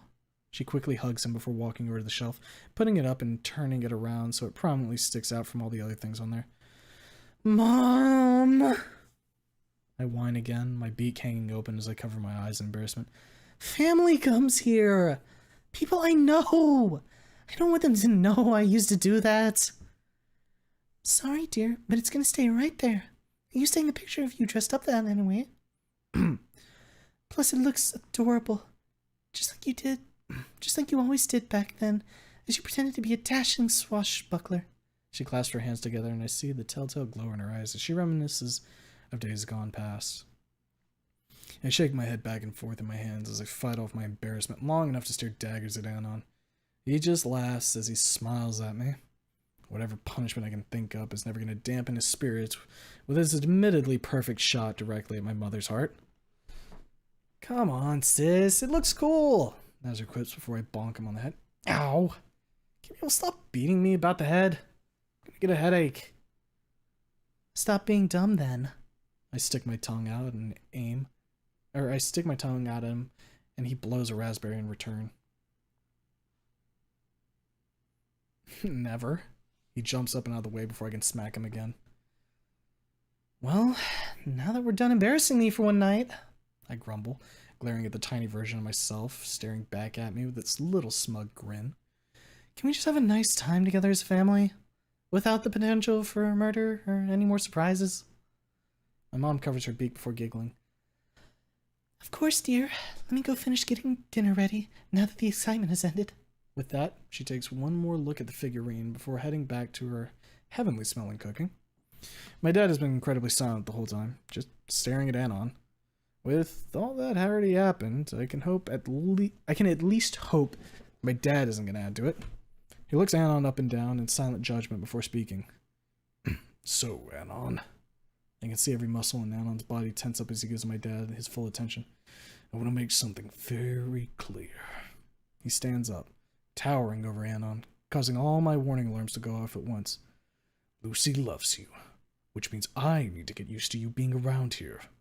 But you treat her right this time, or I'll add you to the wall. Understood? Anon gulps before nodding. Understood, sir. Good. That's all that needs to be said about that. Now, sit down and get comfy instead of leaning on the wall like a vagrant. My dad sinks back into his seat, with me scooting over on the couch to make room for Anon, who looks like he just witnessed God. So, what have you been up to these days, sis? It's been a little while since we talked last. I look at Nazar and thanks for breaking the tension before I answer. Well, my band's doing better now. Doing better, even better than it was the last time I told you. We've got some venues in town that have been looking to hire us, and we're finally being taken seriously. We aren't scraping by on barely any money anymore, and to be honest, I'm hoping it'll take us right out of Skin Row. Be nice to not have to look over my shoulder going home. No kidding. I still won't drive down there. Don't want anyone to touch the NASCAR. I furrow my brow as I stare at him. You still call that hunk of junk? You still drive that hunk of junk? Hey, it's not junk. Put a lot of money into it. Even fixed the windshield. Alan winds his ears at. Oh, I like that little bullet hole. Added character. Character, sure, but I can't go driving around as a respectable health professional looking like I just got into a freaking gang shootout. Are you sure? It would be badass if my doctor was some kind of gunslinger with a medical degree. Nazar stares at Anna in disbelief for a moment before continuing. Anyway, it's good to see you, Fang. I've missed you when I've come down during breaks. It hasn't been the same since you left. I pull Nazar in for a hug with a soft smile on my lips. I missed you too, Nazar. Really is good to be home again. I missed seeing all of you. Really wish I hadn't wasted so much time screwing up and just freaking... Stop. My dad cuts me off mid-sentence with a steely gaze. You're home now. That's all that matters. Now let's get to the table. Your mother will be done with dinner any moment now. I wipe away a tear from the corner of my eye before nodding as he leads us to the table. The three of them silently fighting over pulling out the chair from me before my dad wins the toss-up and offers me a seat. He gently pushes me to the table before settling at the head while Nazar and Anon sit on either side of me. Only a moment later, my mom comes out of the kitchen and starts placing dishes all around the center of the table. It's a spectacular spread in front of me that instantly causes my mouth to water. Freshly cooked spiral honey ham, garlic mashed potatoes, shredded pork with tangy BBQ sauce, candied yams with marshmallows on top, and a gravy boat filled with the most delicious smelling thick gravy I've ever had grace my nose in my entire life. It takes every last ounce of willpower to stop myself from tearing into the feast as she sits down before we say grace. We all look at her and she gives her nod of approval as we dig in. It's like watching a massacre. The usual fare at our household when the entire family is a bunch of mostly carnivorous pteros. My mom had already grabbed enough for herself as the rest of us stack piles of food on our plates. I take several pieces of ham, putting the shredded pork in the middle and turning them into little meat wraps before downing 5 of them in quick succession. Nazar and my dad tear into the sides, with Anon nearly as quick as us, which surprises me. No way in hell any human can keep pace with our appetites, but that glow in his eyes shows he is going to give us a run for our money. Goes on for a few minutes, each of us eating our fill and leaving not a scrap behind. Happy grunts of delight fill the air as we all pat our full bellies. Damn, it is good to be home. Mom silently gets up with a smile on her beak as she starts gathering plates. I stand up to help and she shakes her head at me before collecting the rest. I guess I'm a guest of honor right now. She won't let me lift a finger.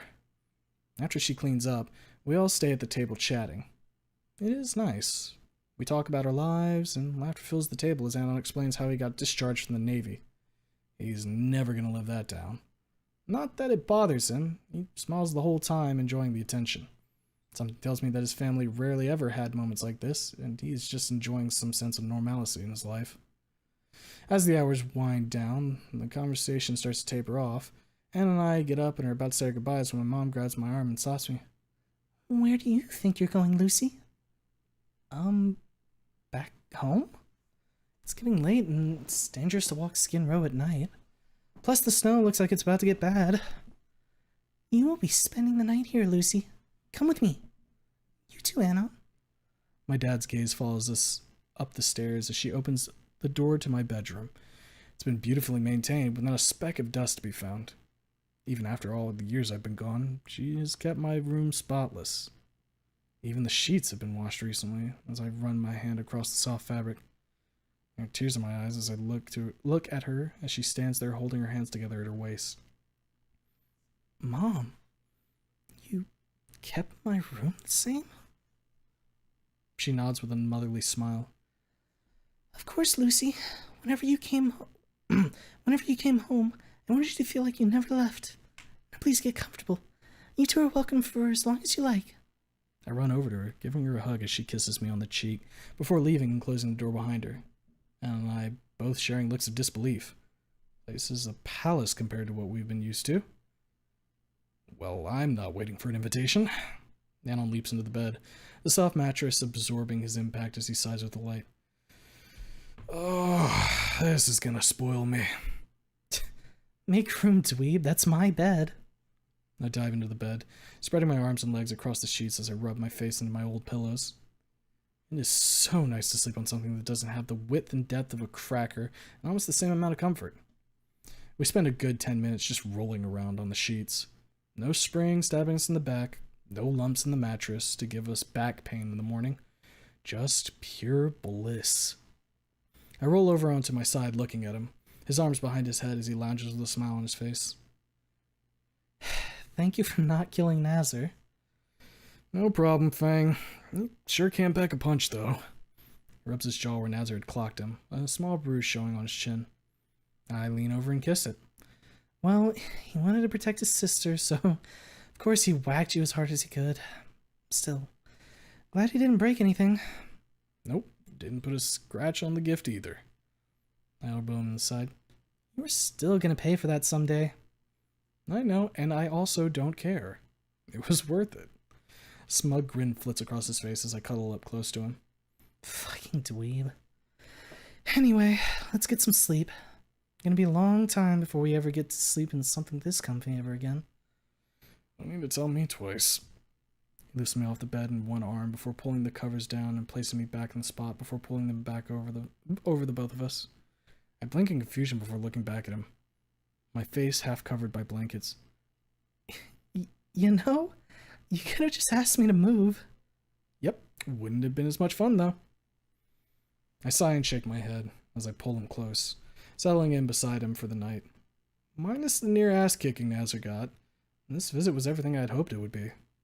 Reconnecting with my family and putting a lot of mistakes behind me. I'm still shocked with how my mom had kept my room pristine and perfect like I never left. Part of me never did, I think. A part of me is happy that I have the chance to get back. My family and that piece of my soul I left behind with them. Chapter 12, Warmth of Home. It's surreal as I wake up after one of the most restful nights of sleep I've had in years. I almost forgot where we are as I look around my old room, the shock wearing off as reality settles back in. I really am back home, aren't I? Well, not permanently. Can't just move back in. Still have an apartment. During the night, we ended up having to strip down to our skivvies as the heating in my old home wasn't crap as we were sweltering. Thankfully, no one came to check up on us. That would have been awkward as fuck. Alan is still out cold, snoring away with his face buried in my wing as I struggle to free it. After I loosen it up a bit, he rolls over onto the pillow, leaving a drool stain on my feathers. Ugh. I wipe it off with a tissue as I get out of bed, picking my discarded clothes up off the ground and putting them back on. It's not like I planned a change of clothes. Didn't even know he'd be staying. Out of all the scenarios that had played out in my head, the best was a nice reunion with the family and trip home. I didn't expect to be welcomed back like I had never left. I run my hand across the empty place that once held the guitar I brought to Skin Row with me. The other two were still on the wall, as if I'd been here just yesterday. Feels like I'm back in high school. My last year I spent here before the night on the beach having been one of the best. Memories replay in my head as I look around. The day I brought Anon over, having asked him for help studying. Not that we ever really did any. If I'm being honest with myself, I was just tired of being alone in here, and I was still working out how I really felt about him back then. That question got answered quickly when, after playing a song for him that I'd never played for anyone else, he mumbled those words that stuck with me. All that matters is her. Those words bring me such comfort every time I think about them. It's one of the few reasons I was willing to give him another chance. There was a thought in his head. Nothing he would have said out loud when he hadn't even told me he liked me yet. It was so pure. Something no one else had ever done. No one has ever showed such a love for what I do. Or for me. I silently watch him as he sleeps, a smile slowly growing on my lips while a single tear streaks down my cheek. There was so much he did during that last semester when we'd first met. Standing up for me in front of Trish to make her let me play my guitar, listening to me on the roof and comforting me when he didn't have to, getting me to really start standing on my own 2 feet instead of looking to everyone else for meaning. I really wish things hadn't gone the way they did at the end. I want those years we could have had back. But I know all I can do now is cherish the time we have left. Every last bit. I look away from him as I go through my old belongings. An old notebook where I used to write my songs and poetry. Boy, a lot of this stuff is angsty as fuck, but still, it's a part of me. I trace the lyrics and notes on the walls with my claw. So many songs left unsung. My old posters still cover the walls of bands I rarely pay much attention to these days. Records and CD cases are stacked about the floor and on the shelves of my bed. I only ever brought a couple with me. My keyboard piano sits in the corner. Every key still pristine and dusted. My old non-binary flag is still affixed above my bed, a reminder of a person I no longer am. I grab a chair and take it down, folding it gently and placing it on my dresser. I don't need to destroy it. It's a part of my history, even if it just isn't me anymore. A piece created by someone else that I took as a part of me. Recklessly trusting a friend to know me better than I knew myself. I sigh as I turn to face the window and notice some old pictures I had taken hanging underneath it. I kneel down to look at them and growl, frowning at what I see. Several photos are of me and Trish hanging out. God, I let her rule my life for too fucking long. Always going along with her plans, believing she knew the best for me, trusting her with even my goddamn dreams. If anyone hadn't come along and showed me how much of a bitch she was, I don't want to fucking think about where I would have ended up. I ripped the photo off the string and am a moment from tearing it to pieces when I suddenly stop, the edge only beginning to tear. Why can't I just do it? She nearly ruined my life with her damn ideas. That's when a flurry of emotions rocks my heart. She's fucked up, that's undeniable. Trish had been too fucking focused on making money instead of making good music, and she did some terrible shit to Anon. But she was also someone who still cared for me after Nazar's incident. As I fell apart and broke, the guilt of believing it was my fault he'd gotten hurt and nearly killed me, she was there. She never left my side as I shattered to pieces, and yeah, as we got older, she slowly turned into some controlling bitch, but I can't forget that without her. I'd probably have killed myself over the grief. I sigh softly, clipping the photo back to the string and letting it fall from my grasp. I wish things had been different, Trish. Wish her true colors hadn't come through in the end and that we could have stayed best friends. I don't know if I ever want to see you again, but I'll at least thank you for the good you did before you tried to take over my life and make me something I wasn't. Thank you, Trish. Hope you're still out there, rolling in that money you always so desperately wanted to make. I push myself up off the floor and turn around. Anon is sitting up and looking at me, a concerned look in his eyes. I wipe away a tear before looking back at him. What is it, Anon? Why are you staring at me like that? Just wondering if you were okay is all. I saw you holding that photo of Trish. Looked like you were going through some heavy shit. I sit down beside him on the bed, pulling him close to me. I'm fine. It's just hard to look at the photos of her after what she did to you and me. They're old memories of good times back before she tried to manipulate me into hating you. Rubs the back of his head with a sigh. I did a pretty damn good job doing that on my own. All she would have had to do was wait a few months and I would have dug the grave she was trying to shove me into. Oh shit. Sorry about that. Yeah, the mic was vibrating, or not vibrating, it was being kind of an asshole there, sorry. Continue off where we were. Okay. I rest my head against his shoulder, pressing my cheek to his. I mean, yeah, there is that. He winces. But none of that matters. You apologized, I apologized, we put it behind us. She never would have stopped until we never saw each other again. She just wanted me all to herself. Do you know that for sure, Fang? The question catches me off guard. He has a dozen reasons to hate her, just like me.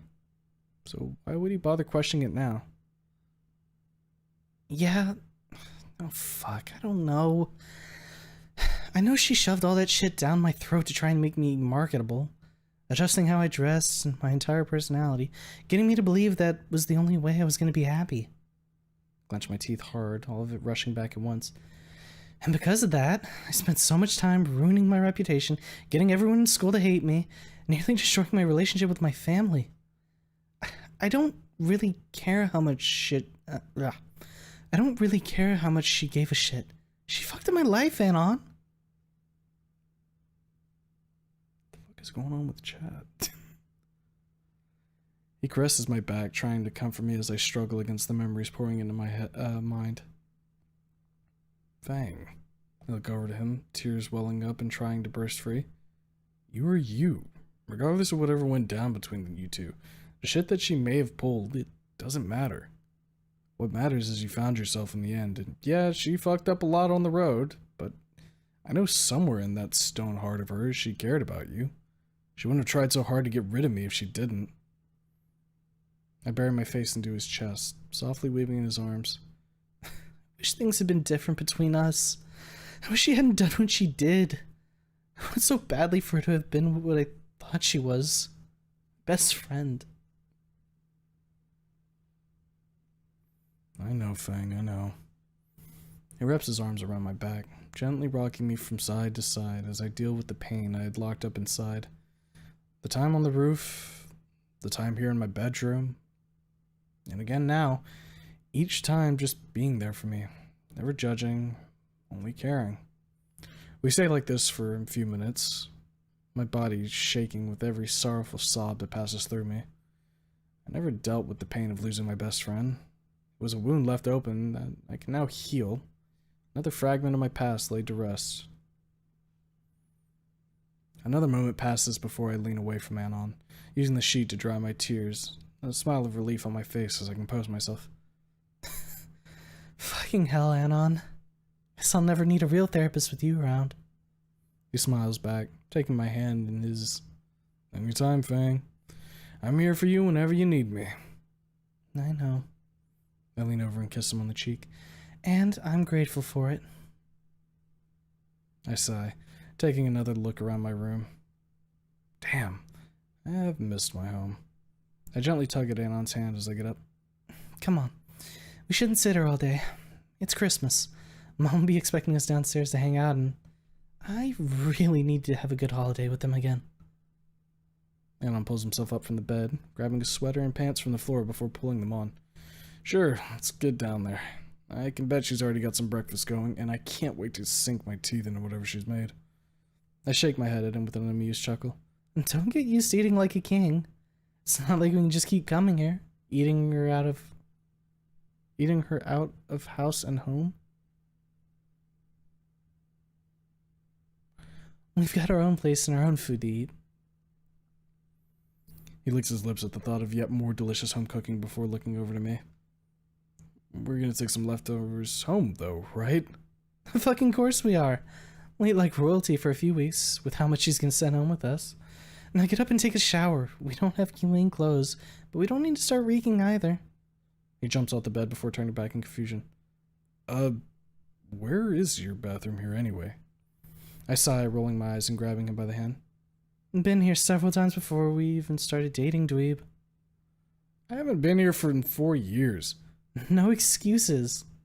I drag him down the hall and push open the door, leading him inside the spacious bathroom.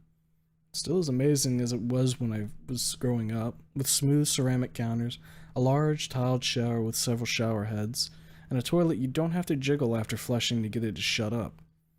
I point to the shower while heading over to the mirror to check my dress for any wrinkles. He stands in place, looking around the room nervously before glancing back at me.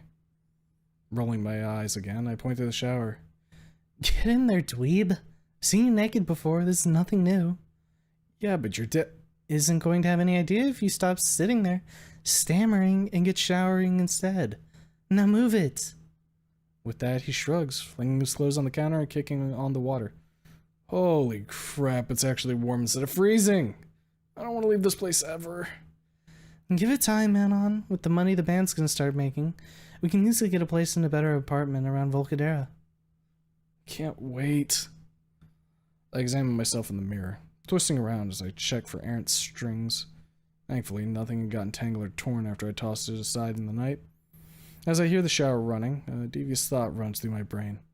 It's the perfect opportunity to yet again demolish the dweeb and perhaps give him a little payback for that damn figurine of his. Not that he won't probably enjoy it somewhere in his brain, but I know this'll fucking wreck him.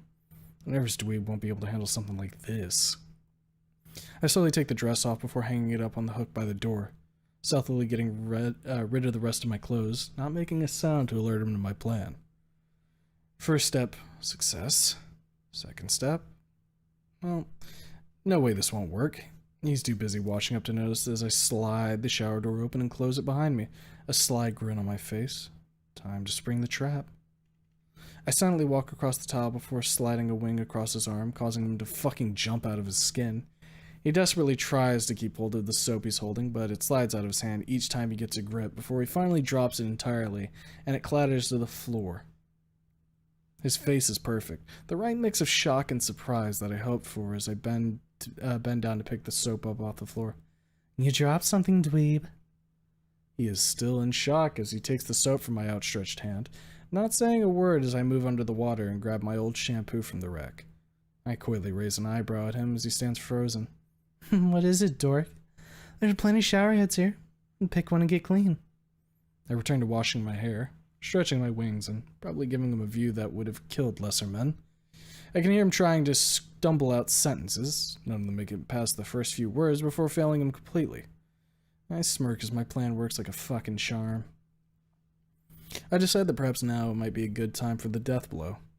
I turn around to face him, unabashedly granting him a full frontal view that I swear must have stopped his heart dead as he breaks even more, no longer capable of speech. I place a hand on my hip, slinking in his direction, with him nearly catatonic at this point. I should stop before he has a heart attack, but where would be the fun in that? As I reach him, I put a hand on his shoulder with a smile. You've seen me naked, Anon. Hell, more than seen it. Now come on, get over there and get clean. I take his hand in mine and guide him over to the other showerhead, turning him to face the water before grabbing soap of my own, setting it on the holder for later. I hear him attempting to shower while still standing like a statue, only moving enough to be considered alive. I stand under the rainfall showerhead, throwing some conditioner into my hair, the whole time making sure I'm in full view of him. I show no mercy. He deserves none. Then comes the soap. Oh, the soap. I know this will possibly make him require an ambulance, and while I know this is as much a gift as a punishment, it doesn't stop me one bit. I glance at him sideways, an eye locking with his as I see his jaw drop. Shaking his head, pleading for mercy, I gently glide the soap across my scales, sparing no part of me as I take my time, all the while keeping eye contact. I get to my legs, bending low to reach all the way to my toes, and I can see his brain turning to mush in real time. Now for the final moment, the coup de grace, to end the joyful misery he's in. I look at him, down at my stomach and chest, and back at him again with the largest mischievous grin I can muster as he shakes his head. My hand holding the soap skims across the scales on my stomach, leaving behind a slick trail of suds. With one last sultry look at my prey, the man who's already probably lost a pint of blood through his nose, I slide the bar right down the middle of my chest, letting my tongue hang from my mouth. It's all he can take as his eyes roll back in his head and he crumples to the floor. Oh, I had a sneeze. I have to hold in my laughter, not wanting to draw attention of anyone in the house as I walk up to him and help him back to his feet. Steadying him in the stream of water, I finish cleaning up and rinsing the conditioner out of my hair before tapping him on the shoulder as he cautiously looks back at me. Remember, I could have done so much worse without any benefit to you. So, if you're gonna embarrass me in front of my family again, that next time won't be so revealing. He gulps, nodding his head as I kiss him on the cheek before snagging a towel off the rack and drying off. I hang a towel and his clothes over the glass door and leave him alone to recover from the bomb that just got dropped on him. A short moment later, he comes out of the shower, fully dry and clothed, but still with a blush that could give a tomato a run for its money. I'm already dressed, just finishing up reapplying makeup and combing my hair. He stands beside me in the mirror, straightening out his Christmas sweater, not breathing a word.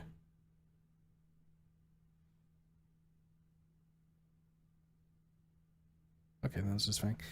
Do that again, and it'll be chili powder in your underwear. You've been warned. A soft yip let me know the point has been made. Yes, Fang. Please have mercy next time. I think I almost died. I turn around to face him, grabbing his face in my hands before licking his cheek, turning his legs into jelly. Mercy? No, Anna, never any mercy. Now let's get downstairs and keep this between us.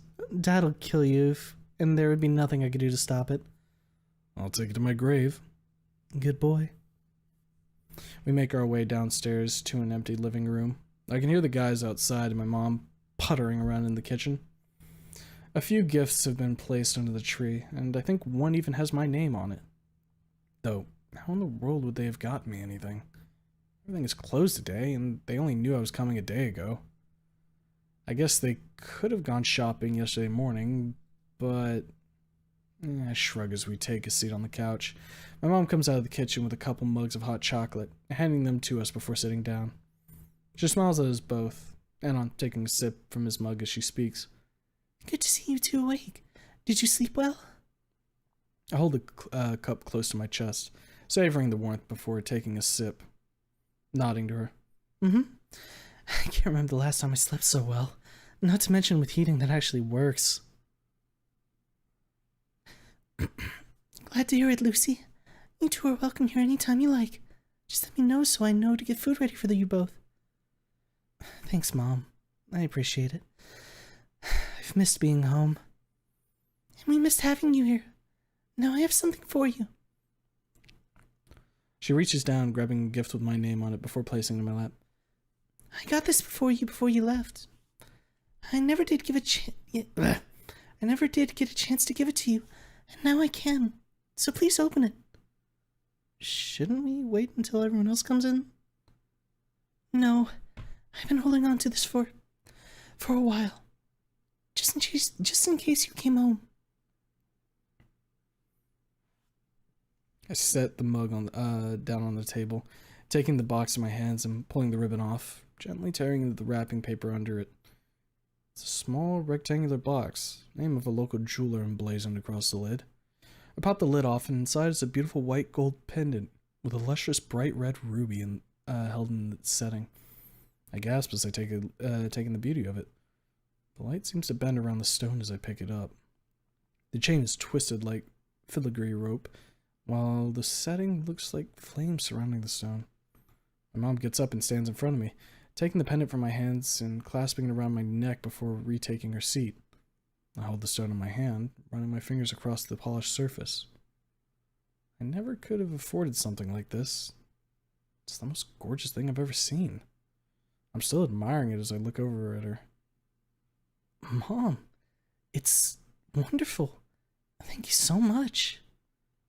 You're welcome, Lucy. I had to pick... I'm in trouble with this voice. I haven't had to do it in a little bit. I had it picked up when you were feeling down. I wanted something as beautiful as you to show you how bright you shine even in the dark. Now you have something to match that brilliant fire inside you that I always knew was there. I only wish I could have seen it sooner. I get off the couch and rush to her side, not wanting her to feel bad for anything I did to myself, and I wipe a tear from her eyes. Don't you ever blame yourself, Mom. I made the choice to leave.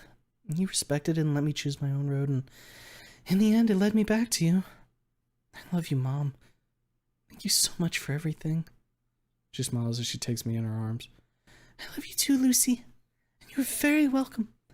Keep it safe. I don't want any... I don't want someone stealing from you down there.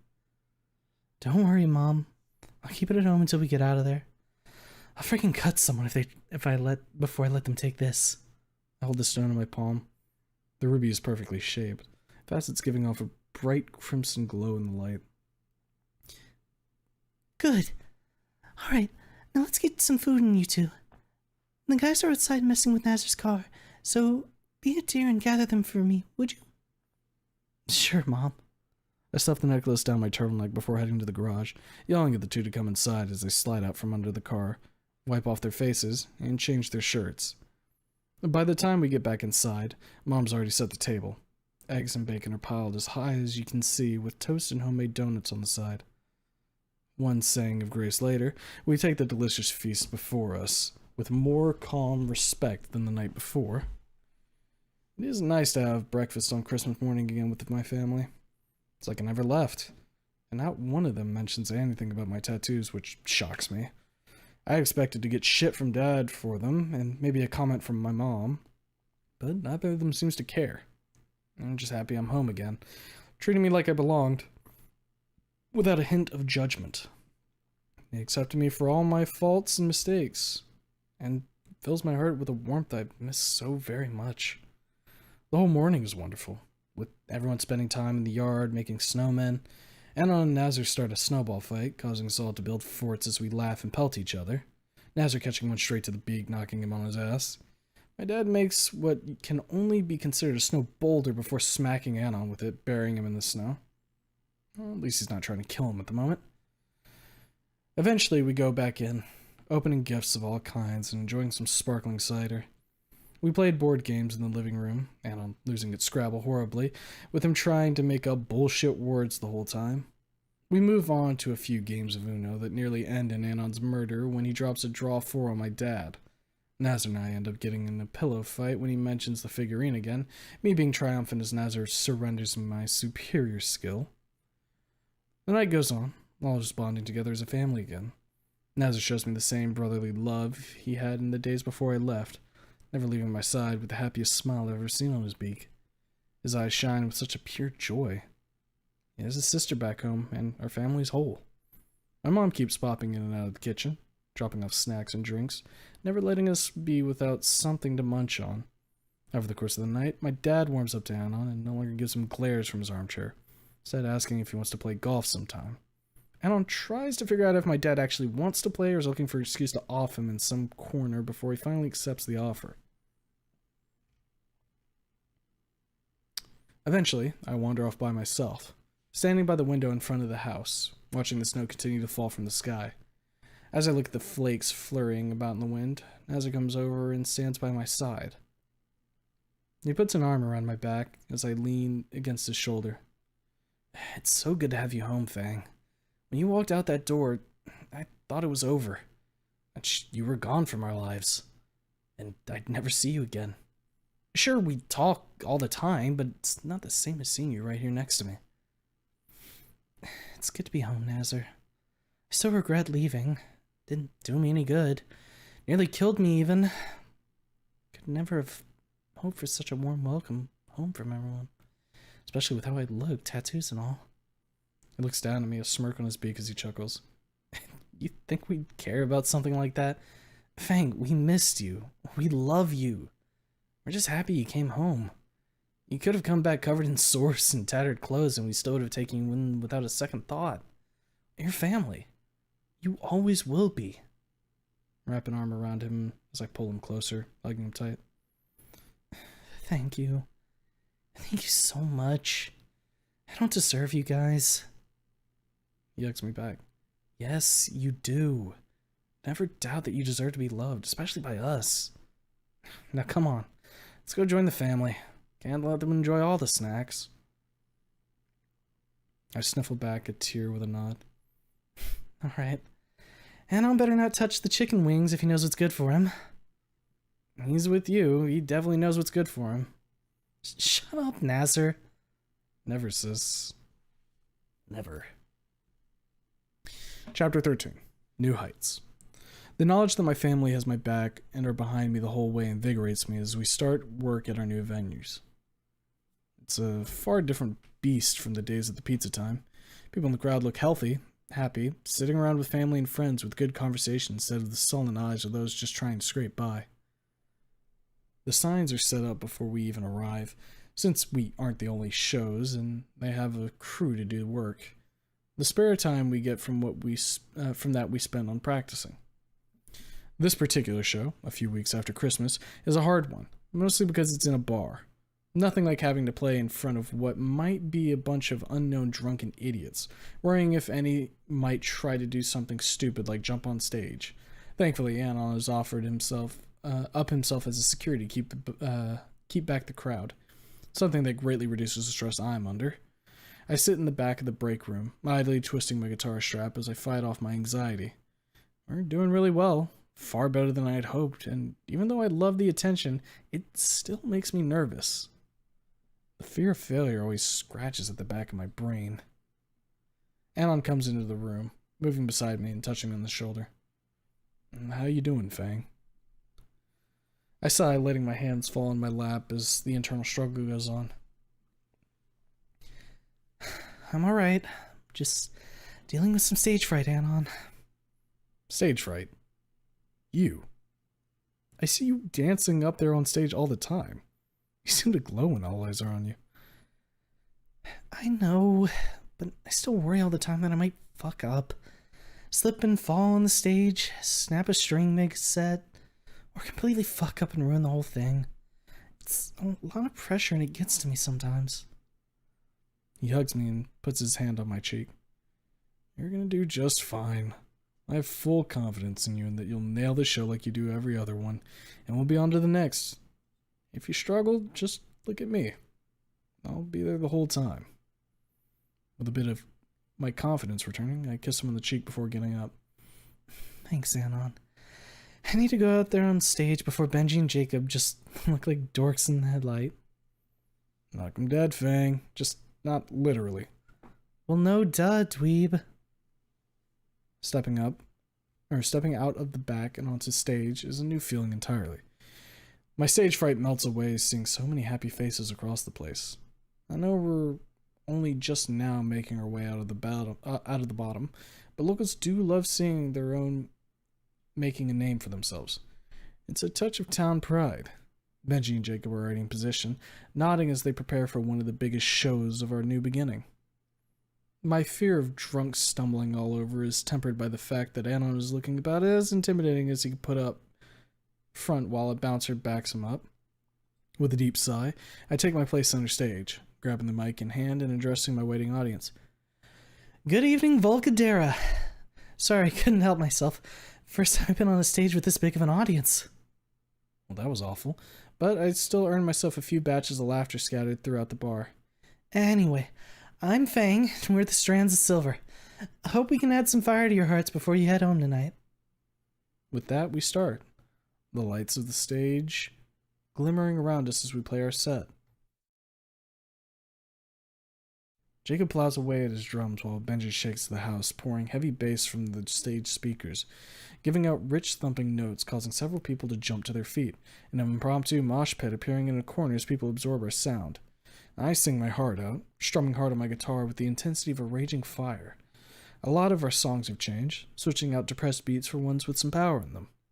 The group reacts to our energy on stage, and some even try to sing along, slurring what words they can figure out. I open my eyes and catch sight of Anon, who's looking up at me with pride in his eyes, seeing me so animated on stage. Fang is back. My outfit helps draw the crowd's eye as well. I've been trying out all sorts of things, trying to find what fits our theme best. Tonight I'm wearing a black corset top, studded across the top along with my old spiked choker on my crest. Thick black leather boots come all the way up to the top of my calves with a knee-length black skirt. Fingerless gloves with my claw tips just barely dipped in silver nail polish and dark purple eyeshadow complete my look. I must look like a fallen angel on stage with my wings, and I love every minute of it. Our choice of music will keep us out of the swankier venues, but it's not like I want to play for those stuck-up fucks anyhow. This is the place I belong. among the rough crowds belting out heavy tunes while the masses get rowdy, and maybe a few people leave with a new scar to talk about. I hope we get to play more of these music bars. These people know how to party. Watch as one guy nearly takes a stool to the head in the pit. Dance across the stage, catching the eyes of a few patrons as I smirk and throw a wink to a few, eliciting a few cheers from the more drunk individuals. As the set grows closer to the end, I move back to the center of the stage, my fingers rapidly moving across the fretboard, sending out a torrent of notes to add a blazing finish to our show, before striking my pick across the strings one last time as I let the note hang in the air. The mob erupts in cheers as I gaze out into the mass of people. I fucking love it. This is only the start. I have so much more to show this town. I take a bow to them all, gathering a few whistles while I see the people in the mosh pit recovering from the sudden beatdown. A few bruises. I think that guy might have a broken finger, but they knew what they were getting into when they jumped in there. Benji comes up alongside me with the widest grin on his face. Fucking hell, Fang. We're really moving up. A real venue with real people and a stage that isn't going to break under us if we step wrong. You should have started playing guitar ages ago. This is where we're going to end up. I rest my hands across the good strings of my guitar, sweat still falling from my brow as I shake my head. I wouldn't have been in the right place back then, Benji. It would have been a disaster. But now that I got my head on straight, there isn't anywhere we can't reach. Now we just gotta keep fucking practicing until we get to the stadium. Then our star's really gonna fucking take off. Benji wipes his face with a rag before flinging it behind him. You got it, Fang. Me and Jake will work our asses off. Don't want to make you look bad on stage. Like you guys could ever do that. You two were already kicking ass well before we got to this point. But for now, we should probably close up before anyone wanders off. Benji nods to me before hopping back into his spot as I turn back to the mic. That's all from us tonight. I hope you all had a good time, and those who were in the pit, and hope your health insurance is up to date. Thank you and good night. One last wave and another surge of cheers from the crowd. We gather up our stuff and head to the break room. The rush of the show still runs through our veins as sweat drips from our bodies. I collapse on the couch while Benji downs an entire water bottle in one go, and Jacob dries off his face in the corner. We spend a few minutes catching our breath. Another successful show, this one paying even more than the last. Hope the owners didn't mind a few battered customers tonight. We don't even have to run our own merch table now. Venues always provide someone to staff it for us, which frees up Anon's time. Speaking of which, where is that dweeb? As if he could read my mind, he comes through the back with someone in tow. Hey, Fang, got a fan that wanted to talk to you. You won't believe who it is. Tender of fear digs at the back of my mind as I think of who it could be. There aren't many people from my past that I can think would be here. Fewer still I'd want to run into. I turn to look and am dumbfounded by who I see there.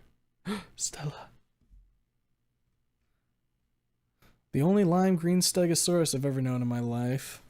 It's Stella, and holy crap, she looks different.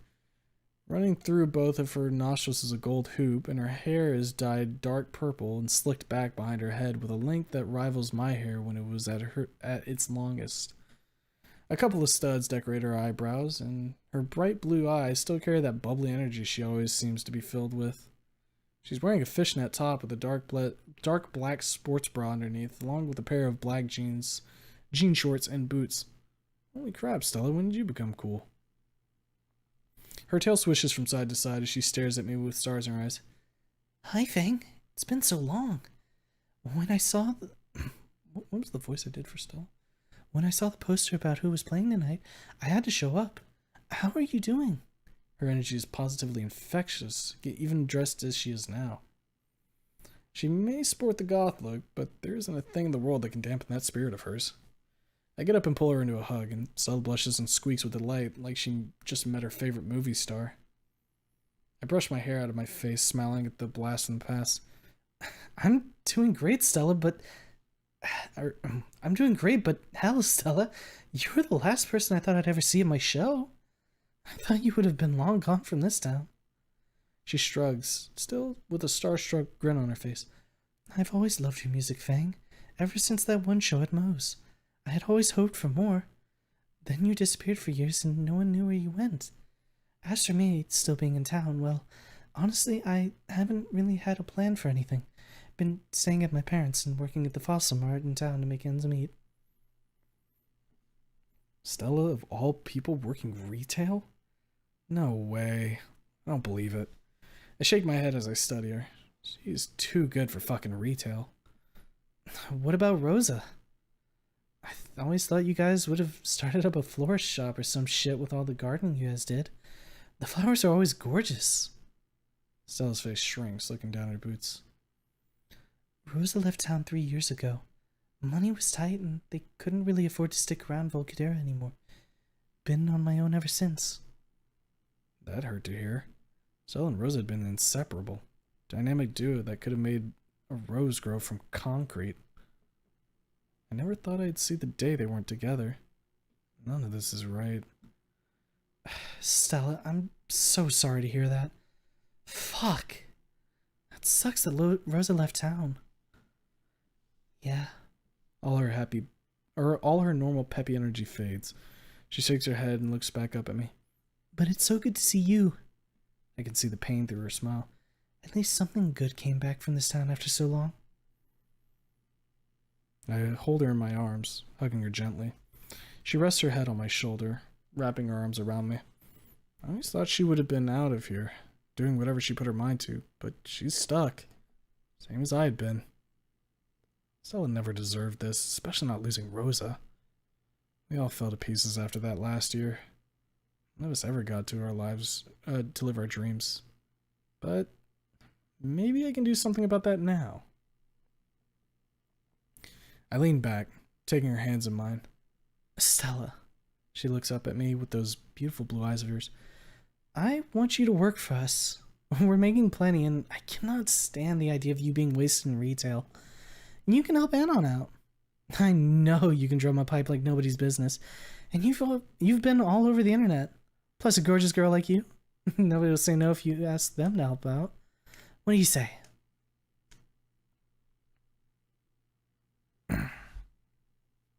Her jaw drops, and she can't contain her squeals of delight as she wraps her arms around me again and bounces around. What do I say? Of course, Fang, I'd love to. Holy shit, Stella has a strong grip. I struggle for breath in her arms as she twirls around with me. I eventually free myself from her vice grip as she continues to bounce in place. Outside, she might look different, but she's still the boundlessly energetic girl I knew in high school. Benji and Jacob give me a thumbs up, laughing as I finally recover my breath. Welcome to the band then, Stella. Can't wait to see what you can do with that magic of yours. Stella's eyes are gleaming with joy as her tail wraps around her leg. I don't know what's going on in that brain of hers right now, but I can only imagine the amount of picture-perfect anime editing she's dreaming up. Never want to see that sorrowful look on her face again. She's too precious for it. Oh my god, I'm in the band. She squeals as she clasps her face in both of her hands. I can't wait to tell my parents. Oh, they're going to be so proud of me. She looks down at her watch before jumping back. Oh shit, it's so late. I gotta be home before they worry. She runs over and gives me an Anon a hug, then gives an energetic wave to the guys. Goodbye. I'll see you tomorrow. I nod to her before pointing to my phone. Give me a call in the morning, Stella, and we'll get you set up. Which also means get back here, you know. Wait, which also means get back here. You need my number, you dork.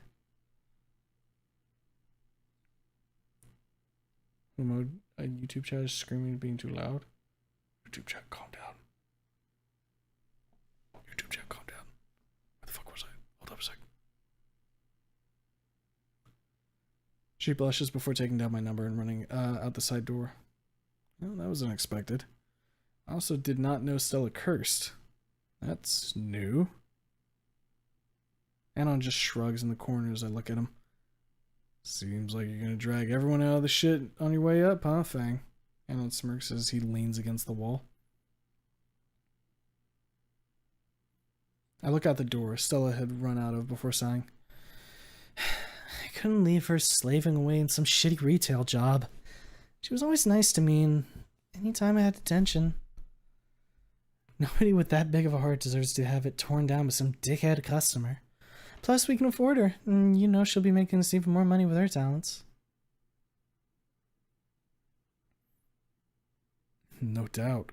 Stella could get the grumpiest fuck to show up to her birthday party with one look. Well, let's get our shit together.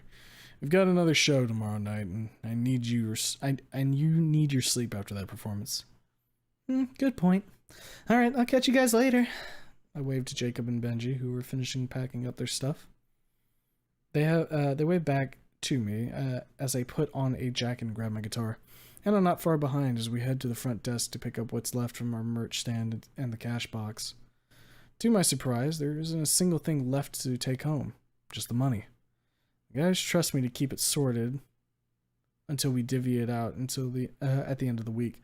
Anon tucks the box under his arm as we head home. He jingles the box as we reach the sidewalk, whistling as he feels the heft. Making money hand over fist now, Fang. Hell, could move out of Skin Row any day now. Can't wait for that. I can't wait to hear my mom's gift.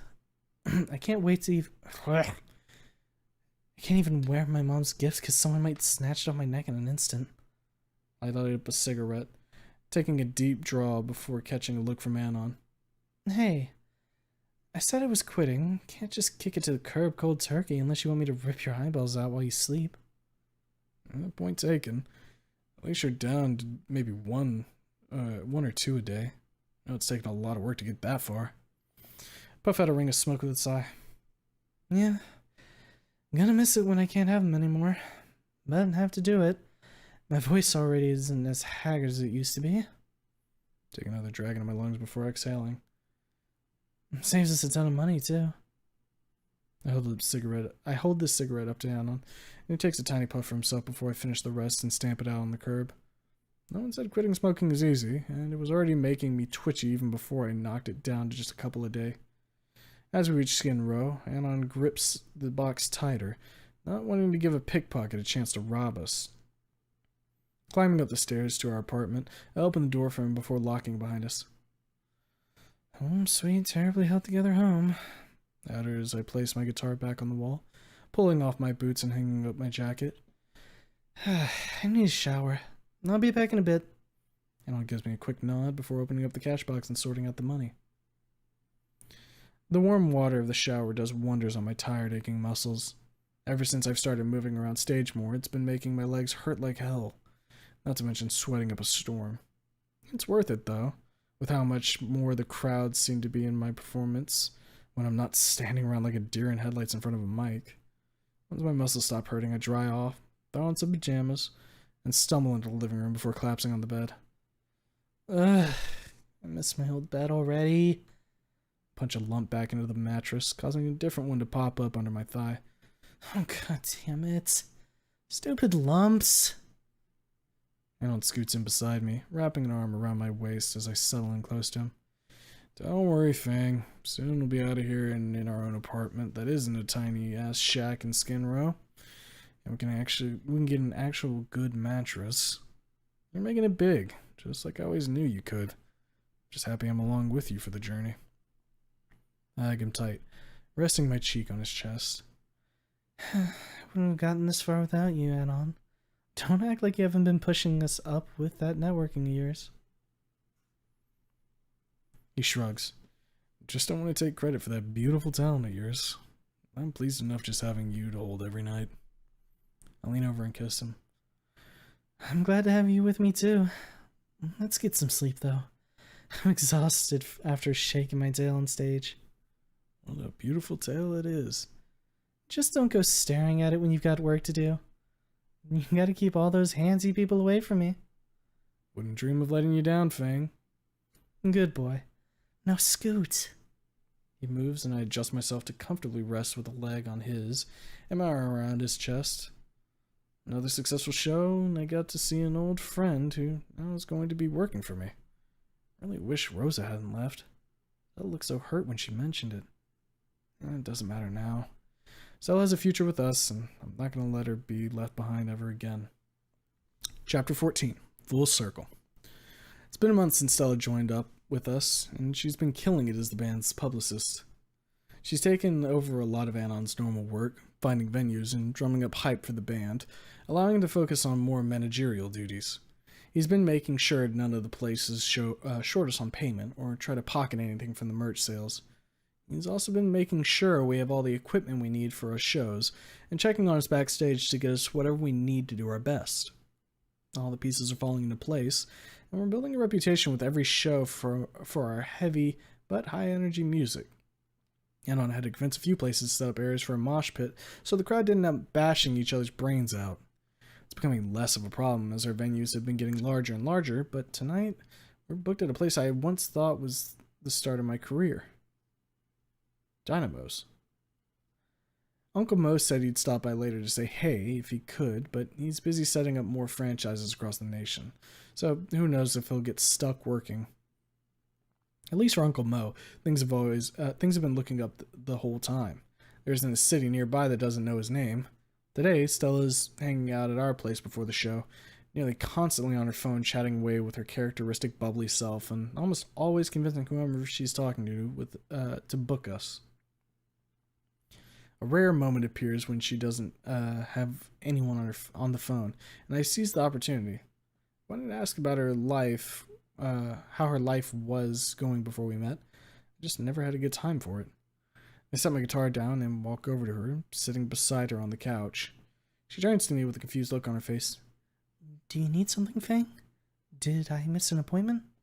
She flips through her tablet rapidly before I stop her, taking her hand in mine and shaking my head. Nothing like that, Stella. I just wanted to talk to you. We've been so busy ever since I hired you, and we haven't really had a chance to really reconnect. Is that okay? Of course. She smiles as she puts aside her tablet and phone with her free hand and shifts on the couch to face me. What did you want to talk about? I think for a moment as she patiently sits across from me before I find the words. About our lives. How things went after we all went our separate ways. Did anyone stick together? Her smile fades as she looks away for a moment, shaking her head. No, Fang, no one did. It was such a disaster. She sighs as she clasps her hand over mine. I don't even know how how it all happened. The cracks started appearing everywhere and everyone started fighting. I didn't know how interconnected we all were until we just stopped talking to each other. I only had Rosa left in the end, and... She chokes up a little bit. She chokes up a little, but swallows it down. I sigh as I shake my head, pulling her closer to me. Okay, wait. Okay, yes, this is fine. I've lost a few friends along the way these past few years. Too many. Stella squeezes my hand gently, wearing a sympathetic frown as I continue. School didn't end well for any of us, did it? She nods as she looks up at me. No, I don't think it did, Fang. We all drifted apart, trying so hard to keep our lives together, but it just never worked out. I didn't talk to anyone, really, after that. I spent my days at home just binging anime after work. Your show was the first thing I went to in ages. Did you ever see your old friends again? A heavy frown crosses my lips as I think about them. I don't think I'll ever see him again. Or if I want to, but... Okay, wait. I don't know if I'll ever see him again, or if I want to, but... I'm sorry, Stella. You shouldn't have been alone. None of us should be. Glance back to a photo of Anna and I hanging on the wall. Stella. Her eyes are misting over as she looks back at me. Tell me everything. Everything that happened to you since I've been gone. I want to hear it. Stella sighs deeply as she grips her arm. She spills out her life during the years since I left. All the good job prospects failed and she couldn't get into college. No one would give her the time of day. She spent so long trying to dig herself out of a pit. The year she lost Rosa was the year she gave up. That's when she decided all she was going to do was waste her years away slaving at retail and watching shows every night. To think about someone as wonderful as Stella just giving up, it hurt. I put my arms around her, pulling her close to me as the dam breaks. She sobs on my shoulder and holds me close, the pain of losing her dreams and her only true friend making her tremble as I hold her tight. She never deserved this. None of us did. I can only hope that Rosa is okay wherever she is. What's going on with the right here? Hold up a sec. There we go. There's some kind of thing there. Make a silent promise to myself that I won't let this happen to any more of my friends. After a while, she calms down, leaning away from me as she sniffles back the last of her tears. The relief on her face is something I know so well. Makes me happy to be able to do that for someone else, to bring closure to an open wound. She smiles as she wipes away the rest of her tears before drying off my shoulder. Thank you. I'm sorry I got your shoulder so wet. I chuckle softly and smile at her. Don't apologize. I was happy to do it. I gotta get back to my guitar, but I'm glad we had this talk. She nods as she composes herself and puts her tablet and phone back on her lap. I'm glad we did too. We sit in silence for a few minutes, and then I get up to go back to my guitar. Her phone starts to ring, and she picks it up, not showing any signs that just moments ago she was an emotional wreck. Her bubbly personality once again at the forefront. I can't hear most of what's being said, but with every passing moment I keep wondering what place might have called. Awesome. Thank you so much. We'll catch you next week then. Goodbye. A cheery smile curls around her face as she ends the call, putting her phone on the table. So, I say while tuning my guitar ahead of the show. Where are we headed next week? She finishes tapping something into the tablet on her lap before answering, a teasing note in her voice. You know that underground concert hall you always went to? My head snaps up and my eyes widen as I take in what she just said. I stare at her and she meets my eyes, a twinkle shimmering in her blue gems. You got us in the lava lamp? The place Bigley Die played at? She smirks as she slowly nods, the biggest smile ever on a beak exploding onto my face as I nearly drop my guitar, quickly leaning it against the wall before jumping into there. Holy shit! A real proper concert hall. Oh my god, my band's gonna play for an actual fucking audience! Stella joins me as we spin in circles laughing like schoolgirls, my wings extending and all of the excitement nearly clearing off the entire table. A fucking concert venue. Somewhere we can really get our name out there. Holy shit. I need to get to work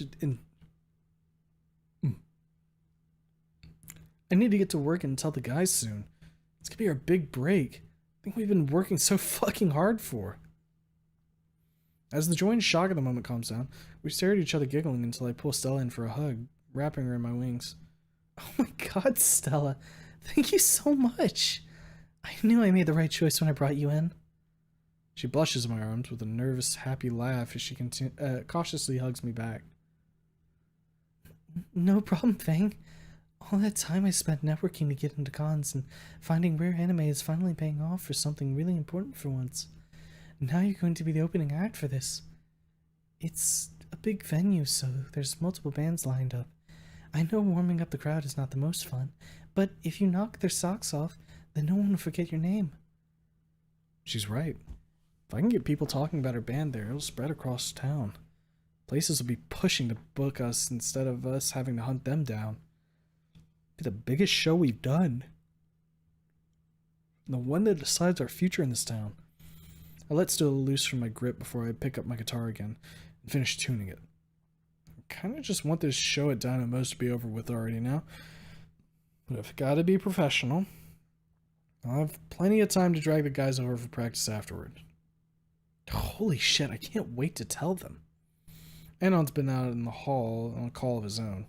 He comes striding back into the room and walks up to me with a grin on his face. Got a surprise for you when you're ready to go, Fang. I just finished getting my stuff together, locking my guitar in the case before turning with a blissful smile. I got one for you.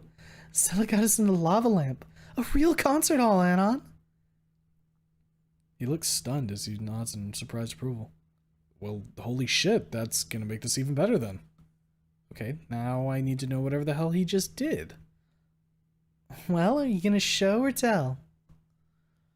He turns to leave, grabbing his jacket while... Oh wait, missed one. I'm gonna do both. Just get your stuff together and meet me downstairs. You too. He turns to leave, grabbing his jacket while Stella and I shrug at each other as we gather our things. I pull a sweater down over my stage outfit before locking the door behind us.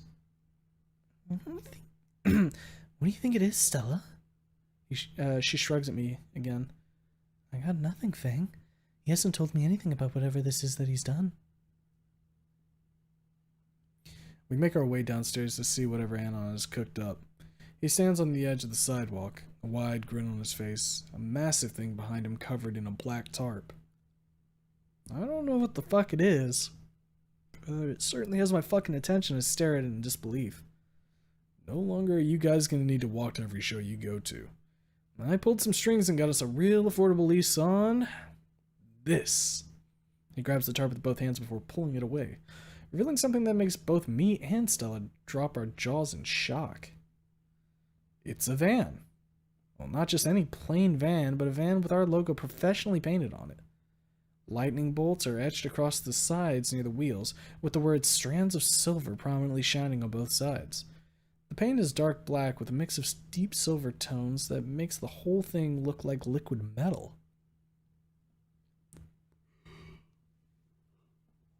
Ugh. I don't know why I'm yawning so much. Apologies for that. There's a huge amount of room in the back for whatever we might need, even some pre-installed holders for our instruments and a tightly packed corner for Jacob's drums. The seats are plush and comfortable, feeling like heaven on my palm as I run my hand across them. 4 seats on the back and 2 up front, somehow with plenty of legroom even with how much space has been used up for gear. I spent so much time just dashing around it, running my hands across the van like I need to make sure it's actually real, not some fever dream from lack of nicotine. Not only did we nail our first real venue, but we also have a fucking band van. I take a little more time to gush over the beautiful machine in front of me before nearly tackling Anon, clenching him in my arms as my wings envelop him. Oh my god, Anon! It's really happening! Holy crap, I can't wait to show the guys! Thank you so much! How in the world did you afford to set this up? Tears of joy streak down my cheeks as I nuzzle his face. Gives me a kiss on the cheek, holding me close. Gotta deal with the local body shop. They love the idea of helping out a new band, especially one from town. Only paid half as much as I would have otherwise, and the lease on this van is something we can easily afford. Yeah, you know, until you work up to a whole bus. Even got an extra seat in case Nazar wants to hitch a ride to do a show or something. Holy shit! We got a van! I continue to gush about what he just got for us as I squeeze him tight, eventually peeling away to check out the van some more. Stella taps me on the shoulder, looking down at her tablet. It's awesome for sure, Fang, but we don't want to be late. Your show is only in 2 hours, so let's get to the guys. Stella, oh shit, you're right. I put my guitar in the back and hop in. Anon taking the driver's seat and Stella sitting in the front. Anon peels out, picking up Benji and Jacob on the way. The guys have to be dragged into the van as they stare at it, completely overwhelmed. We make record time as Anon skids into the parking spot and lets us out. The good news is that the stage is already set up, minus our instruments. Man, I'm getting used to this kind of treatment. The crowd has only just begun to trickle in as we set up and test our gear. They've cleared all the tables, chairs, and even some of the booths somehow from the restaurant, making room for at least twice as many people as the last time I played here. As attendees continue to flow in, I shake my head and my eyes widen. Twice? Maybe more. A lot more, I mutter to myself. There's barely a pocket of air left for anyone to breathe as the audience fills up all the space. The mosh pit is the only area where a little room can be seen as the mob stares up at us, waiting for the show to begin. No time like the present. Jacob taps out the start as music begins to blare on stage. Doesn't matter where we end up, each time we give it our best. I'm singing hard as I bob my head on stage, my hair flicking around my face with the energy of my performance. I've gained so much more volume now and my lungs aren't completely fucked by smoking. Benji is dancing on stage with his bass in hand as he glides across the floor while headbanging, crushing out thick beats that shake the whole restaurant. Jacob's lightning quick movements and precise strikes send out a sound that plays this place can barely contain. They're loving every second of it, and the mosh pit is a mass of people throwing each other across the floor with fists pumping in the air. Our name has gotten around town, and I'm starting to see some regulars bashing out below. I look out across a herd of colorful souls, a sly grin on my face as I wink to them, a finger gun salute to someone who's been to every show since we started. In the back, I see something that nearly stops my heart cold. A purple triceratops stares up at me, unmoving. She has a short pile of curly hair on her head with a long flowing ponytail down the back. She's wearing a blue crop top with a pair of workout shorts. The 3 horns on her head, 2 on the top and 1 on her snout, are long and sharp. She's gazing up at me with a complicated expression.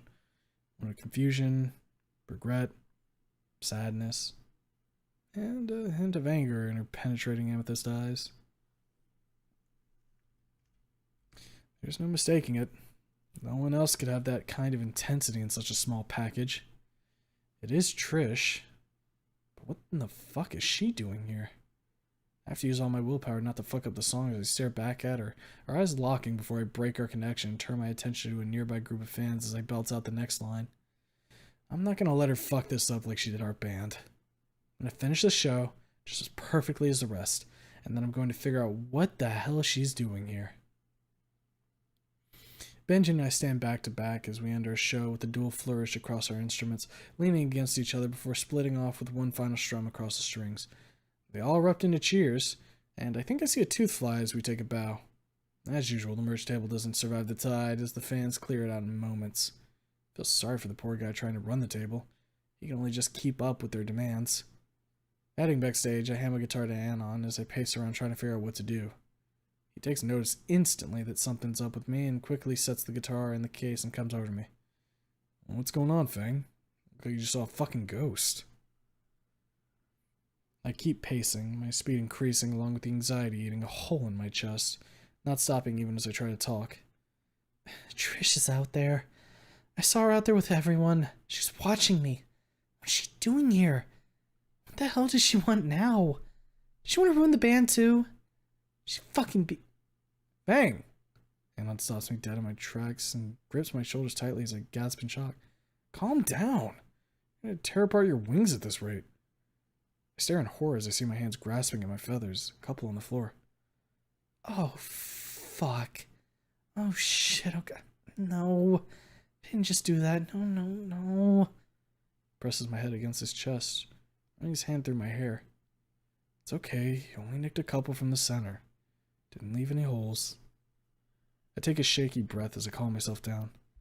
I can't go leaving myself in tatters again, not when we are so close. My breathing steadies as Anon lets me fall back from his grip. Shit. Thanks, Anon. Fuck. Okay. I need to deal with this. This isn't gonna go away if I just ignore her. Never worked before and it ended in disaster last time.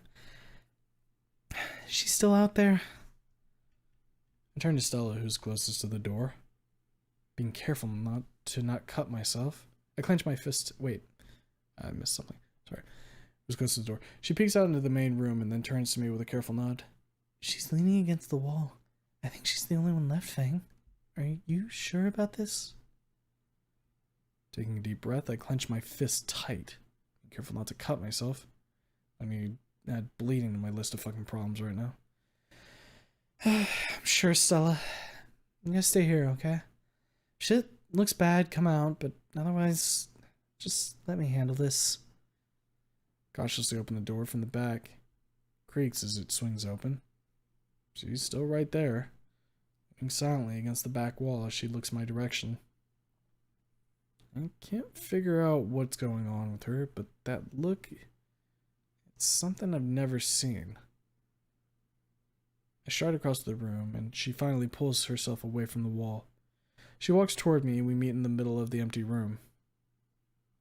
For a moment, nothing's said. I study her face as she does mine. There's a large scar on her cheek that I don't remember her having before. Her arms are at her sides. She isn't taking an aggressive stance like she normally does. She's just standing there, waiting for me. I close my eyes and call up whatever strength I have left in me. My eyes snap open and I stare straight at her, my fists still tightly clenched. Why are you here, Trish? I thought we were done after you kept coming at me until I smacked you into that locker. Her eyes harden as she brushes her hand across the scar on her face. Yeah, I remember that. I remember it every time I look in the mirror now, Fang. Constant piece of you I've carried ever since you disappeared. What? I stutter as shock courses through my body. You didn't hit it that hard. You were just lying on the floor sobbing, not bleeding. No way I could have done that. She frowns as she gets a little closer to me. You hit me really, really hard, Fang. You have no idea how strong you were then. Probably still are. You didn't see the bleeding because you took off right after you did it. I caught the edge of the locker going down. It tore open my cheek. You could see bone. It took forever to heal. Oh, fuck. I hold my hand over my beak, trembling. I'm sorry, Trish. I just wanted you to stop. I didn't want to hurt you. Not like that. Suddenly something changes. Her eyes soften, tears welling up in them as she struggles to hold eye contact. Don't fucking apologize. She shakes as she points a finger at my chest. It's all I deserved. I wouldn't leave you the fuck alone. You kept telling me to leave, but I wouldn't. I couldn't. Linking you hurting so bad tore at me, Fang. Tears start flowing down her face as her lips quiver. I'd caused nearly all of it, forcing you to adopt that persona, fucking shoving it down your throat. That the only way we'd succeed is my stupid fucking plans. All of her anger evaporates, leaving behind a struggling woman as she bites back her tears, fighting to speak. I controlled you and made you do so much dumb shit because I thought I knew best. I was a fucking idiot. I didn't know anything. I thought I had all these great plans to make our band rich, and all I did was destroy the whole damn thing and lose my best friend. She slams her foot to the ground, collapsing to her knees as her strength leaves her. It's all my fault. I ruined everything. Our band, Reed. A spike of pain strikes me in the heart the way she says his name. Not with any kind of hopeful joy, but of misery and regret. I kneel next to her, turning her face up to mine. Trish, what happened to Reed? She sobs with her eyes clenched shut. I ran him off, Fang. Just like I fucked up our band. I ruined everything with him. We'd been going out for a while after you disappeared. It was great at first, but I tried to get him to stop doing drugs so much and get a real job, and one night after a big fight, he jumped in his van and sped off. I haven't seen him since. Sob tears through her, her head sinks down. I ruined it, Fang. I just wanted to keep him around longer, but I fucking pushed him too hard. I sit around now in our old apartment, hating myself, wondering how I could have done better. How he would have stayed if I hadn't fucking tried to change him, just like I did to you. I pull Trish into my arms, cradling her as she weeps into my shoulder. Trish, for all her faults, still only really wanted what was best for people she loves. Now she's here, broken and alone, in a life full of regret. Trish. She chokes back a sob as she looks up to me with her bloodshot eyes, and I continue. Trish, I'm sorry I left. The color drains from Trish's face as I hold a finger to her lips, stopping her before she can speak. I shouldn't have just left you there. Instead of facing my problems, I ran away from them. I could have talked it out with you instead of cutting you off at every turn and shoving you aside. But I fucked everything, Fang. I ruined our band and I nearly ruined your life. A heavy sigh passes my lips. This is gonna suck, but it needs to be said. Yes you did, Trish. Honesty hits her right in the heart as she trembles in my grip. But I let you. I was a fucking doormat who didn't even try to fight back for myself. Enon had to do it for me. I just kept agreeing with you all the time, letting you guys decide my future. I spent the past 4 years hating you, but I realized it's my fault too. I let you be controlling and turned you into a monster. You were never that way when we were growing up. So, Trish, I need to tell you something right now. What is it, Fang? Her eyes are locked on mine, fear and shame lurking inside. I forgive you, Trish. What we had growing up, I want that back. I want the old Trish. The confident, loving Trish that only ever stood by my side, instead of trying to stand on top of me. If you can promise me that you'll never, ever try to control my life again, I'm willing to give you another chance. Show me the Trish I knew. Shaky smile grows across her face as fresh tears fall, and she nods like the weight of the world has been pulled from her shoulders. Of course, Fang. I promise you, I'll never do anything so fucking stupid ever again. I've lost too much thinking I had the right ideas. I don't want to lose any more. Good. I stand up, pulling her up off the floor with a smile. That's all I needed to hear. Now come on, wipe those tears off your face. Nanon's in the back, and you two need to kiss to make up. I stop in my tracks for a second, pursing my lips. Okay, no kissing, but still with the making up. Hanon's here? Holy shit, I didn't expect to see him after you two broke up. Yeah, me neither, but life is fucking weird. Never expected to see you ever again either. Good point. I put my arm behind her back, guiding her backstage.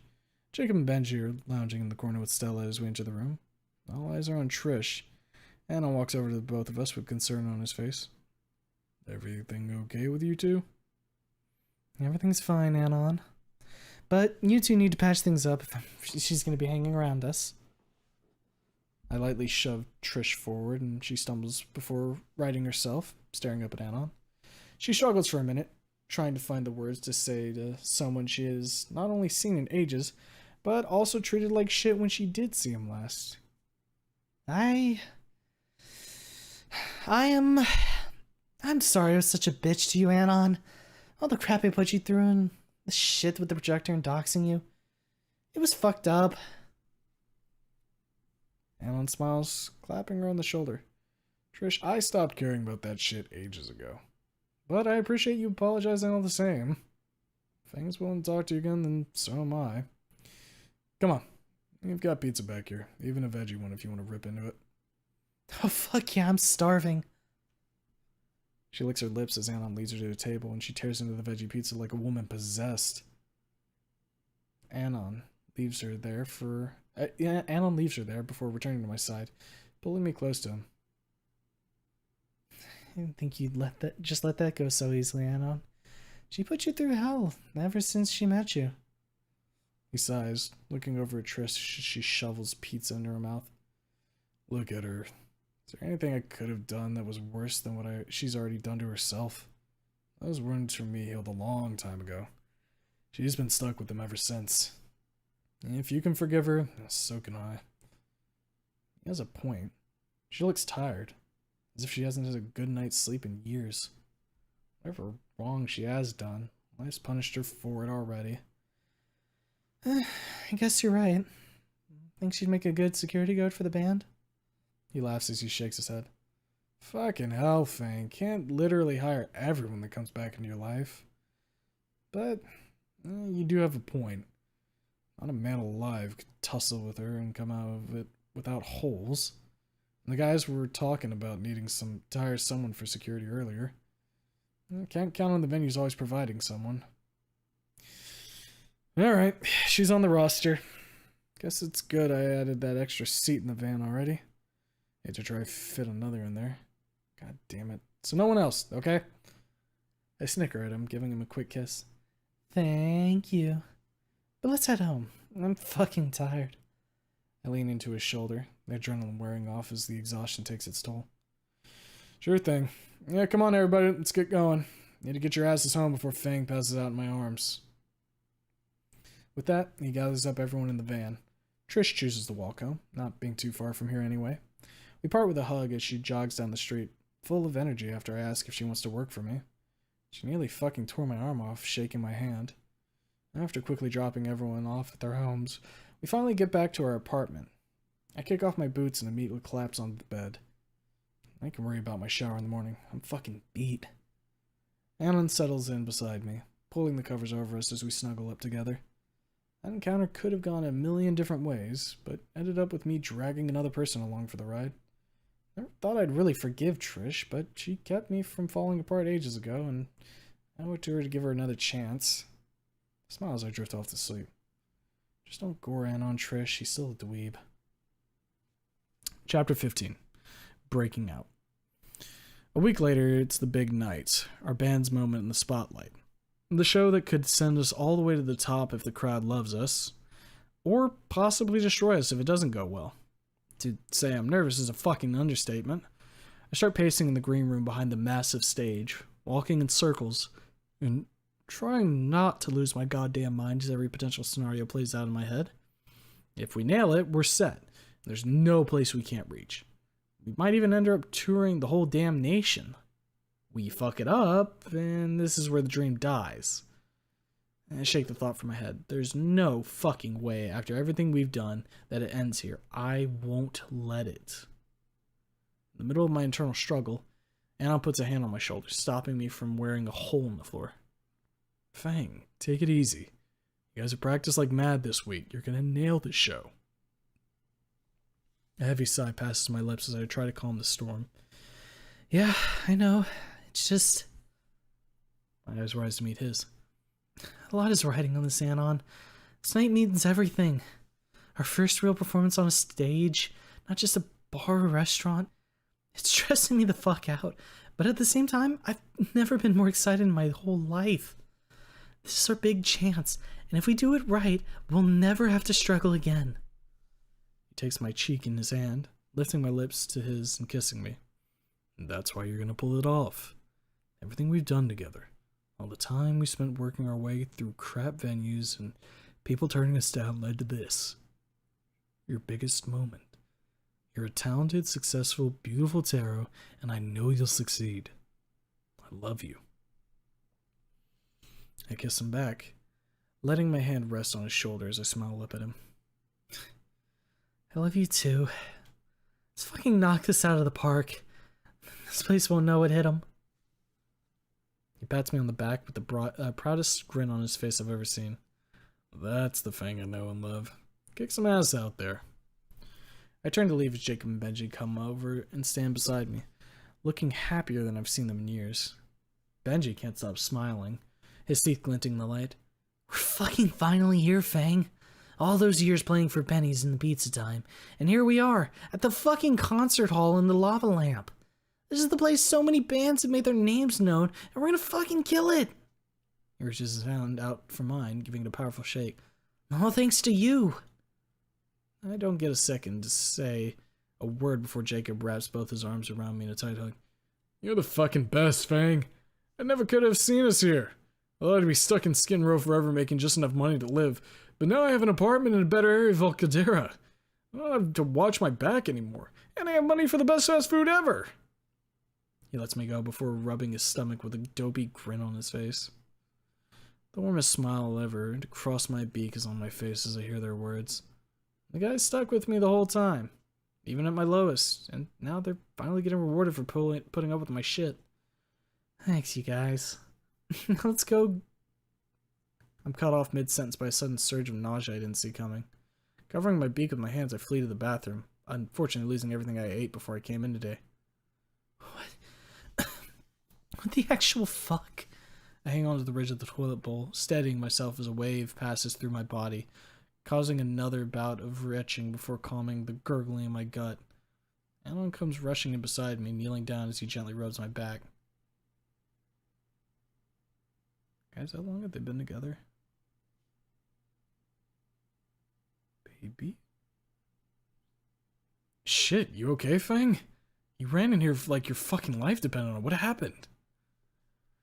My beak hangs open as drool drips down and I struggle to look at him, overwhelmed by the miserable feeling in my stomach. I don't know, Anon. I just felt fucking awful. It came out of nowhere. Maybe it's just nerves getting the better of me. I'll rest here for a second and I'll be good to go.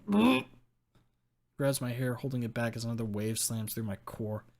Not that there is really anything left for me to purge except acid at this point, which nearly scalds my throat passing through. God damn. Are you sure you're gonna be alright? Anon says as I fall back against him, fully spent from heaving my guts out. I pant as I try to catch my breath, weakly nodding to him. I'll be fine. I promise. Just help me up, please. Takes my hands in his, gently lifting me up from the floor before taking a towel off the ring and drying off my face, being careful not to mess up my makeup. I blush as I lean against him. Thank you. I'm sorry. That couldn't have been fun to see.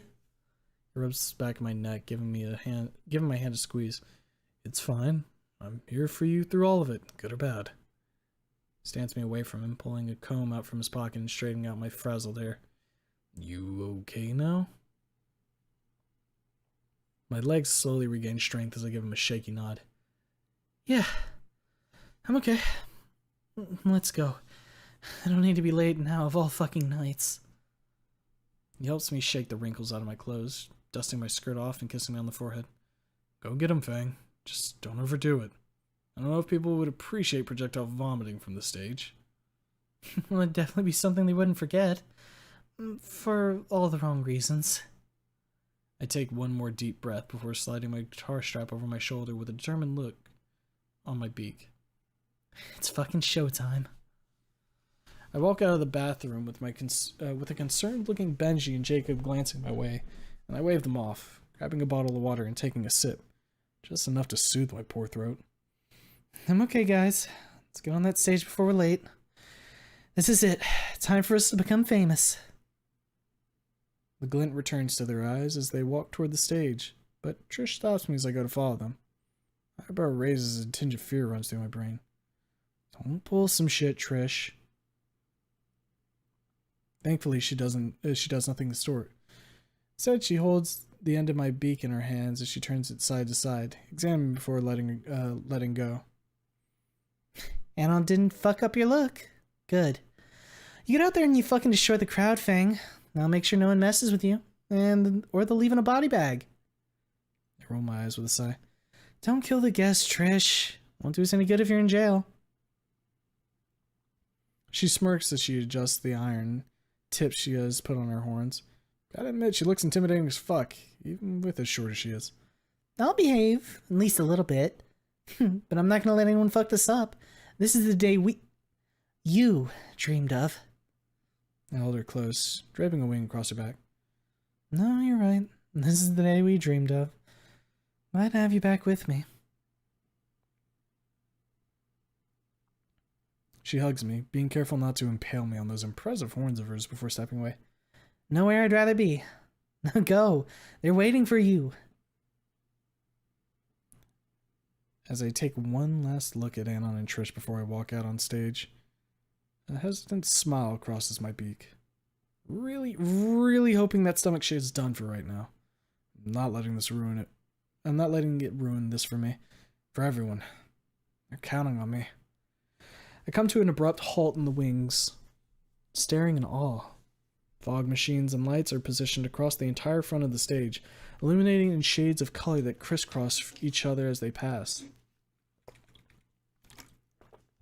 There's a raised platform where the drums are already set up. Now there's a side where Benji will be. And dead center is a mic with a platform edging out a little from the rest of the stage, so I'll be standing just barely in front of the crowd. I peer out from the side to see the audience. It is massive. At least several thousand people packed into every space imaginable. Plenty are pre-gaming as bottles hit the floor and brawls break out. They have expanded this place for sure. Never could have held this many 4 years ago. Benji and Jacob make their way up beside me, stars in their eyes as they take in the sight. This may not be the stadium, but this certainly is as close as we have ever been. As we collectively have a mini happy freak out, I see the corner of my eye a man approaching the mic.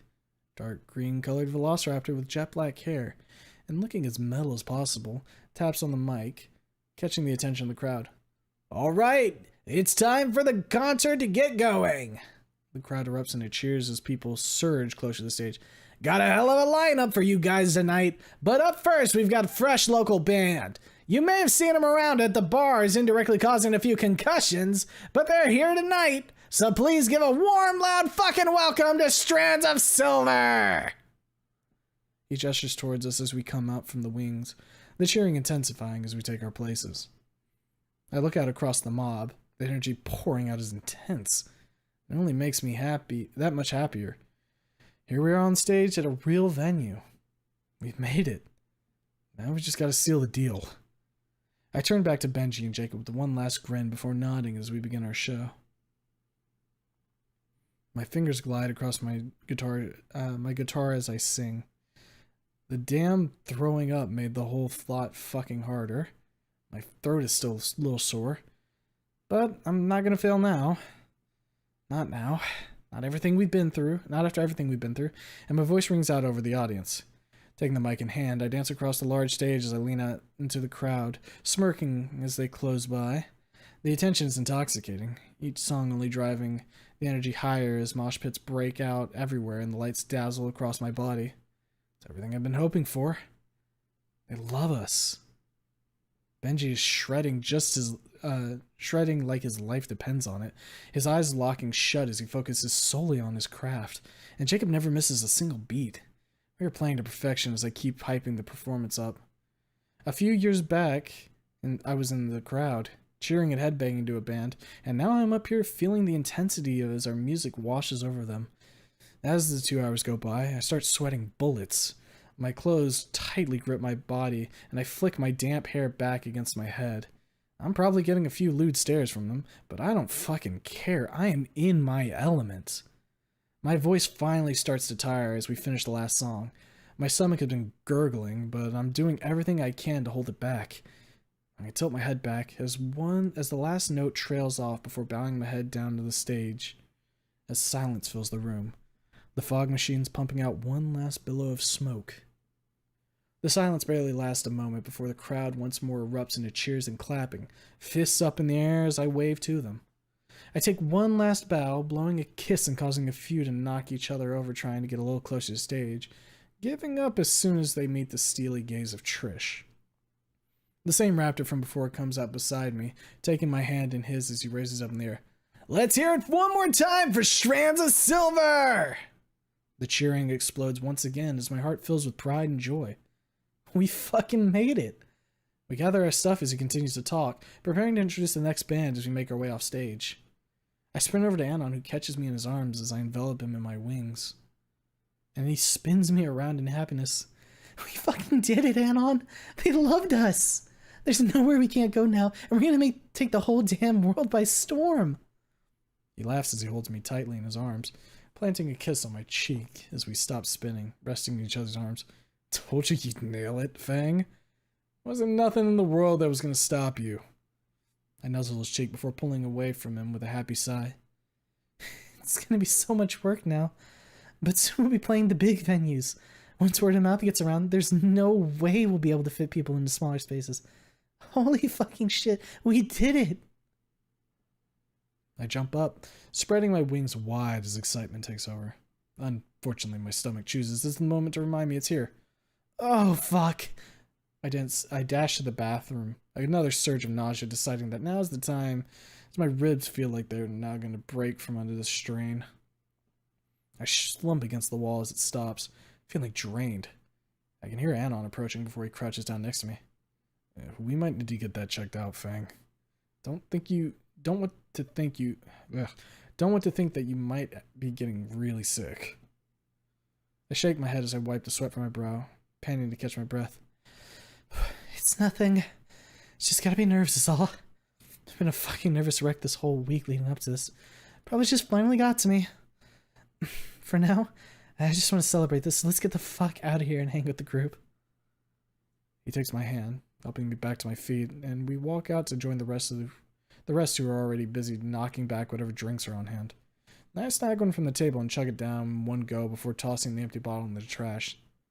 That was probably a mistake as my stomach gurgles like like fucking mad before I stifle it with a breadstick. It's just nerves, right? Has to be. Better be. It's the only thing that makes sense. My attempts at convincing myself only increase my anxiety, and I take a seat beside Stella, who's too busy celebrating with the guys to notice. Trish has been eyeing me the entire time since I walked out of the bathroom with Ann on. Her concern is as clear as day as she leans down, checking my eyes on my forehead. What's up, Fang? That's twice today you've had to throw up your guts. Throw your guts up in the toilet, and you don't even look that hot right now. She wipes her fingers across my forehead, showing me the sweat as it drips from off her hand. I weakly push her hand away. Fine, Trish. Just exhausted. Never stopped moving for an instant on stage. Must have taken more of a toll than I thought. Some rest and food. That's all I need. I'll get over whatever it fucking is. Her brows furrow and her eyes narrow, staring at me with a near motherly concern. Best be sure. We don't need to have you collapse on stage and hurt yourself. The rest of the group starts to talk over each other as they listen in, and I suddenly snap. I'm fucking fine! I jump back off the seat to my feet as I throw my arms up in frustration, growling as my wings spread out wide behind me. I do not need everyone fucking babying me like I'm a little girl. I've handled myself just fine for long enough. If I say I'm okay, I'm fucking okay. A silence settles over the room as they look over at me with concern. Son of a bitch. Haven't gone off the handle like that in ages. I take a few deep breaths, calming my nerves as my wings settle back behind me. I sit back down with a tired sigh and glance up at Trish. I'm sorry. I know you guys care about me and want to help. I mean to blow up at you. Please just trust me. I can handle this. If I need to, I'll call my mom in the morning. She knows all sorts of home remedy shit that can help if something is up. Trish takes a second to think and then relents for the moment, handing me a small bottle of water and staying put until I drink it down, nodding and heading to check in with Anon. Everyone else returns to what they were doing and the calm atmosphere returns. I take a few of the boneless chicken wings off the table, stuffing them in my mouth. Oh, goddamn, these taste good. It's so nice to have food with flavor instead of having to guess what the hell they're made of. Benji and Jacob are off in the corner chatting about the show, having split off from Stella. They're boasting, trying to outdo each other on how well they performed before laughing in a half-drunken stupor. Stella scoots up next to me, resting her head on my shoulder. You were wonderful up there, Fang. I kept an eye on you from the cameras, and you looked like a dazzling star as you played to the crowd. They were on the edge the whole time. I lean my head against Stella's, grinning from ear to ear.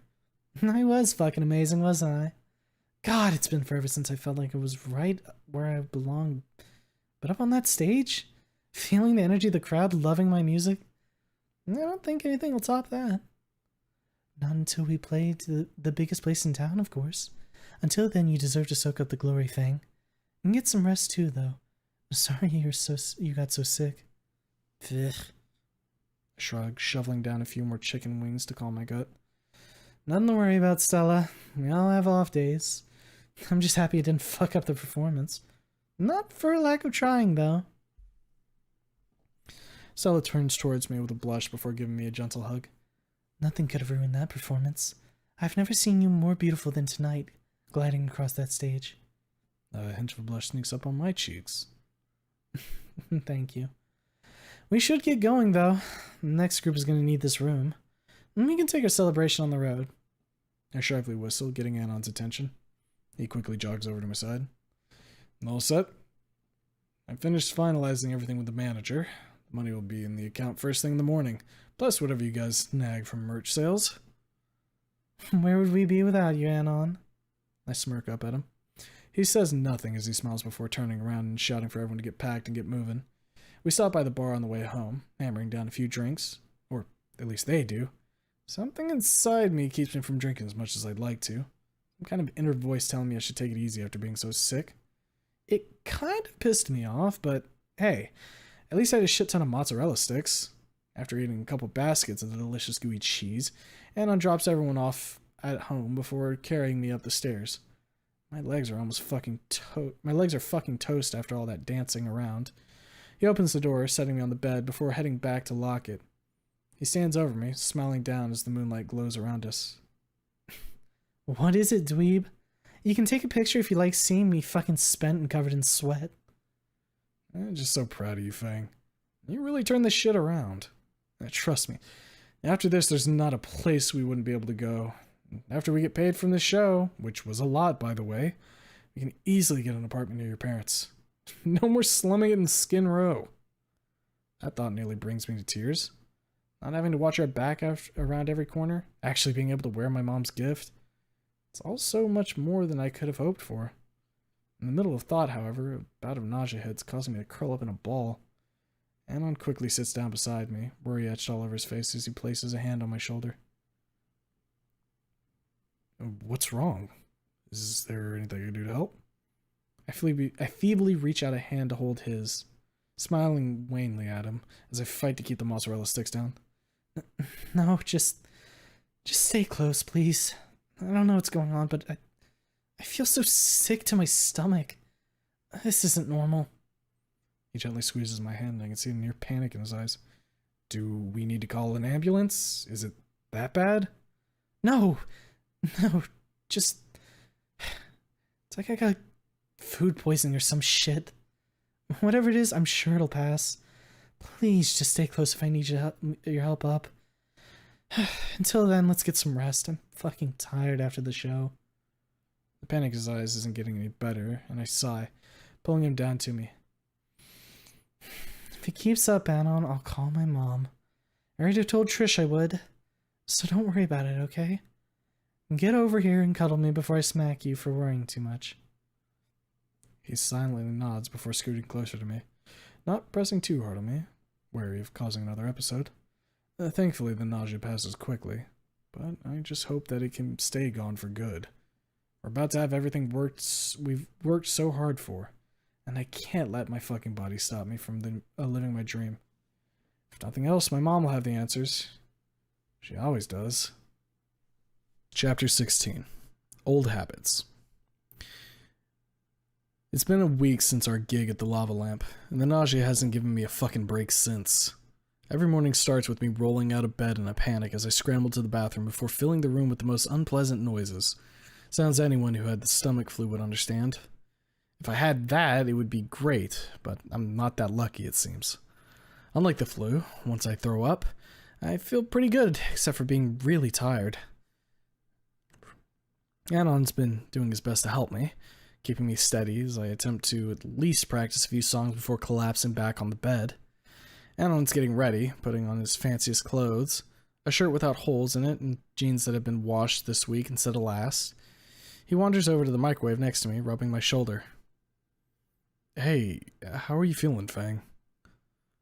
I groan with my eyes half open, giving my best effort to not look like roadkill twice run over. Horrible. I've felt this crappy since never. I'm hoping some nuggies might help with whatever the fuck is going on with me. Or at least give me some energy back. Always been there for me. Kisses me on the cheek. I'm sorry. I wish there was something I could do to help. I nuzzle my snout against his cheek. You do plenty, Anon. Just keep doing that magic you've been doing for the bang. That's plenty for me. Don't worry, I'll be fine. He gives me a quick hug before sitting down at the desk. I'll do my best. No worries there. Sal's been texting me nonstop today. Apparently she needs me for some meetings in a little bit for a few more concerts. He smirks. Looks like your performance has turned some heads. I smile weakly, wishing I had more energy in me right now. It's fucking awesome. All that hard work. Finally, we're gonna be making it big time instead of playing at whatever restaurant or club is looking for some fucking background noise. A prideful smile crosses his lips before he holds up a finger, answering the call that comes through. Hey, Stella, what's up? He turns to give her his full attention as I watch the nuggies spin in the microwave. Normally intoxicating smell is having the total opposite effect on me today, nearly causing me to retch as the microwave dings. I take them out and stare at them. Even putting my favorite sauce on them doesn't change the smell that makes my stomach churn. I hesitantly take a bite, instantly spitting out, and this horror creeps over my face. What can be so fucking wrong with me that not even nuggies can bring me comfort? I kick the cabinet before grumpily stomping over to Anon and putting the plate down next to him. I fall sideways onto the bed, tears rolling down my face. Awesome. I'll see you in 30. I need to go, though. Fang needs me. Bye. He clicks the call off and shoves his phone into his pocket before staring at the plate I left next to him. If there were any alarms left to set off, this blows the fucking top off them. This is not normal, Fang. Not when we first started dating, not even now when I think our relationship is in a better place than it's ever been. Have you actually given me any of your nuggies, let alone the whole fucking plate? He stares directly into my eyes as I try to look away. I'm shaking. He's right. This isn't normal. I don't share them with anyone. Not even someone I love. He gets up and sits beside me, gently stroking my hair as I weep silently into the pillow. Fang, call your mom today while I'm gone. Whatever's up with you right now, she'll know. You aren't sick, not in any way I've ever seen. Something's up, and I think she can help. My mouth hangs open as silent sobs shake through my body with my wings pressed against my back. I'm scared. What could this even be? Why does it have to happen now? We're making progress and this needs to stop. I have to practice. I struggle to reach out to my guitar, but Anon grabs my hand and holds it tight. You can practice later. Whatever's going on, we need to do something about it. I'm gonna go meet with Stella. She's got a bunch of people lined up, and I need to make sure they're gonna pay you right. Call your mom as soon as I leave, okay? That way you've got privacy for whatever the heck you guys need to talk about. I give up trying to grab my guitar, grasping his hand instead and giving it a squeeze. Okay, I'll call her. I just need a sec to calm down. Don't waste those nuggies. Take them with you, please. He kisses me on the forehead before standing up, taking the plate in hand. Don't worry, I won't let these golden treasures go to waste. He tosses a couple in his mouth, savoring the flavor I wish I could before snagging his keys and heading to the door. I'll be back in a couple hours. Love you. I love you too. I smile as best I can as he walks out the door, locking it behind him and leaving me alone to roil in my thoughts. My fingers clench my shoulders, digging through my feathers and resting against the scales beneath. I don't really want to call her. I don't know what she's gonna say, but at the same time, I can't just ignore it. I sniffle, reaching into my pocket and pulling out my phone. I stare at the contacts, my finger hovering over her name. Fuck me, what is she gonna say? It doesn't matter. Whatever's wrong, I need a solution, or at least an answer. I click call, placing the phone against my ear, listening to it ring. A couple of rings in, I hear a cheery voice on the other end. Oh, Lucy, so nice to hear from you. How are you? She still doesn't have a cell phone, but has recently got her landline with caller ID, so at least she has something in this century. Hey, Mom. I'm not feeling that good, actually. She gasps softly, clicking her tongue. That won't do. I'm sorry, honey. Is there anything I can do for you? Yeah, there is. Silence stretches on for close to a minute before I can gather enough courage to say anything. I need some help with this. I've been sick for like a week, but it doesn't feel like anything I've ever dealt with. I was hoping you could help me figure it out. Of course. Tell me everything.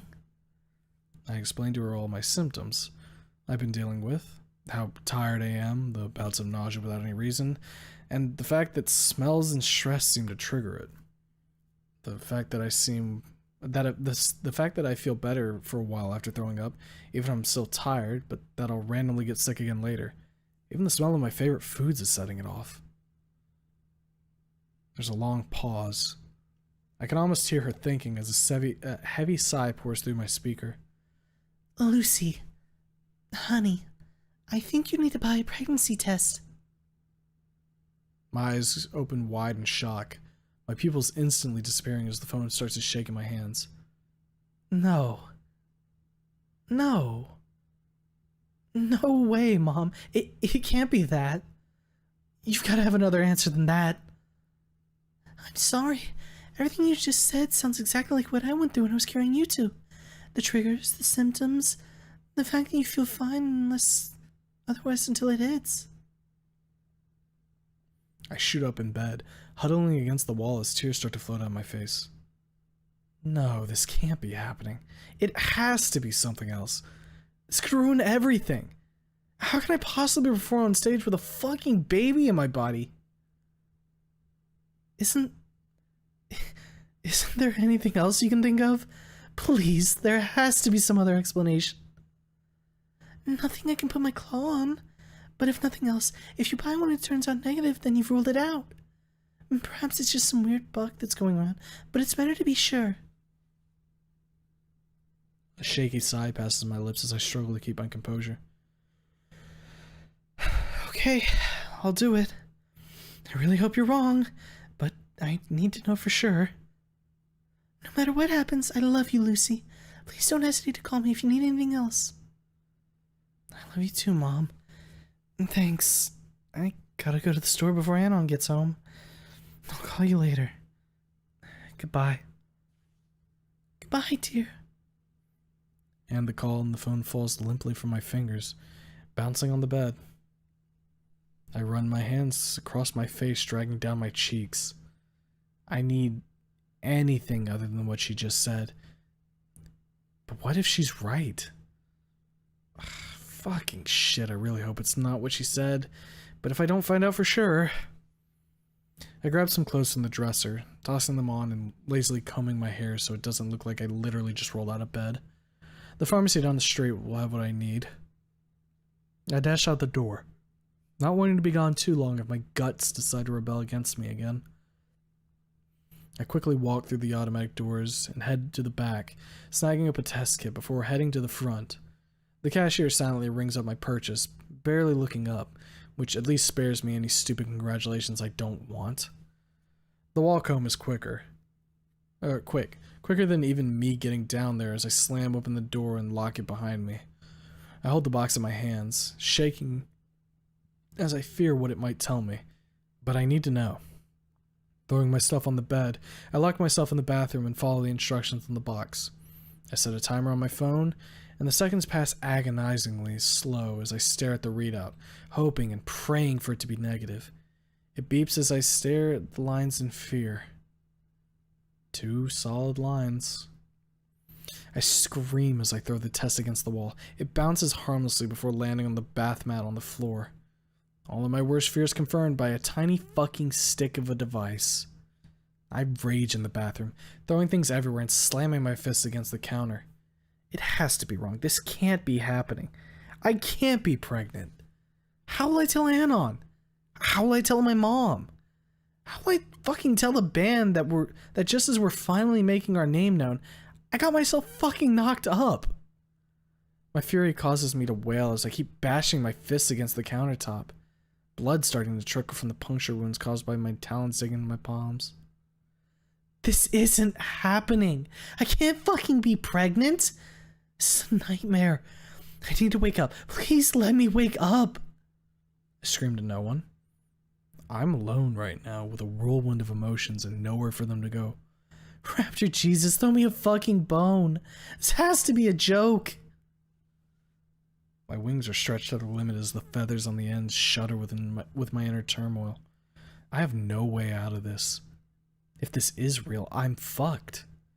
I storm into the bathroom, knocking over a chair before kicking it against the wall.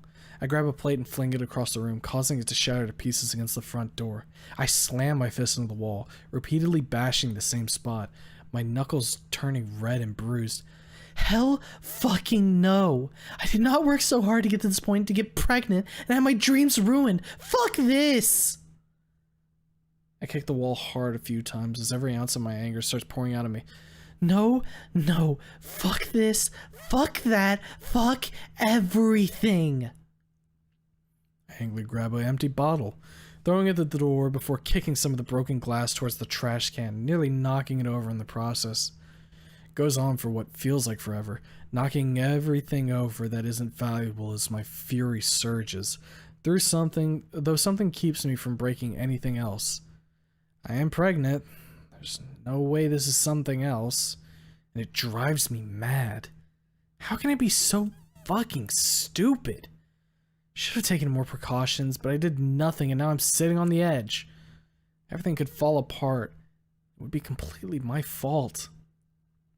I fall to my knees on the floor, weeping, surrounded by knocked over furniture and shattered CD cases.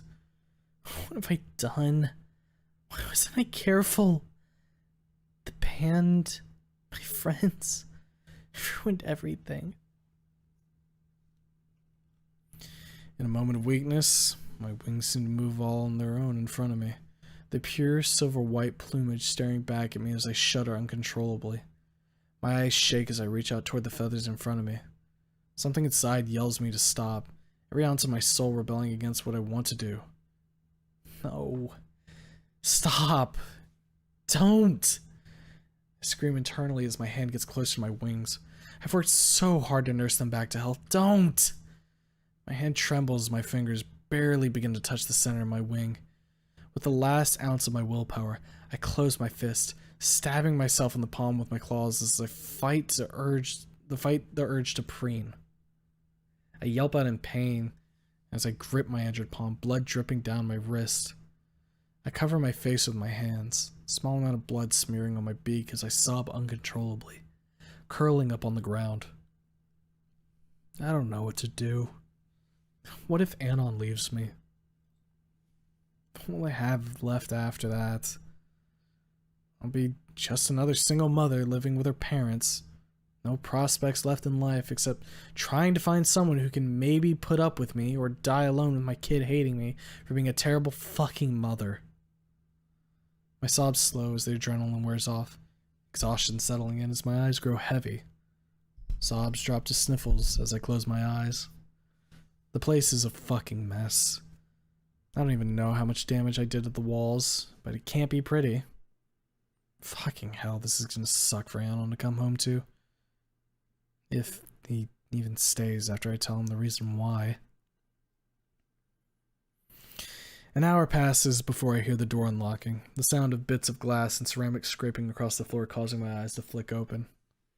Oh shit, Anon's back. How long have I been on the floor? I try to get up, but I'm still exhausted as I look up at him. His jaw is hanging open as he looks around at the disaster that greets him before his eyes lock with me. I'm sorry, Anon. I fucked up. I got some news and I lost my shit. I'm sorry. He carefully walks over the glass shards to reach me, kneeling down beside me. It's fine, Fang. We'll deal with it. Are you okay? I'm fine. I'm really tired. That's good, at least. Can you get up? I nod weakly to him as he helps me back to my feet, leading me over to my bed before sitting down beside me. So, what happened? What could have caused this bad of an episode? This isn't nearly as bad as the time I found you tearing yourself to pieces on the roof, but still.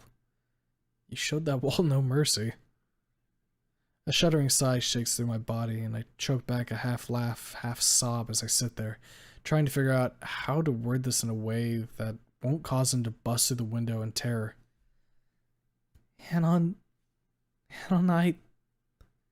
He takes my hand in his, holding it gently as he gazes into my eyes. What is it, Fang? Anon. I gulp down a knot in my throat as I start to shiver. I'm pregnant, Anon. I close my eyes and I wince, waiting for him to get up and scream or run out the door, but I'm met with silence. I slowly open them to see him staring lovingly back at me with a soft smile on his face. Fang, I can see why that would throw you for a fucking loop, but it's gonna be okay. Okay? I stand up and my wings flare out as I stomp on my foot on the floor. How can it be okay? I can't be on stage dancing about in my outfit with my belly sticking out like a watermelon. Not to mention the fatigue and the cramps and all the other shit I'll be going through. This will fuck up everything. Maybe if I hadn't been so stupid and made you wear a damn condom once in a while, this wouldn't have fucking happened. But no, I had to think that our biology was too different for this shit to have happened so easily. My hands slam against my thighs as I fall back down on the bed. I look over at him with tears in my eyes. Anon, there's no way I can do this. Not while still trying to practice and play at shows. It'll stop us dead. With me having to care for the kid. Not to mention I'll be out for weeks when it gets close to the end.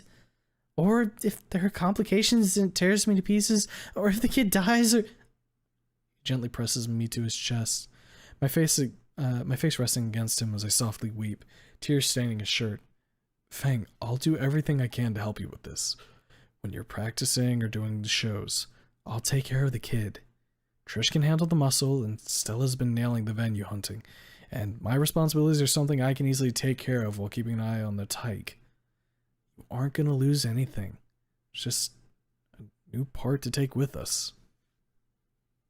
I sigh, leaning into him. How can you be so sure about all this?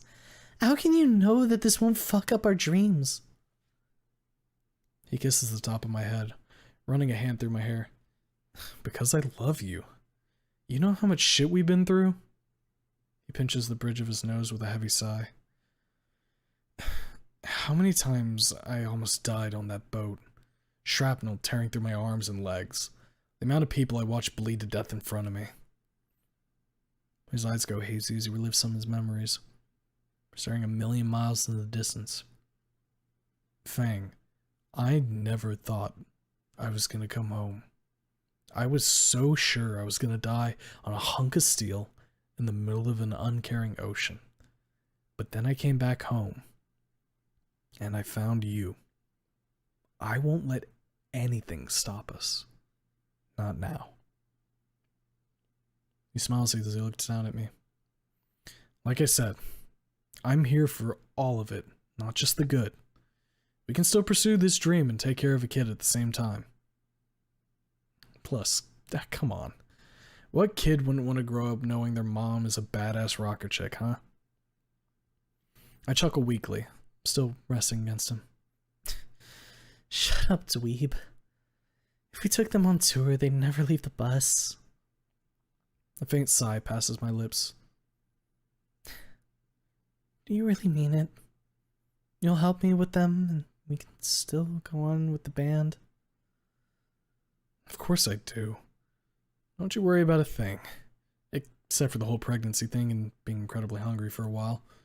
That'll probably make you upset for a bit. And there are plenty of outfits we can make for you to hide anything you'd like, and still be able to perform, up until the end, of course. You'll need some time off, but you can always use that time for songwriting or maybe even recording an album if you want. We'll work through everything together. I lean back a bit from him, rubbing my temples and wincing. Fuck. Just tell me we don't have any shows for a little while. I need to recover from this shock. He laughs a little, wrapping an arm around my waist. You're okay, Fang. No major work for a couple of weeks, but we do have a few concerts coming up after that. Plenty of time for you to recover from the shock and for your palm to heal up. Still, I'm sorry, Anon. I really shouldn't have freaked out. Plus, you having to walk in and see all this mess. And the holes in the wall. Hey. He turns my face towards him and kisses me.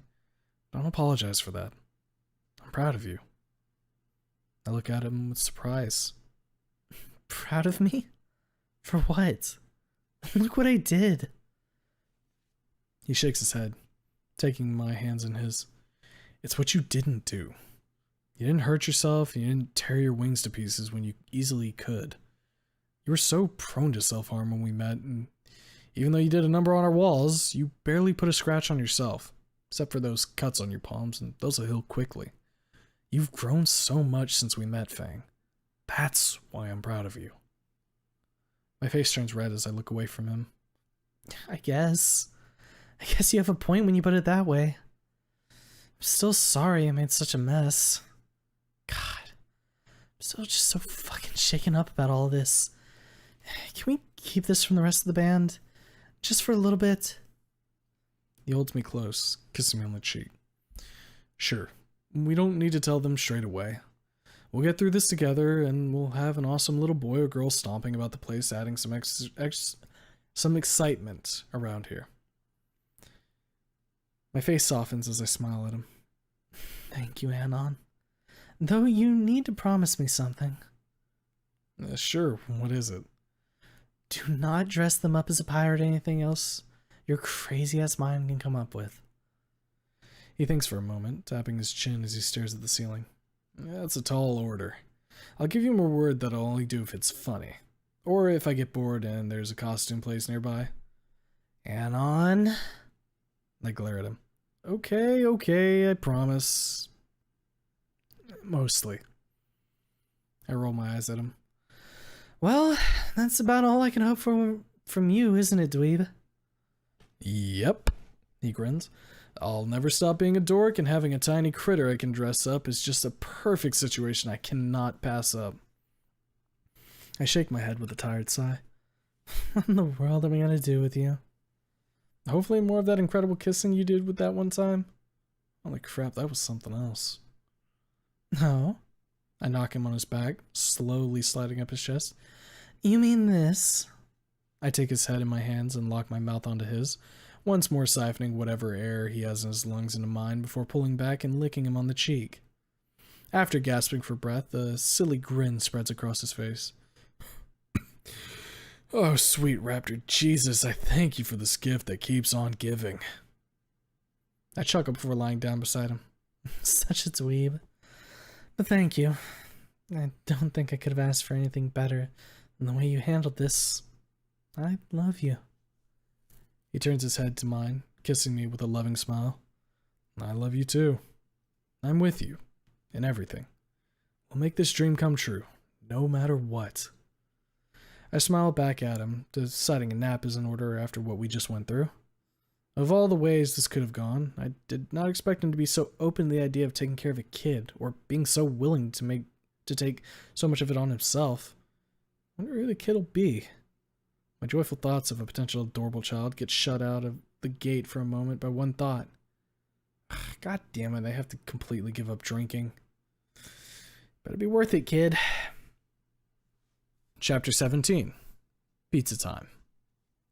A couple weeks later, my body finally stops trying to forcefully eject my breakfast every morning, so Anon and I decide to celebrate the band's success by going back where we had started for some good food. It'll be nice to see Dave again, since we haven't had much time to play there recently. The schedules became hectic as soon as we started getting popular downtown, or around town. Not that he seemed to mind. Business is still good, especially now that he has some small claim to fame as our starting place.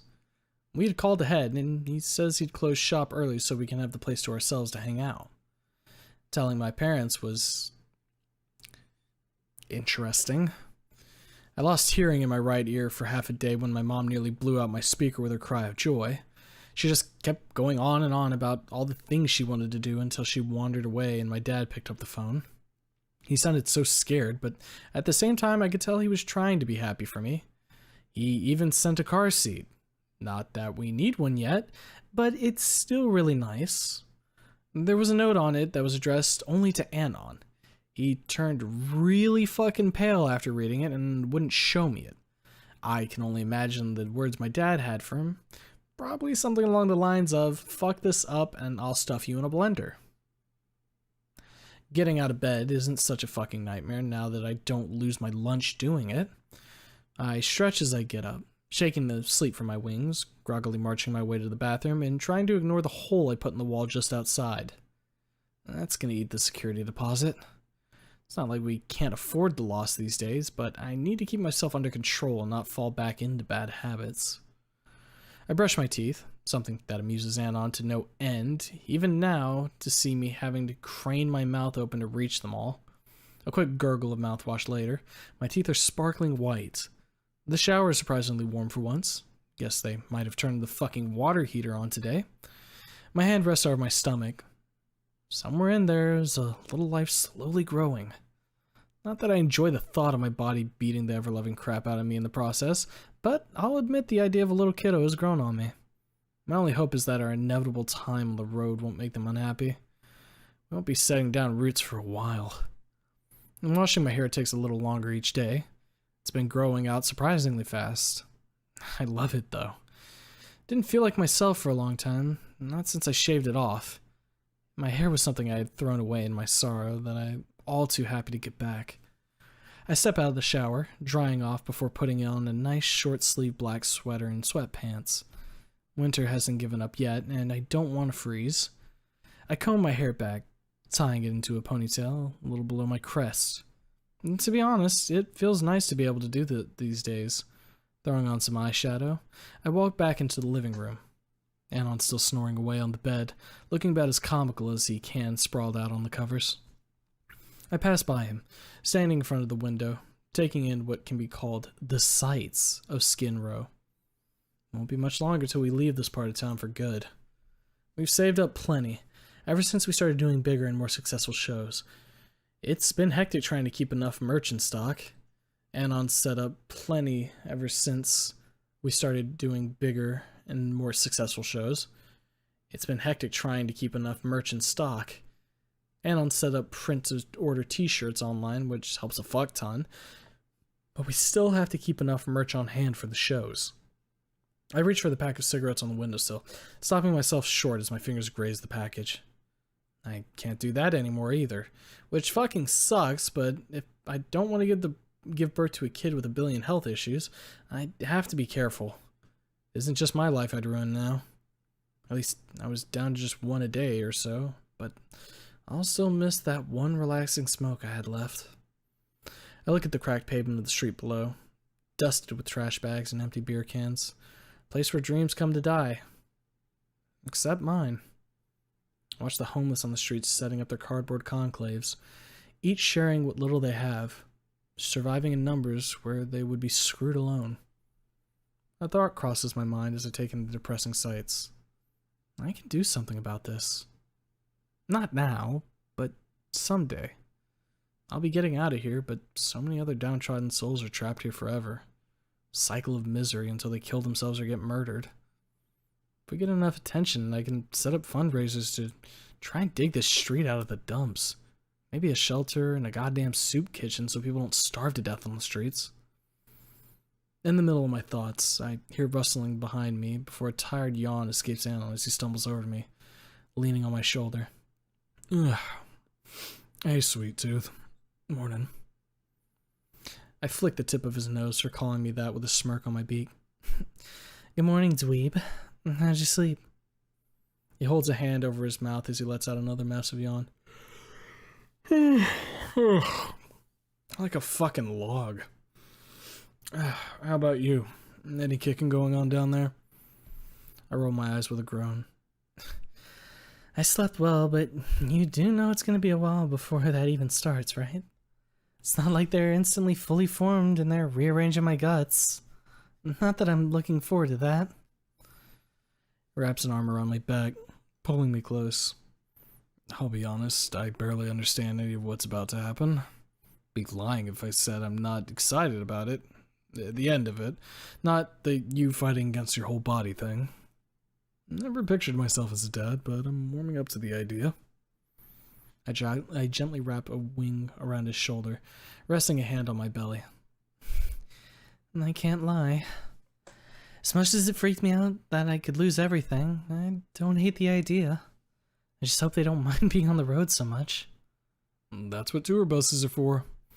We'll get them the most soundproof room we can afford so they don't stay up all night listening to the band. A bit of technology in there so we know if they need us, and bam, mobile child care facility. My lips purse at the idea of him handling tech. Instantly makes me think of a burnt hole in the mattress. Anon, do not blow up our future kid with your ideas. He laughs as he shakes his head with a grin. Don't worry, I'll hire professionals. I promise wholeheartedly to not accidentally explode our future progeny with my ideas. I stand there blinking in mild terror. That's comforting, I think. I do my best to comfort you, my rock goddess. Now, if you'll excuse me, I gotta take a whiz. He yawns again before stretching and heading to the bathroom, slamming the door shut with his elbow. Left alone again with my thoughts, I keep watching the crowd below.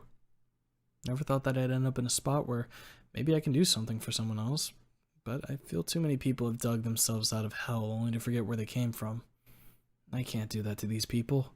So many of them came to see me when I had no hopes and no dreams, and I owe it to them to give them a chance I was given. I look over to the bathroom door, a soft, joyful smile on my face. Never thought there'd be a day he'd have come back, but now I can't see myself anywhere else without him. As we climb to the stars, I turn to look out the window one more time, closing my eyes as I sigh. I'll come back for you, Skinrow. I won't let any more dreams die in this miserable place. Not if I can help it. Lost in my thoughts, I didn't notice the bathroom door opening and on sliding in beside me, and his sudden reappearance causes me to jump with a yelp. Holy fucking shit! I hold my hand over my heart as I exhale, calming my nerves. Raptor, Jesus, don't sneak up on me like that! Sorry, Fang, didn't mean to. Just saw you looking all dour by the window and wanted to see if you were alright. I take his hand in mine, interlocking our fingers as my nerves recover. It's okay. I was just looking out there, seeing so many people living in the shit. I want to do something about it, Anon. We make it big and we're rolling in so much cash we don't even know what to do with. Will you help me with something? Sure, anything you need, I'm here for it. What did you want to do? I turn to face him, taking his other hand in mine, gazing into his eyes. I want to come back and help them, and set up shit so we can get them off the streets and make Skin Row not such a fucking nightmare of broken dreams. This place didn't suck this bad when I was growing up. I want to bring it back to life. He just smiles back at me. That big, happy smile of his as he presses his forehead against mine. I'd be fucking happy to help. Never would have gotten anywhere without those dedicated people at Pizza Time. And we owe it to them to put a fresh coat of paint on this shithole. I beam with joy as I wrap my wings around him. Thank you so much. I knew you would help. Well, I didn't know, but I really hoped you would. Fuck, I really need to get to work if I want to pull this off. He puts a finger to the tip of my beak. Work later. Today we're gonna go hang with everyone. There's a time for planning and a time for celebration.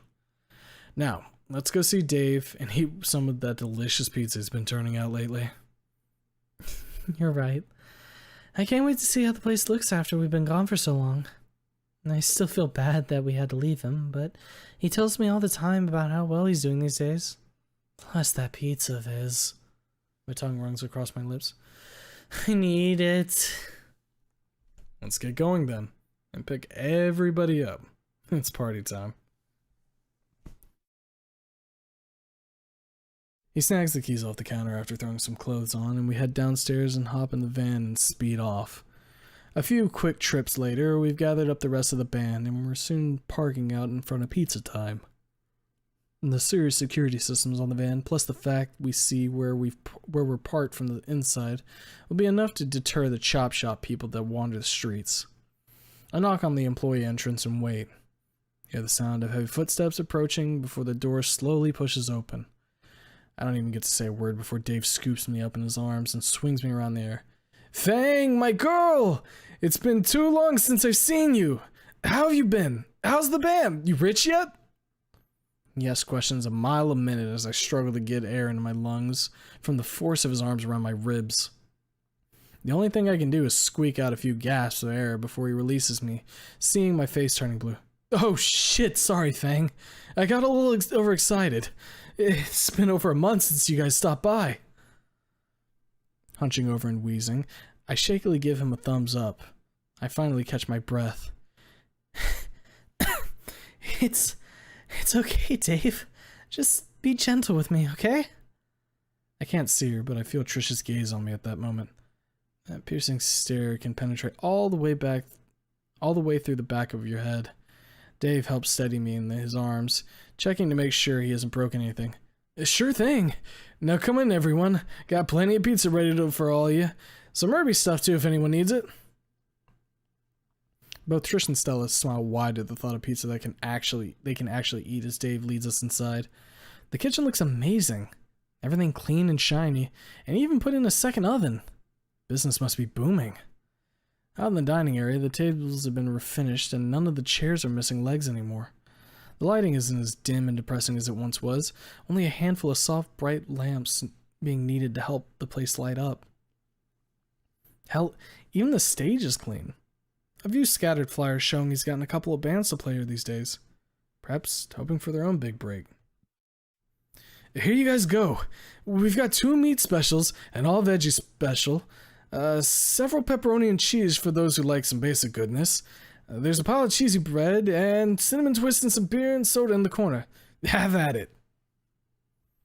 He doesn't need to tell us twice, as the entire room is already salivating at the sight and glorious smell of so much freshly baked pizza. Trish and Stella instantly fall upon the veggie pizza, splitting it in 2 between themselves as they chow down. Benji and Jacob instantly devour a single pepperoni pizza, its life ending in seconds between their ravenous maws. Anon grabs a mix of slices with a tower of cheesy bread before wandering to a table. I stack up several slices of meat special, stacking a few cinnamon twists on the side before going to the drink table. I instinctively reach for a beer, but mentally smack myself, instead grabbing a cola. I feel a twinge of fear shoot through me as I meet the steely gaze of Trish watching me from a large table the band has settled at. Raptor, Jesus, how the fuck does she have so much power in that diminutive form of hers? I take a seat between her and Anon. The rest of the band has already filled the remaining seats. She studies my movements the whole time. How I carefully avoid hitting the edge of the table, and how I'm the only one other than Stella who grabs a soda instead of a beer. Sweat forms on the edge of my forehead as I try to think of anything else but whatever Trish might be calculating in her brain. I can practically see the gears clicking in her brain as she stares at me. I slowly eat a piece of my pizza as my nervousness grows. What does she know? What is she trying to get at? I nearly choke on a meatball as the realization hits me. Trish has 5 siblings. If there's anyone who knows what the signs of someone being extra careful might mean, it'll be her. Oh shit, please don't let that be what's going on in that purple brain pan of hers. She sets aside her plate before looking me right in the eyes. She speaks. So, Fang, how are you feeling these days? I chuckle nervously, flicking a bang out of my eyes. Oh, pretty good, I'd say. Not feeling nauseous anymore, just being careful with what I eat and avoiding drinking too much. She stares at the soda can on the table before looking back at me. It looks like you're avoiding drinking completely. Are you sure you're doing okay? I sigh in visible frustration as I struggle to keep composure under intense gaze. I'm fine, Trish. Don't worry about me. We got it handled. Just gotta be extra careful around things these days. I realize my mistake a second too late as all the pieces in her mind seem to click together and her eyes shoot wide open. Anon looks on nervously as he juggles his gaze between us both. Stella stops eating and even Benji and Jacob turn their attention my way, causing me to sweat like mad. Wait a minute. Being careful, avoiding drinking. The fact you took so much effort to avoid even slightly tapping your stomach against the edge of the table, and I don't see a pack of smokes in your pocket. Oh, sweet Raptor Jesus, no. The one woman purple wrecking ball is about to bulldoze over my entire existence. I can't even open my mouth to stop her before she yells it out to the whole fucking room. Holy shit, Fang! You're pregnant! Her hands clasped in front of her face as she exclaims in the cheeriest voice I've ever heard. She has no idea she just dropped the biggest bombshell of my life, blowing it to pieces. The table goes dead quiet, all eyes on me as tears start to fill my vision. Oh God, no. Not here, not like this, not in front of everyone. I can't even deny it at this point. What good would it do? All the signs are there, just no one else would have been able to put it together as quickly as she did. I want to be pissed. I want to cry. But most of all, I just want to hide. Anon gets up out of the way when he sees the panic and terror on my face. I shove my plate aside and run to a corner, sitting down and pulling my knees up to cover my face as I silently cry. Anon sits down beside me, holding me close and trying his best to comfort me. Trish can tell she screwed up, and I hear her mumble fuck under her breath. What am I gonna do? They're all gonna know now. They're gonna know I got pregnant and I fucked up.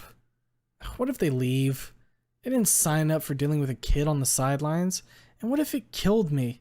They'd be out of their front woman with no one else to do the job. Silent sobs rack my body as I cling to Anon, who silently strokes my back. I'm sorry. I'm sorry. I'm sorry. I struggle out between my tears as I wait, preparing myself for the worst as I hear steps approaching. The rest of the band comes up and sits down next to me, arms reaching from wherever they can as we form a giant group hug on the floor. No one says anything. They quietly comfort me in what I thought was about to be a life-ruining discovery. I look across the group. No judgment in their eyes, only support, with not a dry eye in the group. I can't believe it as I choke back the tears, trying to speak. You guys aren't mad at me? Of course not, Fang. We're happy for you. Stella beams from the side as she squishes up against me. Why in the world would we want to be mad at you? This is wonderful. Oh, a little you running around would be so fucking adorable. There's stars bursting in her eyes as she speaks. Benji puts a hand on my shoulder with a supportive grin on his face. You've gone through a lot of shit bringing us up. We'd never let you down now. Not with something like this. Jacob pats me on the head, tussling my hair slightly and earning himself a sharp glare as he laughs. You don't need to worry about a thing. We're here for you, like we've always been. We'll make it work somehow. There's no way this will even slow us down. Trish gently pushes the rest of them aside before taking my hand in hers. I'm sorry for blowing your cover like that, but they're right. There's no reason to be scared about us knowing, or to worry about us walking out on you. We're here for you every step of the way. You can count on that. The relief of knowing they're by my side almost overwhelms me, and fresh tears start pouring down my cheeks, as I feel nothing but warmth and support flowing from every corner of the room. I should have known better than to believe they would have been pissed. I've been through too much for just an unexpected pregnancy to throw a spanner in the works. I sigh as we all hug again, with all of them getting as close as they can to me before helping me back to my feet. I wipe a tear from my eye, a soft chuckle passing my lips. Thank you guys. I mean it. I was so worried you were all going to be pissed. I ended up winding myself up for nothing. Still, sorry for blurting it out like that. I should have known better. Just been around that stuff a lot, so I couldn't help but notice the signs. Trish shifts around in embarrassment, half avoiding my gaze before I pull her for a hug. It's alright, Trish. You could have known how I would have reacted. My stomach gurgles loudly, making me blush. But food first. I'm fucking starved. We all gather back at the table, tearing back into the pizza with renewed vigor. The conversation across the group is all excitement about having their own little band kid hanging out and getting into all sorts of shenanigans. Benjamin's already planning how many toy instruments he's going to bury them in, while Jacob wonders what food he can feed the kid and get away with. Trish talks in length about all the prenatal care I'll need, and how she'll be with me for all of it, having dealt with it plenty already, and Stella conspires with Anon about what costumes they can put the baby in. I am doomed. There's no way I can get a word in edgewise as they plot out the future for our soon-to-come extra bandmate. None of them care that we'll have to miss a few shows when I get close to term, all too busy making sure they'll be able to see them as soon as possible after they are born. The talk goes on for hours, as the food dwindles away to nothing. Scattered bottles and cans decorate the table, with me possibly being the only sober one left. Stella can't keep her mouth shut as she slurs out a string of anime she recently binged while Anon keeps checking to see how many fingers he has. Well, guess my ass is driving everyone home tonight. Dave comes in after all the initial commotion, and is positively burning with delight when I tell him I'm pregnant. He tells me to let him know as soon as the kid's born. He wants to be there to welcome them into the world. And with how much of a father figure he's been to me, I'm more than happy to do that for him. As we say our goodbyes, Dave pulls me aside. Fang, I'm so happy for you. I mean, I know you didn't plan for this, but I know you'll be a great mother to this kid. Call me anytime you need anything. My door will always be open. I lean up and kiss him on the cheek, squeezing his hand in mine. Thank you, Dave. I have a question to ask you, actually. Sure, anything at all. Adam and I talked about it, and would you like to be the kid's godfather? I know it's more of a religious thing, but I can't think of anyone better to watch over them if something happens to us. Tears well up in Dave's eyes as he smiles, wrapping his arms around my back and gently hugging me. I'd be honored. Thank you, Fang, for trusting me with something as important as this. I hug him back, pulling away with a joyful smile on my lips. You're welcome, Dave. No one else will be good as you. We share one last hug before parting. Me gently scooting my pack of drunken idiots into the van before taking them home, making sure each of them gets inside before I drive off so they don't wake up plastered in the yard. Anon is mostly recovered from his intoxication, but as we get home, me hauling his ass upstairs, he's still stumbling around. Doesn't take much effort to push him toward the bed, and he hits it with a thud before instantly starting to snore. I chuckle to myself before locking up for the night, tossing aside my sweltering clothes and sliding into bed beside him. That trip was just the recharging I needed, and the fact that everyone is totally cool with the kid entering the picture renews my hope in our dream. I hate the idea of having to miss a couple shows, but I can't go up there full to bursting without a disaster playing out. I snuggle close to my inebriated dweeb before drifting off to sleep. I have all the support in the world, and there's nothing left to get in our way. Chapter 18. Up in Lights. A few months go by, and we finally get our big break. We're booked to play at Volcadero Stadium, the only band playing since our local popularity has exploded ever since that night at the Lava Lamp. Stella's amazing performance as her publicist got our name across every lip in the city as she drummed up support to get us here. Her bubbly personality opens doors that might have stayed locked forever without her. Anon managed to snag us a really good payout as well, and with it, we'll easily be able to afford to get a real tour bus and start locking down shows across the nation. At least, we will if this all goes well. I fucking hope it does. I sit in my dressing room, rubbing my belly after that after many months has finally begun to show a bump. It's not huge, thankfully, so with the creative costuming, we can keep it hidden. I do not need the audience staring at my stomach the whole time instead of enjoying the music. Anon is in here with me, helping me get dressed and putting on my makeup, combing my hair to perfection as he keeps me in front of the mirror. Nervousness creeps up on me, and I start fidgeting, nearly causing him to streak purple across my eyeball. He stops for a moment, sliding in front of me and taking my hands in his. You okay, Fang? Almost changed your eye color there. I squeeze his hands, biting my lip to push back the nerves. Just a little freaked out. This is what we've been working so hard for, but I never thought we'd get this far so quickly. Or that I'd have a bun in the oven and have to worry about falling off stage. It's all really coming down hard on me. He puts his arms behind my back, gently pulling me close with my head resting against his shoulder. It'll be fine. We're all here for you. And you guys have been killing it lately. Every show leading up to this one has been sold out, and each time you left them wanting more. Do your best, and we'll be on the road in no time, spreading your music to the whole world. I close my eyes, his comforting words bringing a smile to my face. Thank you. We never would have got this far without you or Stella. You guys made all this possible. He pulls away, shaking his head. We just put down the path. You had to walk it, and you have fucking nailed every step along the way. I couldn't be prouder of you. I tug him back for another hug, my wings slowly enveloping us both in a blanket of silken feathers, rubbing my cheek against his. I still needed a reason to push on. I still needed you guys. I still needed you. I love you. He lifts my beak to his lips, giving me a kiss with a wide grin on his face. I love you too. A second later, there's a knock on the door, and Stella slightly opens it, poking her snout through the crack. You're on in 10, Fang. Knock him dead. Anon quickly grabs the rest of my stuff, carefully applying my makeup and making sure my outfit looks immaculate before putting his hands on my shoulders. Alright, Fang, it's time.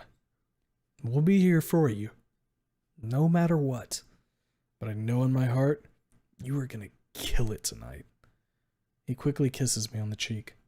You've got this. You're right. I do. I smile, kissing him back before walking over and grabbing my guitar and strapping it to my shoulder. And this is our moment, and I'm gonna shine. He gives me one last thumbs up as I walk out the door toward Benji and Jacob. We're looking a mixture of excited and nervous as hell.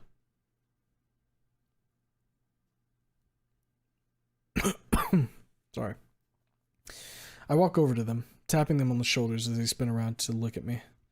Don't worry, guys. This is what we've been practicing for. All those years spent at Pete's time and the hours upon hours we spent these past few months together have led to this, our breakout moment. Right here, right now, is the most important day of our lives. So let's fucking kill it, alright? Let's show them what Strands of Silver is the band that will... is the best band that'll ever come out of this fucking town. A wide grin spreads across my beak and I proudly flare my wings out behind me. Benji flashes a toothy smile my way as he grabs his bass off the wall. You're damn right, Fang. Took us years to get here, but ever since we got together, I knew that we'd be doing big things. Pizza time would never have been enough for us. It's been a fucking trip, Fang, and I can't wait to see where it goes next. Jacob takes a deep breath, exhaling in a wispy whistle as he stares out to the large stage. You know, I could have been happy with what we had. Our little shows, making money, moving up around town. Hell, Lava Lamp was the closest I ever thought I'd get to a real stage. Looks at me as his eyes mist over. But here we are, moments away from playing the biggest show of our lives, the biggest stage of all Volcadero Bluffs. I could never have hoped for this in a million years. We gather into a little group huddle with our arms stretched across each other's backs as we take in a moment. I look around at them, gleaming with pride. I couldn't have asked for a better band than you guys. I want to thank you from the bottom of my heart for putting up with my shit for so long. It took a long time for me to heal, but we made it, guys. We part as we bounce giddily in place, the worry and stress melting away as we prepare to step out on the stage. As I turn to look out to the stage, I see Trish in the corner of my eye walking up to me. She looks ready to take on an army in that security vest of hers, her horns topped with glinting steel. She doesn't say anything at first, just pulls me into a soft hug before letting me go, a tear in her eye. You fucking destroy the show tonight, Fang. And I'll always regret the time I wasted fucking up as a kid, but I'll never regret these days since I've been a part of your life again. I can't thank you enough for forgiving me and giving me this chance. My hands grip the back of her vest, pressing her close to me. And Trish, I'm just happy to have you back. I know we aren't playing together on stage, but with you here, I feel like we're living the dream we had. Just not with firm drama up in lights, but all the same, it's us. Here and now. I just wish Reed were here. I feel warm tears drop on my shoulder as she quakes in my arms. I wish he was too. God, I miss him so much. I hope one day he forgives me for pushing him away. Her grip tightens around me, gently sniffling back tears before pulling back from me. But let's not think about that tonight. Let's not think about that right now. Right now what matters is you getting up there and knocking this audience on their asses. And I'll be right there with you. In here. She presses her hand against her chest. I place my hand over hers, a tender smile on my beak. He'll forgive you, Trish. I know it. I did, and everyone deserves a second chance. I give her a peck on the cheek. Now you get down there and keep those fuckers in line. I need my bodyguard during the most important show of my life. Trish straightens up, wiping off her tears with a look of sheer determination on her face, and gives me a stern nod. You got it. Anyone tries anything stupid, they'll answer to me. With one final look in my direction, she tightens her vest and goes down to organize the rest of security. Stella comes up with a tablet in her hand, sliding off apps before checking the time and standing beside me. She takes my chin in her hands, examining me and checking my clothes for wrinkles or dust before stopping in front of me, her blue eyes glittering in the dim light. It's time, Fang. You look beautiful. There isn't a single person out there who won't be on their feet tonight chanting your name. Thank you. Thank you so much for bringing me along for this. I didn't have anything really in my life worth doing after Rosa left, but thanks to you, I've got a booming career as a publicist. Her tail winds around her leg as a look of pure delight crosses her face. Her compliment makes my snout turn pink as I smirk. Thank you, Stella. But don't thank me. You did all this. I couldn't have asked for a better person to get our name out there. You were made for this job, Stella. And I was just lucky enough to get you before anyone else did. Stella erupts in a full blush as she twists her tail in her free hand. Aw, thanks. But let's get you out there. Your audience is waiting, and I think it's finally time for you to be right where you belong. In that spotlight, shining like the gorgeous gem you are. She pats me on the back before giving me a hug and turning me towards the stage. Show them how talented you are. The same amazingly talented girl I knew in school. And I will. After so fucking long, I get to live my dream. Surrounded by my friends. I look at her one last time with a smile. It's showtime. I hold my mother's gift in my palm, rubbing the ruby gemstone that I've been dying to wear on stage. Outside Skin Row, I finally can. Thought back to everything that got me here. The moment on the beach where I thought I wanted to die. The chance encounter with Anon that changed everything. Benji and Jacob never giving up on me. Dave keeping me going when I had long since stopped caring. Stella and Trish being the best supporters I could ask for. And Anon, the man who had no reason to stay or even care, who's never once left my side ever since we found each other again. This is all for you. I take my place alongside Benji and Jacob, and we step out on stage, the crowd erupting in cheers before we even get halfway across. It's the most beautiful stage I've ever seen. Our name up high above and sparkling lights and spotlights following us as we make our way to our places. Jacob sits amongst an expensive-looking drum set with fog machines billowing out smoke behind him. Benji straps his bass to his shoulder, holding it in his hands as the small lights below illuminate him in vibrant colors. As I walk to the mic, there are pyrotechnic displays as far as I can see lining the edge of the stage. I stand in front of the mic, reveling in the energy that flows from the stands. This is Volcadera Stadium, and I have arrived. I wave to them as they put their arms up in the air following my movements before I finally take the mic in my hand. Good evening, Volcadera Stadium. They all cheer and whistle. The sound's a beautiful melody to my ears. This isn't some joke. Me calling out to a few dozen people at some bar.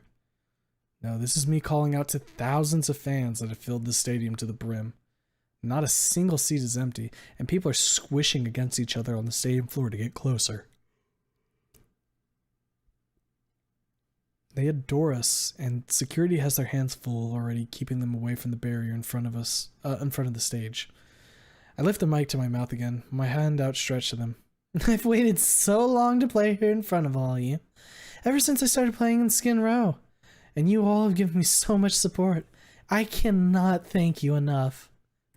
A few more cheers pour from them as I pull my hand close to my heart, looking down at the floor.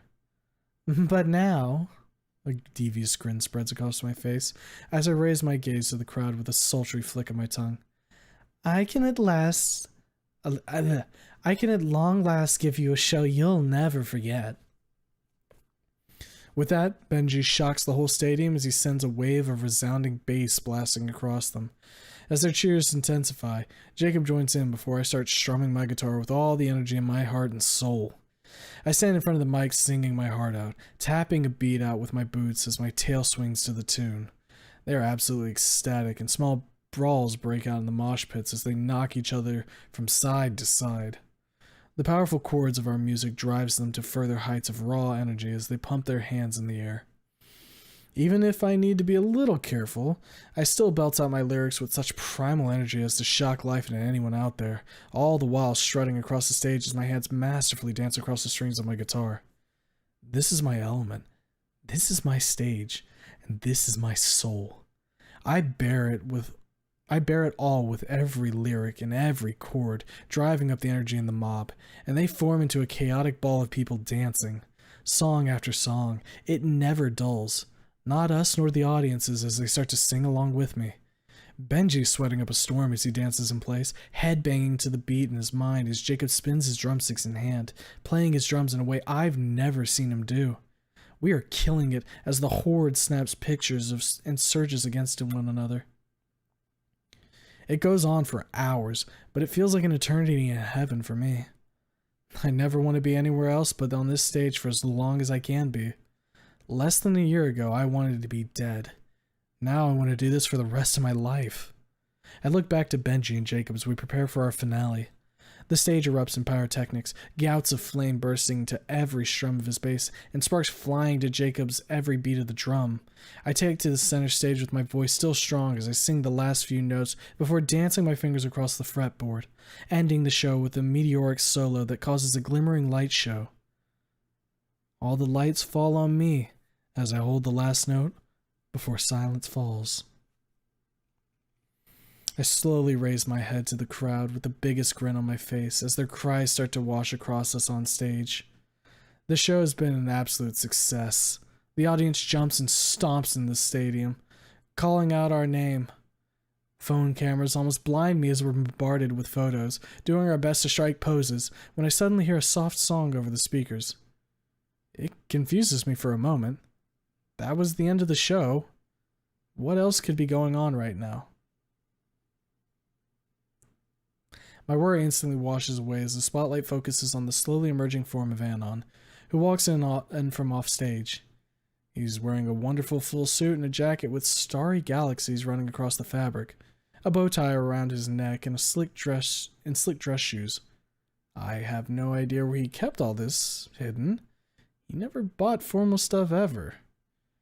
Another spotlight comes on, locking solely onto me as Anon pulls a mic out from behind his back as he approaches me. A soft version of the song I played for him so long ago starts to play through the speakers behind us. The audience watches in silent reverence as he brings the mic to his lips. Fang, back when we first met, I never knew how much you'd end up meaning to me. How you'd change my life even as I was trying to hide myself away from the world. I believed that I was better off that way.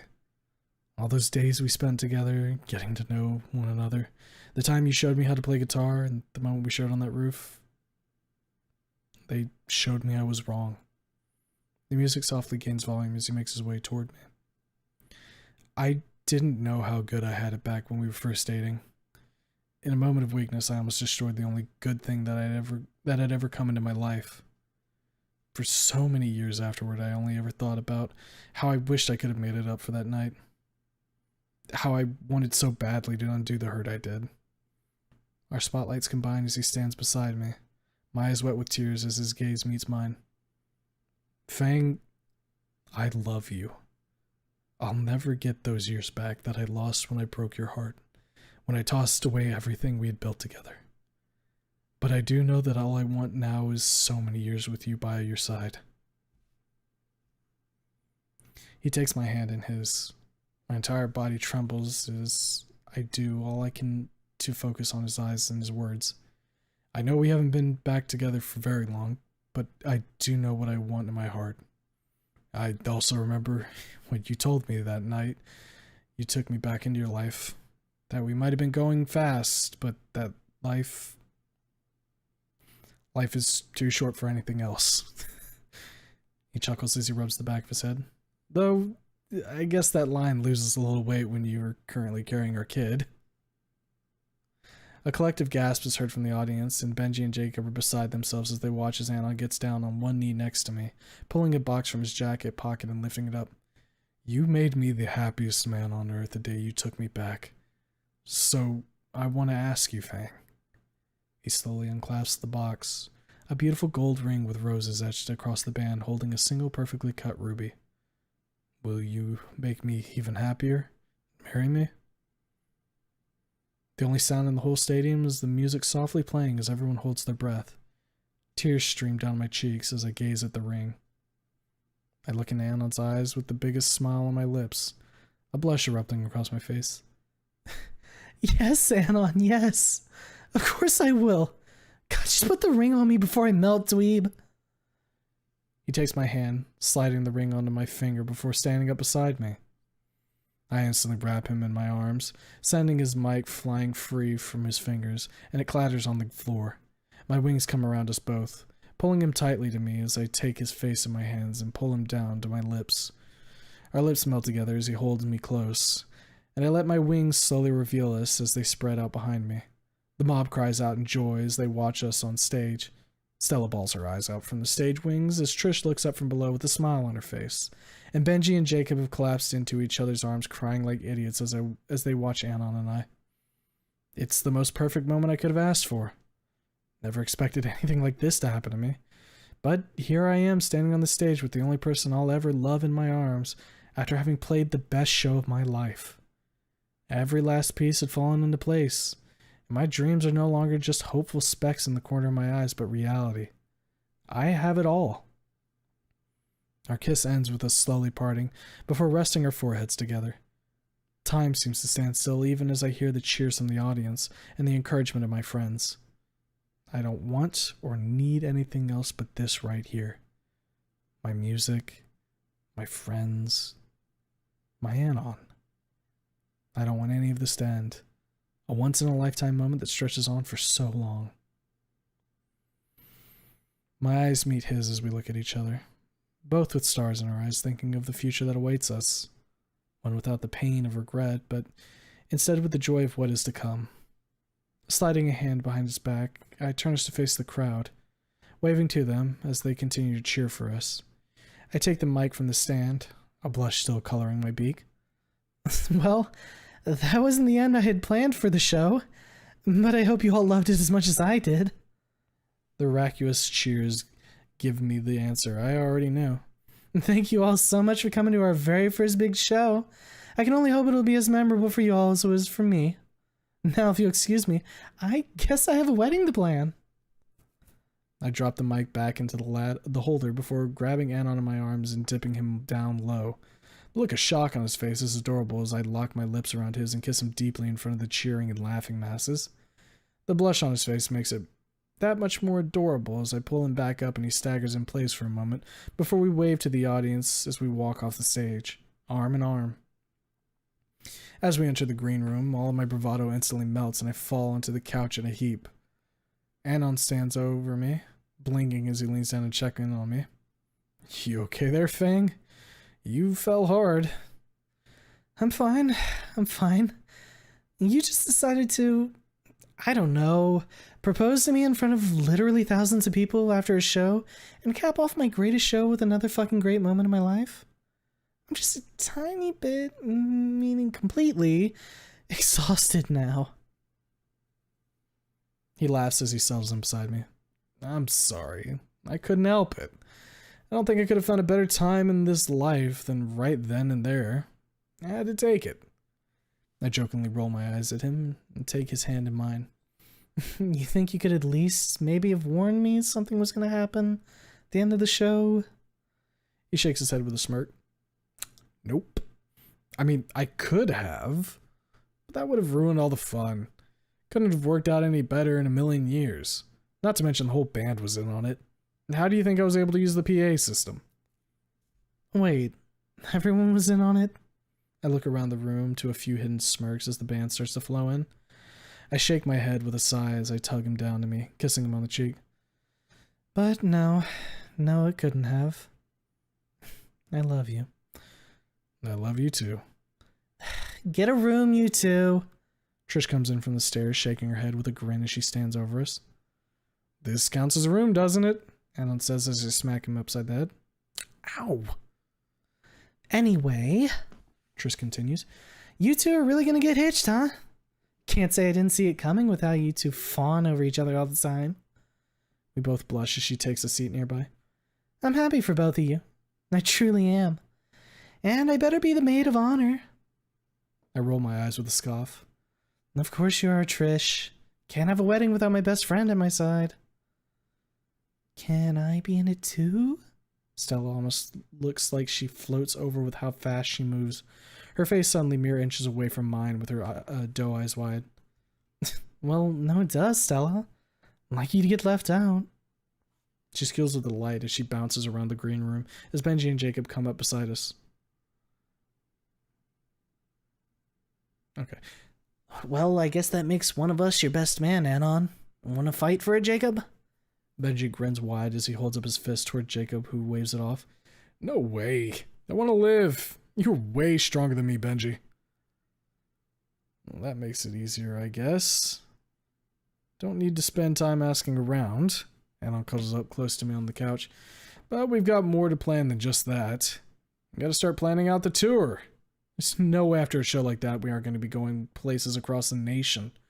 It's going to be a lot of work, but with Stella and I working our asses off, we'll get it done. Stella suddenly bounces up, a huge smile on her face. Oh, and I forgot to tell you. I arranged to get a recording for a show tonight, so we can put it on a live album. We'll have CDs to sell that will spread us to even more people. We'll be touring for sure. I drag my hand across my eyes with a groan. Good grief. It's gonna be weird having a kid on the road with us, but I'm sure you've already been planning that out, Anon. Yep. Anon smirks. You think it wouldn't already be several steps ahead? We can have a high chair installed so they don't get shaken up, and a whole bunch of child safety locks and gates on everything so they don't get themselves all beaten up walking around. And no railguns? I wag a finger at him, which only makes him grin wider. No promises. Yeah, but don't worry. It'll be the coolest and also safest tour bus in the world. He hops off the couch after giving me a kiss. Come on, Stella, let's get planning. Got a lot of calls to make over the next few months, so I don't think we'll be getting much sleep. It'll be no different than when I binged an entire series in a week. I laugh and roll my eyes. I have no doubt that Stella does that on the regular even now, though I have no idea how she's so bouncy with such little sleep. I continue to rest on the couch as everyone else is in a flurry of movement, all pre-planning out what they are going to do and how to best make sure the kid is safe when we're doing shows on the road. Trish promises that no one will touch a hair on their head, or she'll stuff the offender into the wheel wells and spin them out onto the pavement. Note to self, do not give Trish the keys. After a nearly endless amount of back and forth, we all finally go home. Anna brings me into our apartment, no longer in Skin Row, but just a few miles from my parents. It's a 2-bedroom that can comfortably provide room for us both and the child that soon will be joining us, and the walls are painted a welcoming soft white instead of covered in peeling paint and holes. Anon carries me into our bedroom and puts me on the bed before lying down beside me. I pull him close, wrapping a wing around him as I snuggle against his chest. I'm so glad you came back. I was going nowhere fast and spiraling out of control, but then out of nowhere, you came back and put all the pieces back together. He wraps an arm around my waist, pressing me against him. I was the lucky one, Fang. Lucky as hell when you took me back. Somehow you would have made it without me, but I know I'd never have been the same without you. My eyes raise to meet his, and I place a hand on his cheek. No, Anon. Neither of us would have been the same, and I'm grateful every day that I'll never have to worry about that again. Especially since soon I'll be Miss Mouse. He smiles, his eyes misting over. What a wonderful thing that it would be when I get to say that. Something I never thought I'd ever get to do. Neither of us did. But life had other plans for us that night. I love you so much. I love you too. I close my eyes as I put his lips to mine, kissing him with all the warmth in my heart. We were so broken long ago. Pieces scattered around with no hope in our lives except to make it just one day longer. Now, together with our dreams reignited, we're going to cut across this nation, showing the whole world everything in our souls. All the pain gone, the wounds healed. I am whole again. No longer a tarot woman with shattered hopes. But now I have a dream to live out. Here with him and the young child that'll soon join us on a new journey together. Wherever it leads. Chapter 19. Epilogue. It's been 2 long years since we played at the stadium. The success there opened up every door we wanted to us. And while Anon and Stella were busy setting up our tour, we continued to play shows all around the city and a few in towns close by. Anon and Stella spent many a sleepless night kept awake by an endless supply of coffee to get us on the road. But here we are. We have our very own tour bus chugging down the highway as we head to our first show across the country. True to Anon's word, the bus is about as child safe as it can get, and I can't see us on the road without her. Amber doesn't seem to mind the bus at all, and everyone showers her with attention when they see her. She looks just like me, her tiny wings slowly filling out, and with a tuft of silver hair on her head. She even has the reverse of my markings above her amber eyes, and pale blue scales cover her body. Someday we'll have to settle down so she can go to school, but not until she gets older. Those decisions can come later. Stella, Benji, and Jacob are still out cold in the back, snoring in a pile after an all-night anime binge. I never knew the guys were into anime, but they looked so happy as Stella had explained the series to them, and she grew ever more excited the more they showed interest. Everyone else is awake, and Trish is on the phone calling ahead to our first show to make sure security is prepared. She takes her job seriously. If they aren't up to the task, she'll hammer them until they are. 1 security barrier deep? That's it? Okay, no. Get 2. Some of these fuckers can get rowdy, and I'm not gonna risk getting safety, so get it done. I don't care how annoying it'll be, just do it. She huffs into the phone before walking down the aisle, settling up front as she continues to berate whoever's pissing her off. Anon and I sit in the lounge area while he attempts to feed Amber baby food. He's failing miserably, with half of it simply ending on her beak. Come on, Amber. Eat some. You're making me look bad in front of your mother. Not that it's entirely hard to do that, but still. Come on. He pokes her a few more times in the beak with the spoon as she stares blankly at him before giggling. Facepalming, I get up and sit down beside him. Anon, you're supposed to feed her, not decorate her. Here, let me show you how. I take the spoon from his hand and pretend it's an airplane as I twirl it through the air. Amber's eyes light up and her beak opens wide with another giggle as I slide the spoon in her mouth. Her look of surprise fades to joy as she eats the entire spoonful before I pull it back. A smug grin on my face. I hand it back to Anon. See? You gotta make it fun for her, she's just gonna be stubborn. Gee, I wonder where she got that from. I smack him upside the head, leaning back against the plush cushions. Watch it. You're stuck with me on a bus with ample weapons around here to beat you into a coma. He runs his hands across the mark I left on the back of his head. Ow! Okay, good points. Do not need to have you pissed at me in such tiny quarters. No, you do not. No, keep trying. I need to know that you can handle feeding her when I'm on stage. I do not need to come back down to a shriveled up kid.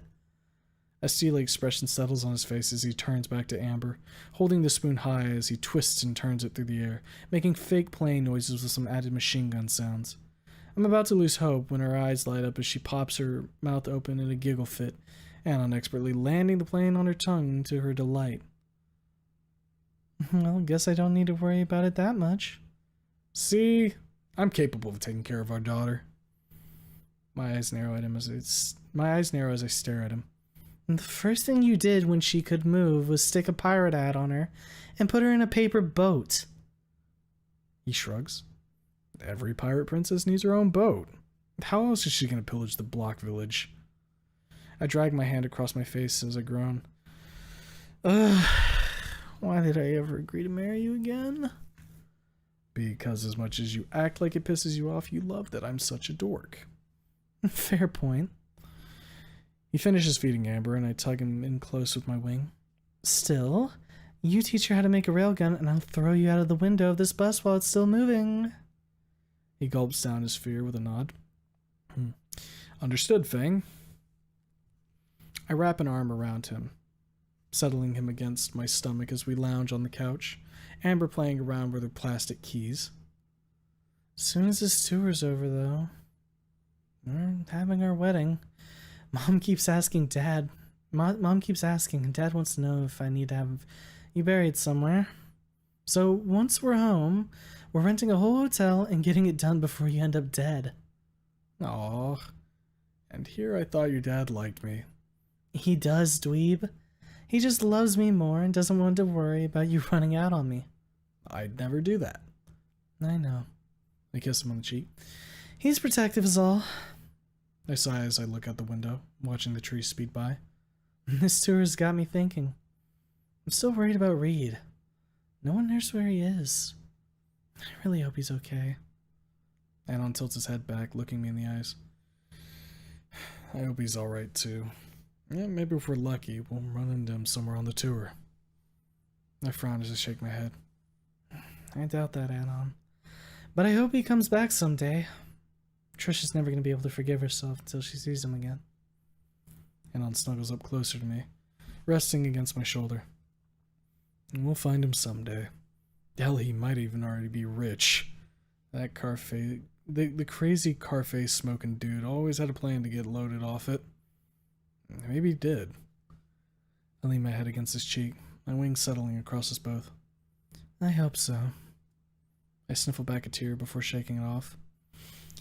I don't need to be making myself sad right now, though. Anon, show me the tour map again. I want to see where we're going. Anon pulls it up and points out all the locations we're going to stop at. It's going to be a long tour. At least a year. I don't even know how they managed to book so many shows, but it's going to be a fucking murder on my sleep schedule. Not that I care too much about that. I'm living my dream, here with my friends and my family, and with my beautiful Amber. Life is just beginning, and who knows where it'll go after we're done. All I know is that after this tour's over, we'll have all the money in the world to do whatever we want.